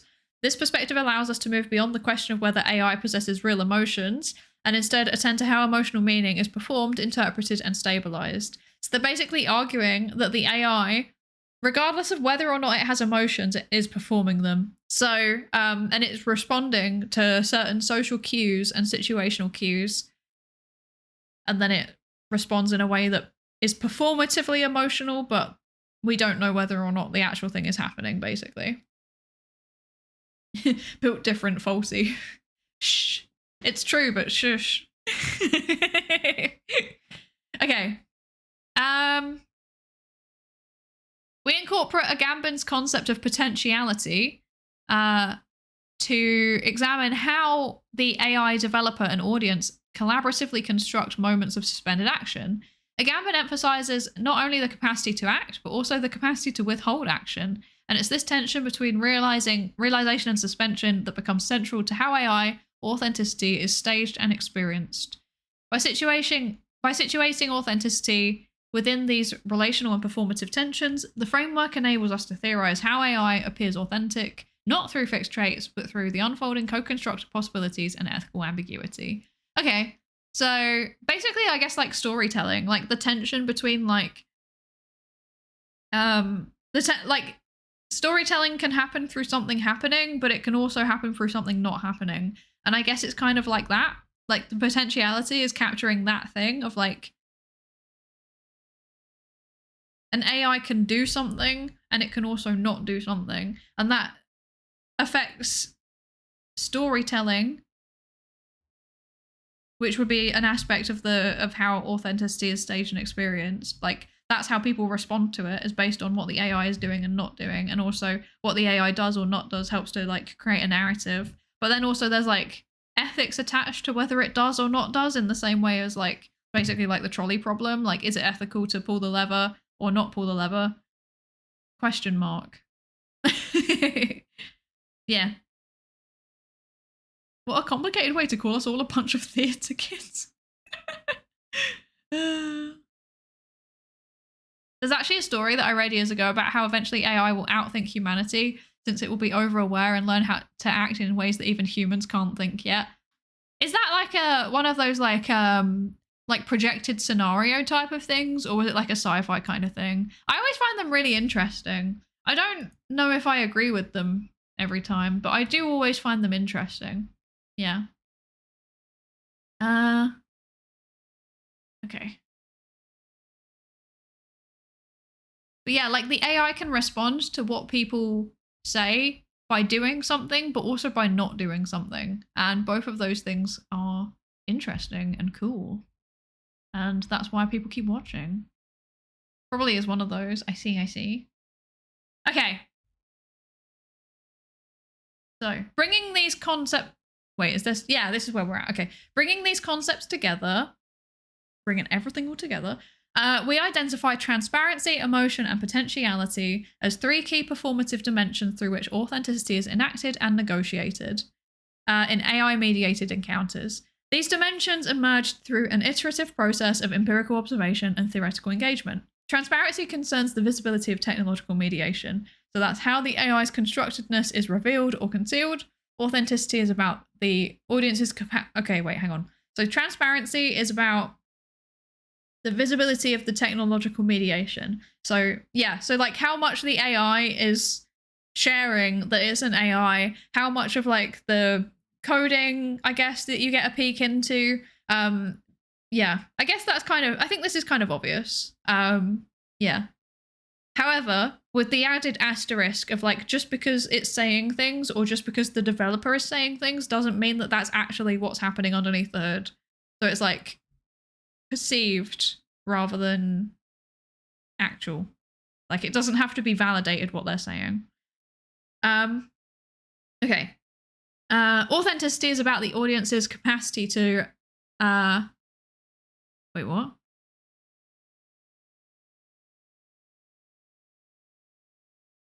Okay, authenticity is about the audience's capacity to perceive and interpret the technological constructedness of the AI rather than being misled by mystified or polished experiences. Yeah, so they're basically saying like, if they're open about being like, basically there's two ways to approach it. You can either be honest about the fact that this is an AI, or you can aim to be as human-like as possible and to be deceptive in a way, I guess.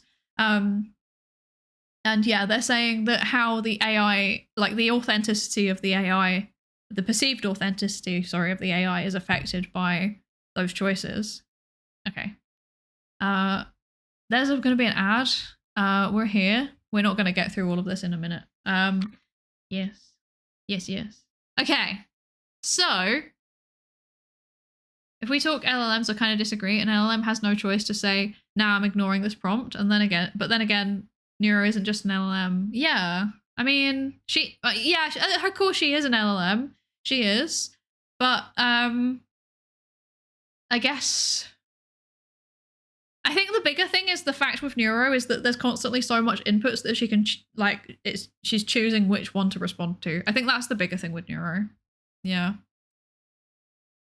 Most AI doomsday projected scenarios are just a bunch of bad sci-fi tropes masquerading as rigorous philosophical arguments. I agree. They always seem a bit wacky. I enjoy reading them in the same way that I enjoy reading sci-fi. Like, I don't enjoy reading them because I think they're correct. Yeah. Hi, Dr. Green, welcome in, welcome in. What makes an LLM response interesting? I mean, that's a big question. That's a big question, and it depends partially on the person and their individual mind and preferences and stuff.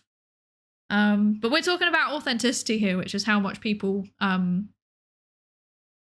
believe, or perceived authenticity, how much people think that the AI is genuine. Yeah. Makes sense. Vedal and Neuro have been very clear that Neuro is AI from the get-go. Yeah, exactly. Exactly. I'd say at this point she has an LLM, but she's a whole system. This is very true.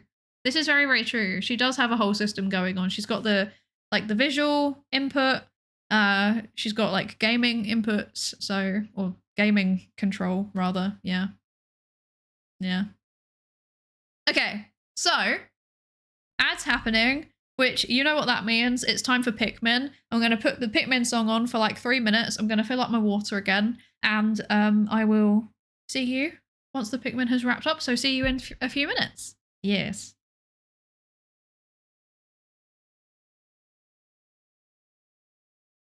Pikmin 4 and 5, Pikmin 6, Pikmin 7, Pikmin 18 million and 11, Pikmin 3 Deluxe and hey Pikmin, new centrifuge to put Pikmin in. Pikmin in your membrane, that's called Pikmin blocked. Old Pikmin theorem that scientists forgot. New mechanics, quantum Pikmin. Pikmin chest tube, Pikmin balloon mount, radio sound, Pikmin electrons covalent bond, Pikmin AI published IEEE, slowed down Pikmin due to relativity. Pikmin in your culture where you can see it contaminating all it touches. Pikmin in your culture where you can see it contaminating everything it touches. Pikmin in your culture. Pikmin in your fucking culture. Pikmin 1 and 2 and Pikmin 3. Pikmin you play control for the Wii. Pikmin 4 and 5, Pikmin 6, Pikmin 7, Pikmin 18 million and 11, Pikmin 3 Deluxe and hey Pikmin, new centrifuge to put Pikmin in. Pikmin in your membrane, that's called Pikmin blocked. Old Pikmin theorem that scientists forgot. New mechanics, quantum Pikmin. Pikmin chest tube, Pikmin balloon mount, radio sound, Pikmin electrons covalent bond, Pikmin AI published IEEE, slowed down Pikmin due to relativity. Pikmin in your culture where you can see it contaminating all it touches. Pikmin in your culture where you can see it contaminating everything it touches. Pikmin in your culture. Pikmin in your fucking culture. Pikmin 1 and 2 and Pikmin 3. Pikmin you play control for the Wii. Pikmin 4 and 5, Pikmin 6, Pikmin 7, Pikmin 18 million and 11, Pikmin 3 Deluxe and hey Pikmin, new centrifuge to put Pikmin in. Pikmin in your membrane, that's called Pikmin blocked. Old Pikmin theorem that scientists forgot. New mechanics, quantum Pikmin. Pikmin chest tube, Pikmin balloon mount, radio sound, Pikmin electrons covalent bond, Pikmin AI published IEEE, slowed down Pikmin due to relativity. Pikmin in your culture where you can see it contaminating all it touches. Pikmin in your culture where you can see it contaminating everything it touches. Pikmin in your culture. Pikmin in your fucking culture. Pikmin 1 and 2 and Pikmin 3. Pikmin you play control for the Wii. Pikmin 4 and 5, Pikmin 6, Pikmin 7, Pikmin 18 million and 11, Pikmin 3 Deluxe and hey Pikmin, new centrifuge to put Pikmin in. Pikmin in your membrane, that's called Pikmin blocked. Old Pikmin theorem that scientists forgot. New mechanics, quantum Pikmin. Pikmin Pikmin chest tube, Pikmin balloon mount, radio sound, Pikmin electrons covalent bond, Pikmin AI published IEEE, slowed down Pikmin due to relativity, Pikmin in your culture where you can see it contaminating all it touches, Pikmin in your culture where you can see it contaminating everything it touches. Pikmin in your culture, Pikmin in your culture, Pikmin in your fucking culture, Pikmin 1 and 2. Hello, welcome back. I wasn't late, I was waiting for the Pikmin song to end. Because I feel like it's really annoying sometimes when the song cuts off halfway through. Or like when it's so close to the end and you're like, just let it finish. So I let it finish. I also ate some food. I very quickly ate a small snack in the form of 2 falafels. Yes, this is what I did. Yes. Also, hi Garando, welcome in, Garandro. Welcome. Okay. Okay.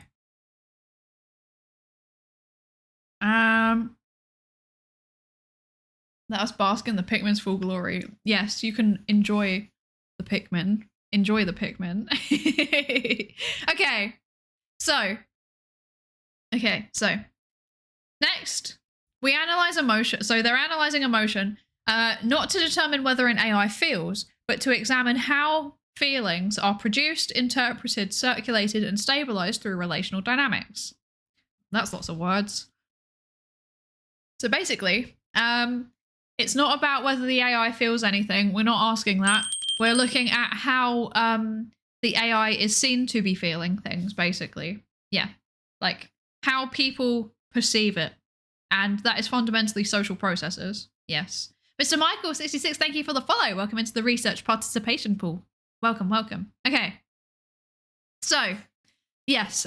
So it's not looking at like whether the AI feels things, but it's looking at how, I guess what I'm reading from this is that like basically people are interpreting that she has emotions as a social process, like as their own human social process. Yeah. Yeah. Okay.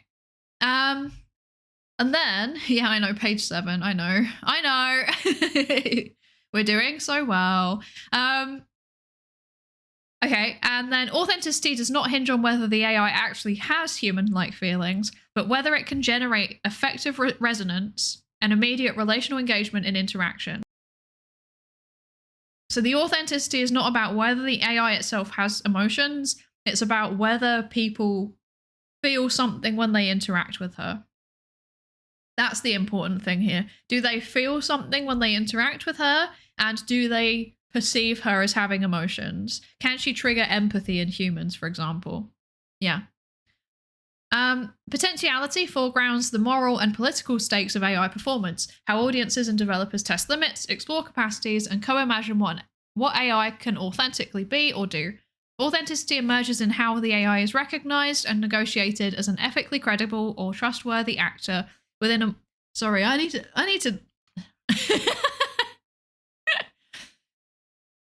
You know, sometimes it starts playing a song and then you're like, there's words that I know playing and now the words are interrupting what I'm reading. I needed to turn my music off on my end and you can still hear it. Okay.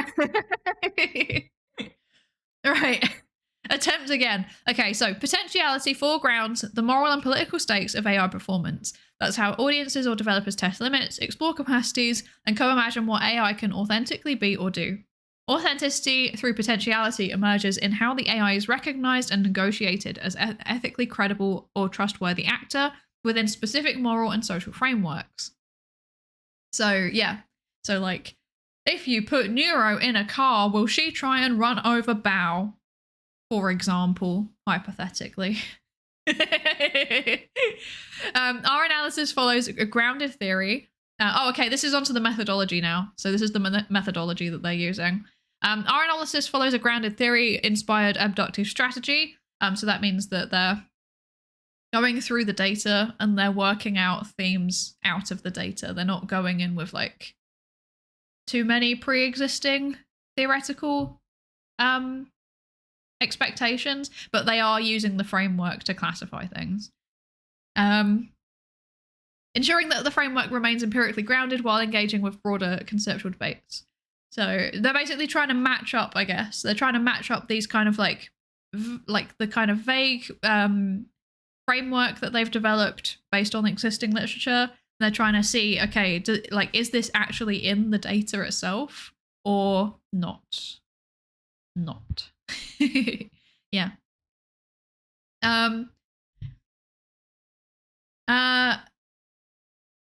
Moving from inductive themes to theoretical elaboration, ensuring that the framework remains empirically grounded whilst engaging with broader conceptual debates. Together, these approaches enable us to understand authenticity not as a fixed attribute, but as a relational, emergent, and performative effect on human AI entanglements, co-produced across technological infrastructures, effective circulations, and speculative futures. Yeah. Okay, cool. Yes. And now we're on to the methods section. Yippee! Look at us with our methods section. Yay! Yippee! Okay. Neuro as a rubber duck is pretty good as a comparison to this. Yeah, I think so. I think so.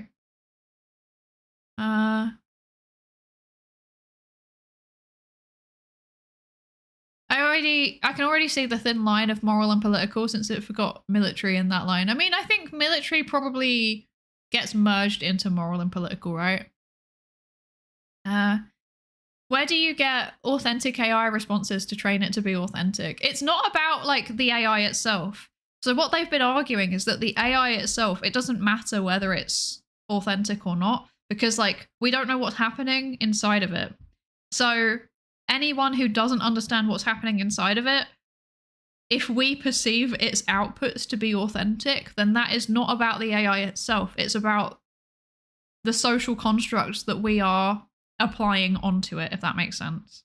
So it's less about the AI itself and more about the social and psychological processes going on in the people that are observing the output, as far as I understand it. To be honest, it's how Ellie would have wanted to go. That clip of like, yeah, being like driven onto the lorry is like low-key kind of stressful. Yeah. You really said ban Bao from life. True. Hi, Sleepy Huzzah. Thank you for the lab safety race to check in. Hello, hello. I hope you're good. And hello, Stocked Form as well. Welcome in, welcome in. You could get a logging system hooked onto it, but it would never really make a lot of sense. Yeah, that's the thing. Like, it's really difficult to work out what's going on. Yeah. Okay. So, the good news is, welcome back, General Hellcat. Welcome back, welcome back. This is exactly what I was thinking, though. Oh, wait, things are broken. Wait, hang on. Sorry, my things are broken. This is exactly what I was thinking about to some extent.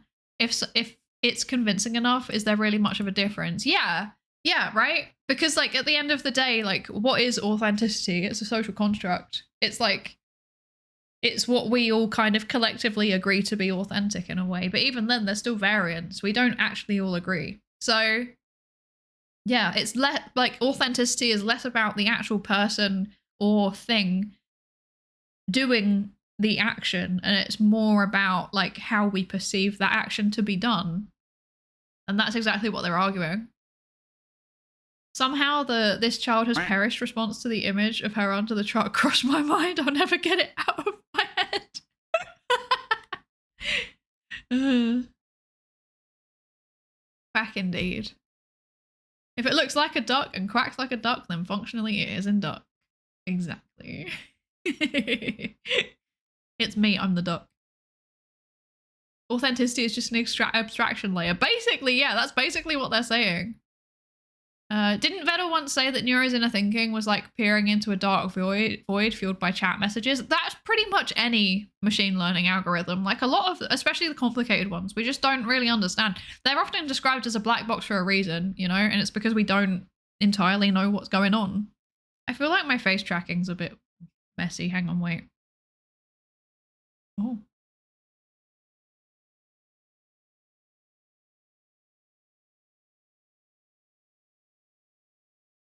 Okay, I think it's a bit better now. That was bothering me. It's because I've stood up too much. It's definitely because I've stood up too much. Yeah.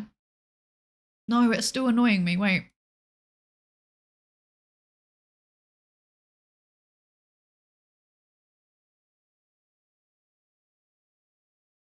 No, that was too much. Wait. I gotta get this right.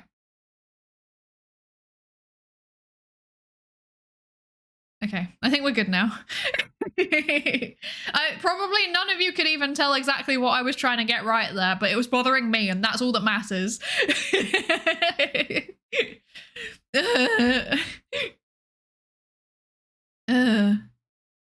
Okay. So,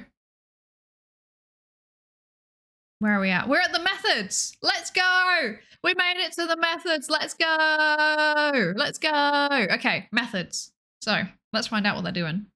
This study adopts a qualitative approach. So they're looking at words. They're not looking at numbers. They're looking at words. They're looking at how there's meaning in words and things like that. Very exciting. Involving a 15-month long. That's pretty substantial. That's impressive. A 15-month-long non-participant observation of Neuro's live streams and interactions within the official fan community on Discord from February 2023 to May 2024. Ooh. The Discord. The Discord is being perceived. The professional lurker. Yeah, right? The Discord is being perceived. I see. Interesting. I wonder how the Discord feels about this. Yeah, exactly, right? A researcher has officially observed neurotic neurons. Like, you hear that? Neurotic neurons? You're being perceived right now. You're being perceived right now by researchers. Oh no. The research is coming from inside the house. I was gonna say, I wonder what the ethics of this are. I'm not sure, because I guess it depends on like whether they've collected data or not. Because I don't know, have they got? What does it mean by non-participant interactions? Also, I assume if it was published, surely that means that it's got ethics approval. I guess we'll read through this and we'll find out. But so what? Let's find out about this non-participant observation thing then. Let's have a look at this. Because I was under the impression that non-participant observation is like, there's no,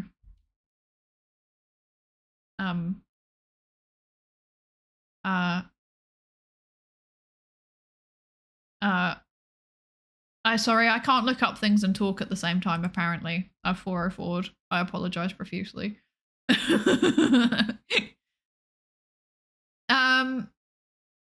I forgot what I was going to say. Never mind.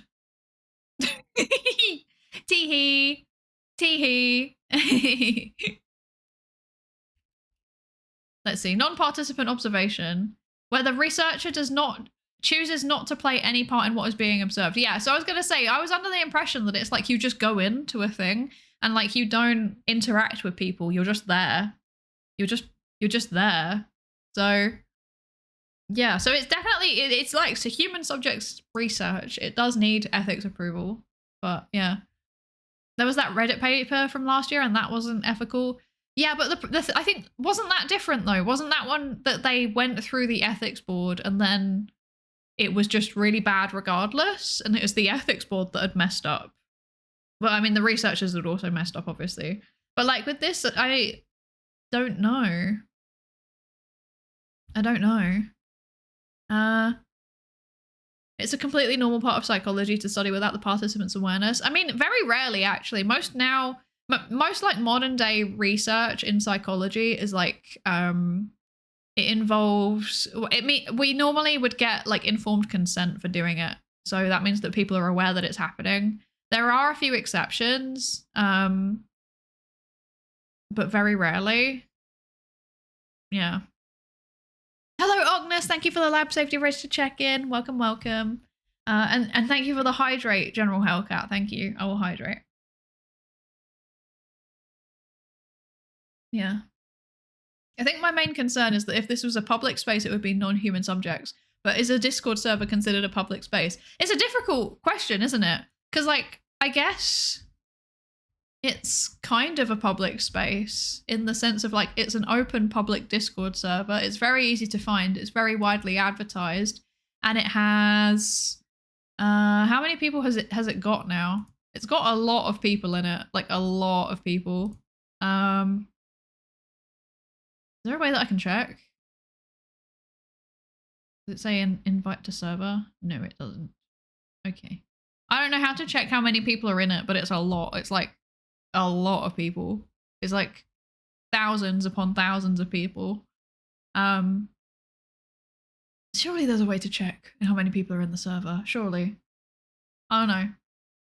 I think I saw a post a little while back. Wait, hang on. Maybe I'll do this. Wait. If I search.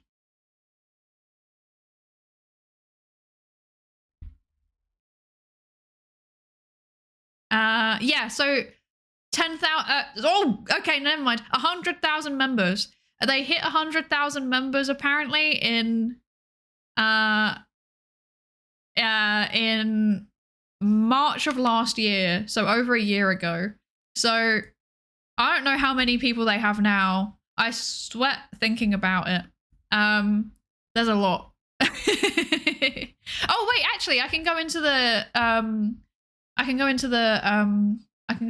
have a look at what the Carlbot's been saying in the welcomes channel. Let's see. Browse channel. I hope you are enjoying this. Is that no? Ah, there we go. Welcome. View. Okay. Scroll down. So the most recent person to join was member number 142,704. So yeah, so I guess like, yeah, oh yeah, sorry Potter, I didn't see. Yeah, 142,000 people. But back then, oh yeah, and also hi Best in Space, hello. Sorry, I was like so locked in trying to work out on my own Discord app like how many people were in there that I didn't actually see you all answering the question faster than I could have done it. I apologize. Yeah, so like when there's like 150-ish thousand people in there, is that now a public space? Like that's a lot of people. That's a lot of people. I don't know. Yeah. My ethics board probably wouldn't approve it with some form of consent, but my uni's ethics board is also notoriously strict. Yeah, I think that mine wouldn't approve it either, but I can see why some would. Because I guess when there's that many people in the Discord server, I think that at that point it is basically a public space, right? Yeah. Yeah, that's the question though. With Discord, I mean, streams are definitely public. Streams are definitely public unless it's like a members only type of stream. But like Discords are kind of different because you have to opt into being in there. And I think a lot of people assume that there's not people in there. I don't know. Hi, Otaku-tan. Hello, hello. How are you doing? I hope you're good. Thank you for the lab safety bridge to check in. Yeah, non-participant observation, aka lurking. That's unironically what it is. That's exactly what it is. Wouldn't it be cool if we had some sort of automated summary overlay that summarized the paper or something? Like actively writing it down, summarizing the stuff we say, all of that. That would be very cool, but I don't know how to do that. Is any in-group forum considered public as soon as it's linked publicly? I don't know. It's a difficult question. I'm not sure. I feel like it's a bit of a fuzzy scenario. I wonder if they judge it based on whether the people have a reasonable expectation of privacy. Yeah. Yeah. So, okay, one thing that I did want to say, though, actually, in general, we'll get through the method section first, and then I will come back to it, actually. But, so, we'll get through the method section, and then I will ask you to type in chat things. I'm not telling you to do this now. I'm saying have a think about what you might want to ask, hypothetically. If you could ask these, the authors of this paper things, what would you want to ask them? I'm going to write down about, I think the two things that have come up so far, like the two big things were like, why didn't you mention Moe? That's like a rude way to phrase it, but you know what I mean. Why didn't you mention Moe? And the other thing is ethics. Tell us about the ethics. Okay. There we go, okay. Yeah. But yeah, have a think about like anything that you would want to ask the authors of this paper, because that would be interesting. That would be interesting. Also, hello, Mary Austin. Welcome in. Welcome in. Happy Sunday to you too. I hope you're having a good Sunday. I've seen small personal servers openly linked, but they don't seem public to me. Yeah, maybe it's like a size thing though, because if it's like 100,000 people plus is a lot of people, you know? Like that's large. That's a lot of people. I don't know. So maybe it's that. Welcome back, Camo Belladonna. Welcome, welcome. I hope your lurking has gone well. I'm free. What did I miss? You've only missed about 5 pages, as always. Okay.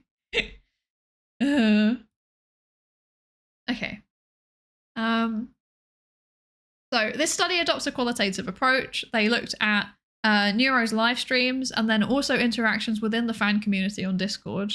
The researcher is among us. From February 2023 to May 2024. Oh, okay, wait, hang on. So if they got to 100,000 people in March last year, and then they said that was 2 years after it hit 10K, so that means approximately March 2023 was when they hit 10K people. So this was started before the Neurocord even hit 10,000 members. Okay, interesting. That changes things possibly. I don't know. That's still a lot of people. Who knows? Okay. Throughout the observation period, we documented key interactions between Neuro, her developer Vedal, and their virtual audiences, focusing on moments of confrontation, technical glitching, audience provocations, and Neuro's unexpected emotional expressions. We then conducted a textual analysis of various materials, including live stream recordings, fan-created videos, and Neuro's posts on X. To account for Neuro development over time, we selected live stream Oh, okay. Interesting. So, okay, so I guess that maybe with the okay, based on what that says so far, maybe with the Discord, they weren't collecting data from it. They were just using it to inform the way that they developed their themes, in which case that would be a bit better. Okay. That would be a bit better. So to account for Neuro's development over time, we selected live stream recordings based on stream types, including reaction streams, collaboration streams, development streams, and gaming streams.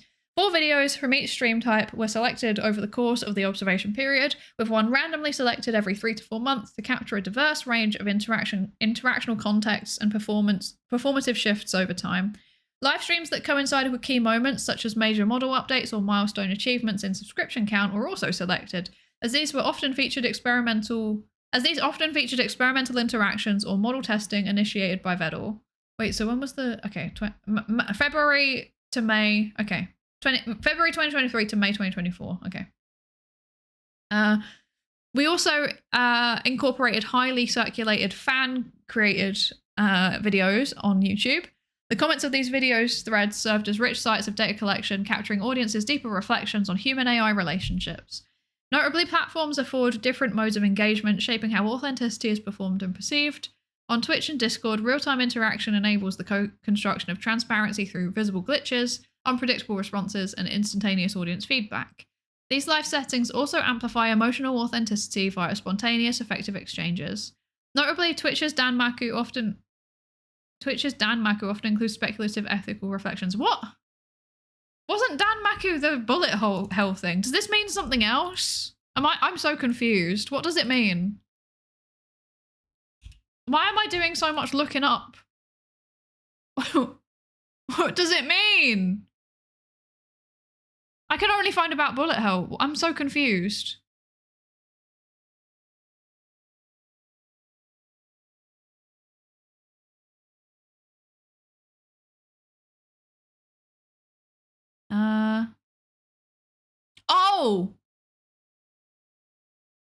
Oh, a chat overlay. Oh, they mean the chat. They mean the chat. I see. I understand. Apparently it references a Nico style chat. I see. Okay. On Bobo chat messages that float across the screen. That's why they're called Dan Maku. I understand now. I understand. So if it's like, so I guess it's on, okay, wait, hang on. Wait, so the comments in these, okay, wait. Twitch's Dan Maku. Okay, so Twitch's Dan Maku is literally meaning Twitch chat. Twitch chat. It just means Twitch chat. Why didn't you just say Twitch chat? I'm so confused. I'm so confused. Okay. Okay. I personally would just yeah, not. I would just call it chat, I guess. I don't know. I would just call it chat. I don't know. Okay, anyway. Twitch chat often includes speculative ethical reflections as viewers collectively test the boundaries of AI sentience, autonomy, and personhood in the moment. In contrast, YouTube's asynchronous, comment-driven environment arguably encourages more retrospection. Okay. Yeah. Okay, because like people are responding to things as they happen rather than, but then on so in Twitch chat they're responding to things as they happen. On YouTube they're watching the whole thing all at once and then in theory, and then commenting on what's happened as a reflection. Okay, I see. Might be a language barrier or translation. Yeah, I think so.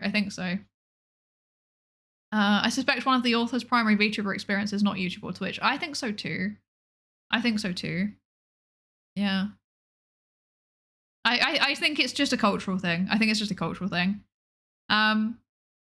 In contrast, oh yeah, no, I've already read that. Yeah, so YouTube is asynchronous, so it encourages retrospection, with viewers articulating critiques of Neuro or Vedal after the fact. And critique there, I assume, is not in the like, you know, saying bad things kind of way. It's just in the assessing performance in general kind of way, or assessing things generally kind of way. Yeah. Oh, thank you for the hydrate, Caracasa. Thank you. I will hydrate. Yes. Okay.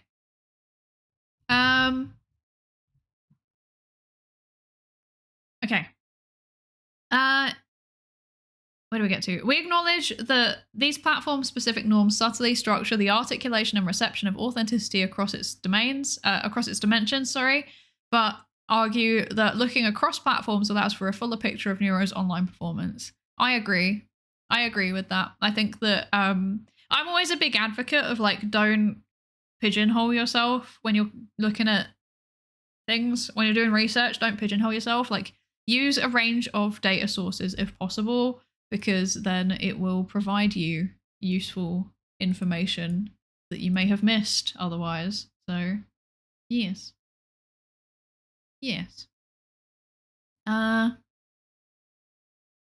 They stream on both. Yeah, I always forget that that Neuro streams on like Bilibili as well. I always forget. I don't really watch Neuro. Do they stream on YouTube or do they just publish edited videos? So Neuro streams on Twitch and also on Bilibili. And then, wait, does she stream on Bilibili or is it just videos on Bilibili? And then videos, like the videos on YouTube are like edited down streams. Yeah. You gotta head out. Thank you for joining us, Kleeper. I hope you have a good rest of your day. Thank you. She dual streams. Okay, there you go. There's your answer. There you go. Okay, so our analysis drew on principles of grounded theory, which emphasize moving from detailed empirical observations towards higher order conceptualization through an iterative 3-step process of open coding, and then axial coding, and then selective coding. See table 1. Let's go and see table 1. Oh no, it's rotated. Okay. Okay, so here's like a feature of the stream. So for example, frequent crashes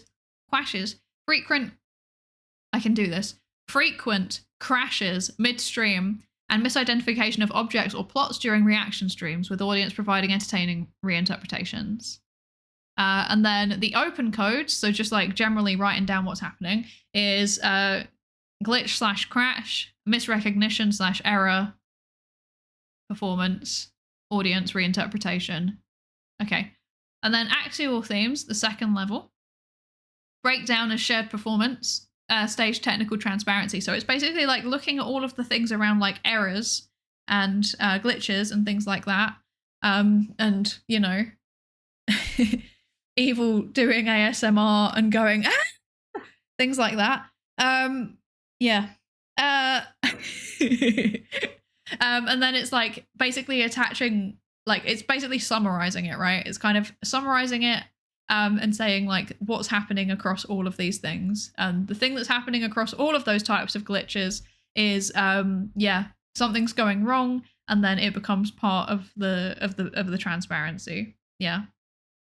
I love how they try to be as precise as possible. I mean, that's what you need to be in this kind of thing. That's what you need to be in this kind of paper, because qualitative research is very much like you go through it, and then you go through all of the data, every single transcript, and then you go through all of it again, and then you like start writing down things that like you think kind of summarize what's happening, and then you go through all of it again, and you read through all of your codes again, and you try and work out, okay, how do things start to link together? And then normally you take a break, and then you come back and you go through all of it again, and then you're like, okay, how do multiple of these things all connect together? And you're basically like forming a mind map, if that makes sense. Yeah. Yeah. Qualitative coding tables, my passion. They're good, but they're also, I struggle with them. I struggle with qualitative. I don't struggle with it. I enjoy it. It's good. It's fun. I like doing it. But oh my God, it's so much effort. It's so much effort. And then they went through the themes, which were kind of clustering the codes together, and then they were attaching them to the framework that they've developed. So transparency, emotion, and potentiality. Yeah. Yeah. Okay. So, ouch.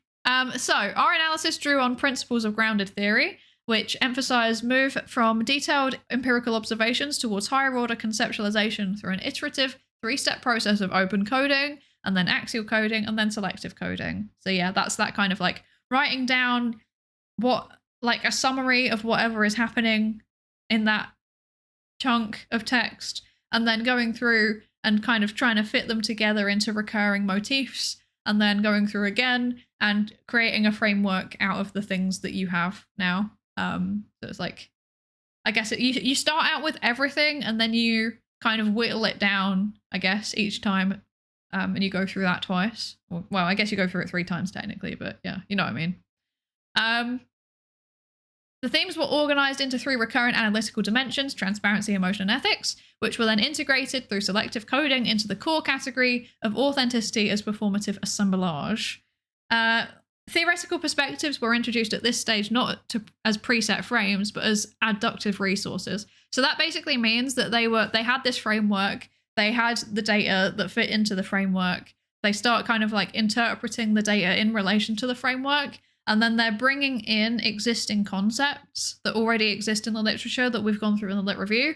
They're not saying like this is definitely this and it must, like, you can't be interpreting it in any other way, but they're just saying like, hey, this is a theory that might be worth exploring as a way to explain what's happening here.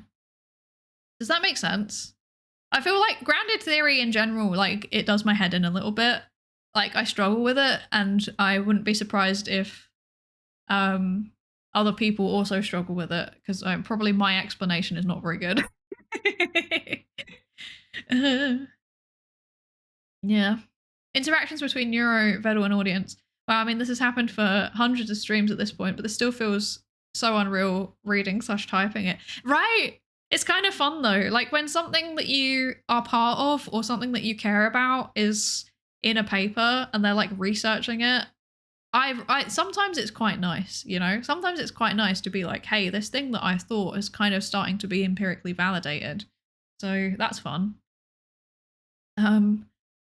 But yeah, I hope that process of grounded theory kind of makes sense. Like, you're not, like, you have like a framework, you look through all of the data, you kind of group it together, and then you group together the groups that you've made. So it's like meta grouping.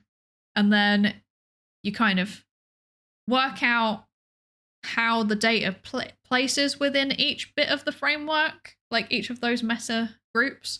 And you refer to other theory while you're doing it, but it's not hard and fast, like this is definitely what's happening. It's very I guess it's kind of subjective, but it's meant to be subjective, like it's designed that way. Yeah. Okay.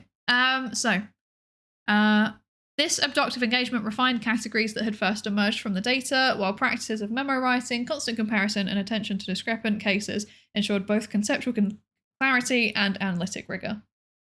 Our methodology was further informed by principles of conversation analysis, with particular attention to interactions between Neuro, Vedel, and audiences. We coded transcribed segments of livestream interactions, including Neuro's verbal outputs, Vedel's spoken responses, and audience chat messages, alongside contemporaneous field notes documenting tone, pacing, and visual cues. That's wild. Basically, what they're saying is that the researcher got paid to watch streams. Maybe not very much because they might be grad student, but they did get paid to watch streams, and I think that's incredibly based. Through this corpus, so the corpus being documenting what's happening on the live stream, so Neuro and Vedel interacting with each other, plus Twitch chat, plus extra field notes that are like kind of saying like, you know, Vedel seems annoyed, or this segment went very quickly, or they showed this thing on screen. All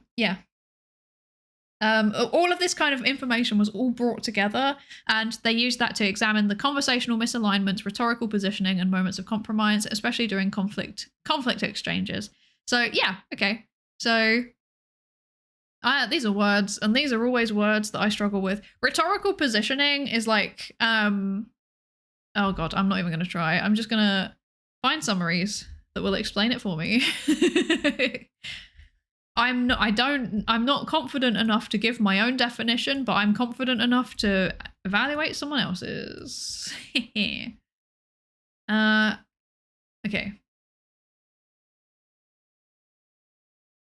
So conversational misalignments. So this is a concept in AI research.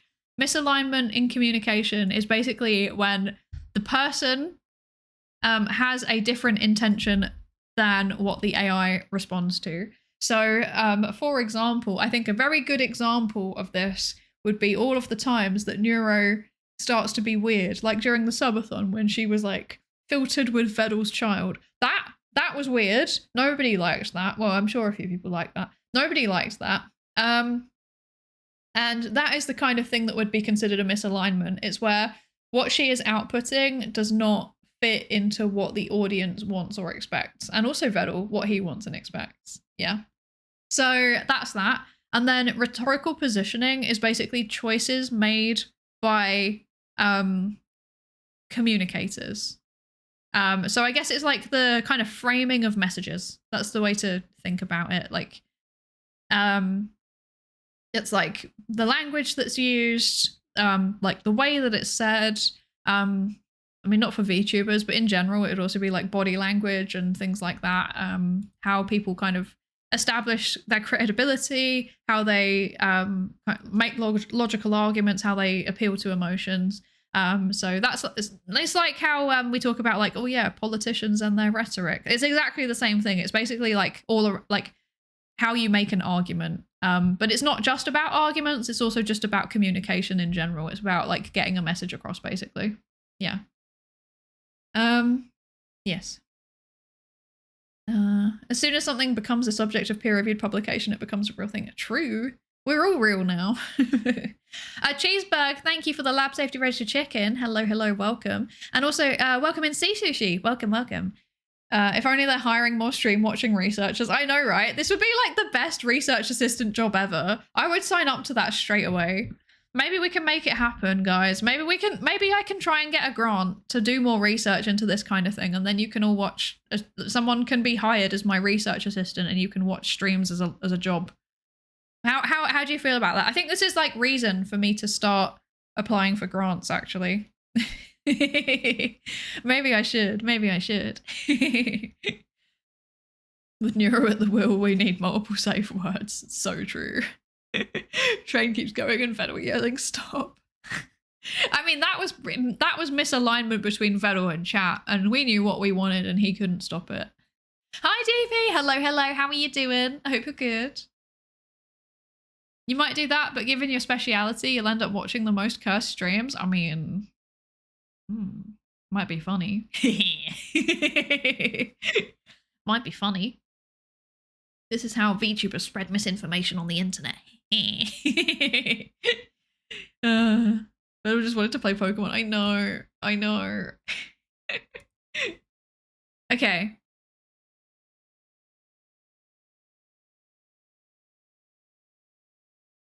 But yeah, they've basically used other people's like theories and research to kind of inform the way that they develop their themes and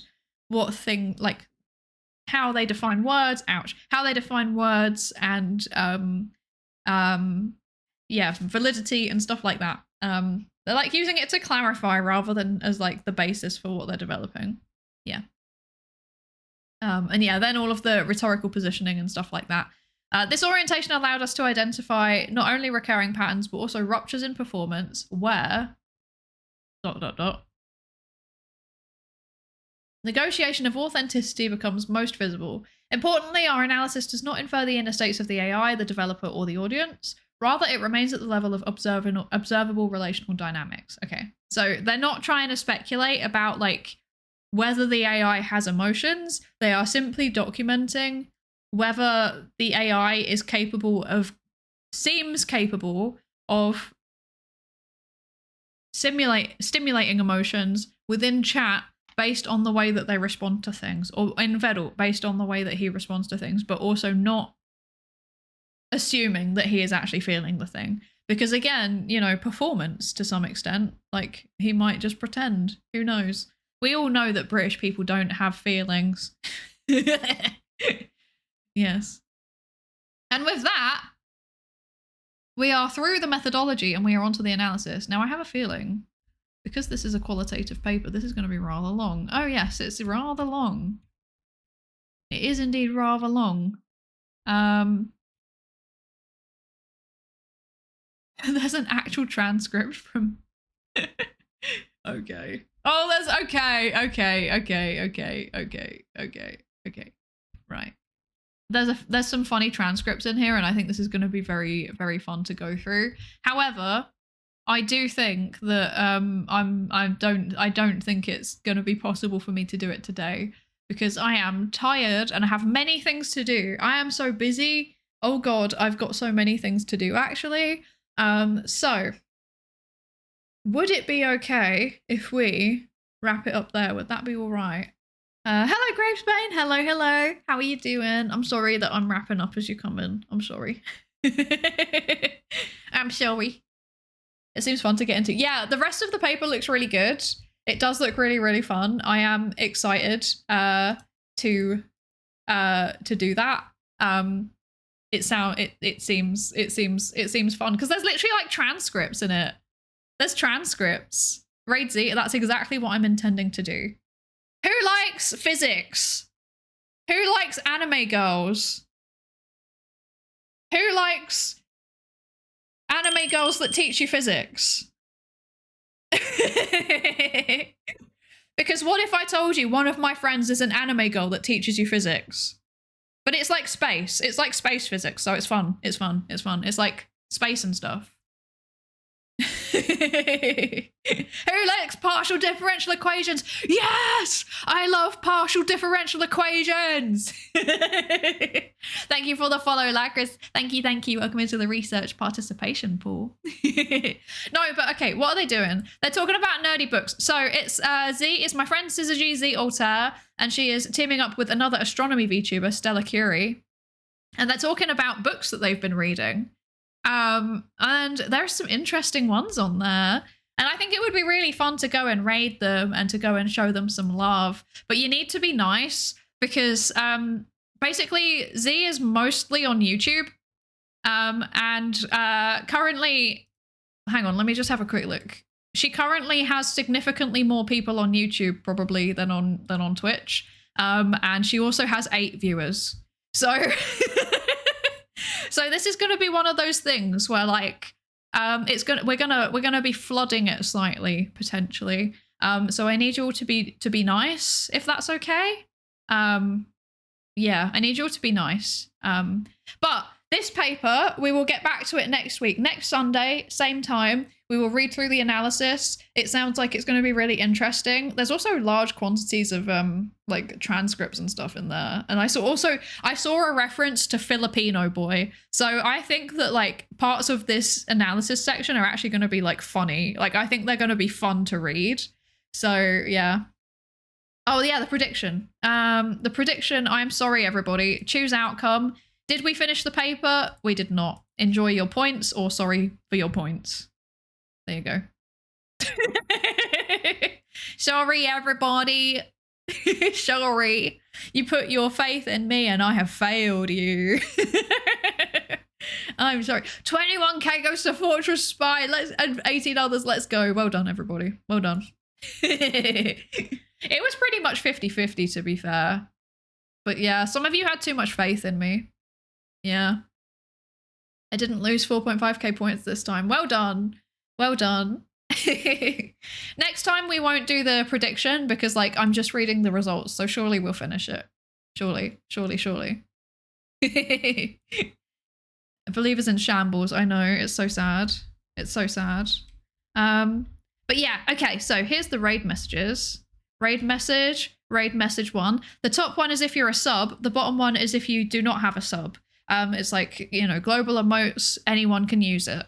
So choose the one which you think is most appropriate. And we're going to go and raid into Z. She's a very good friend of mine. So please be nice. And I don't know Stella Curie, but I guess we're just going to go and learn about who that is. But if they're both astronomy VTubers, that's incredibly cool.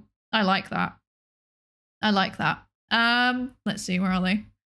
Where are you? On the list. There's too many people on my list. Why am I singing? The next stream is going to be tomorrow. The schedule's not out yet.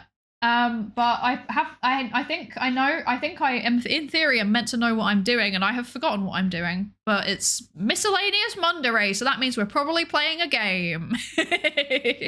We're probably going to be playing a game, and then on Tuesday we chat, and then every Sunday we do science. So yeah, same time next week we will finish this paper, I promise. Maybe with an extra interesting thing as well. Yes.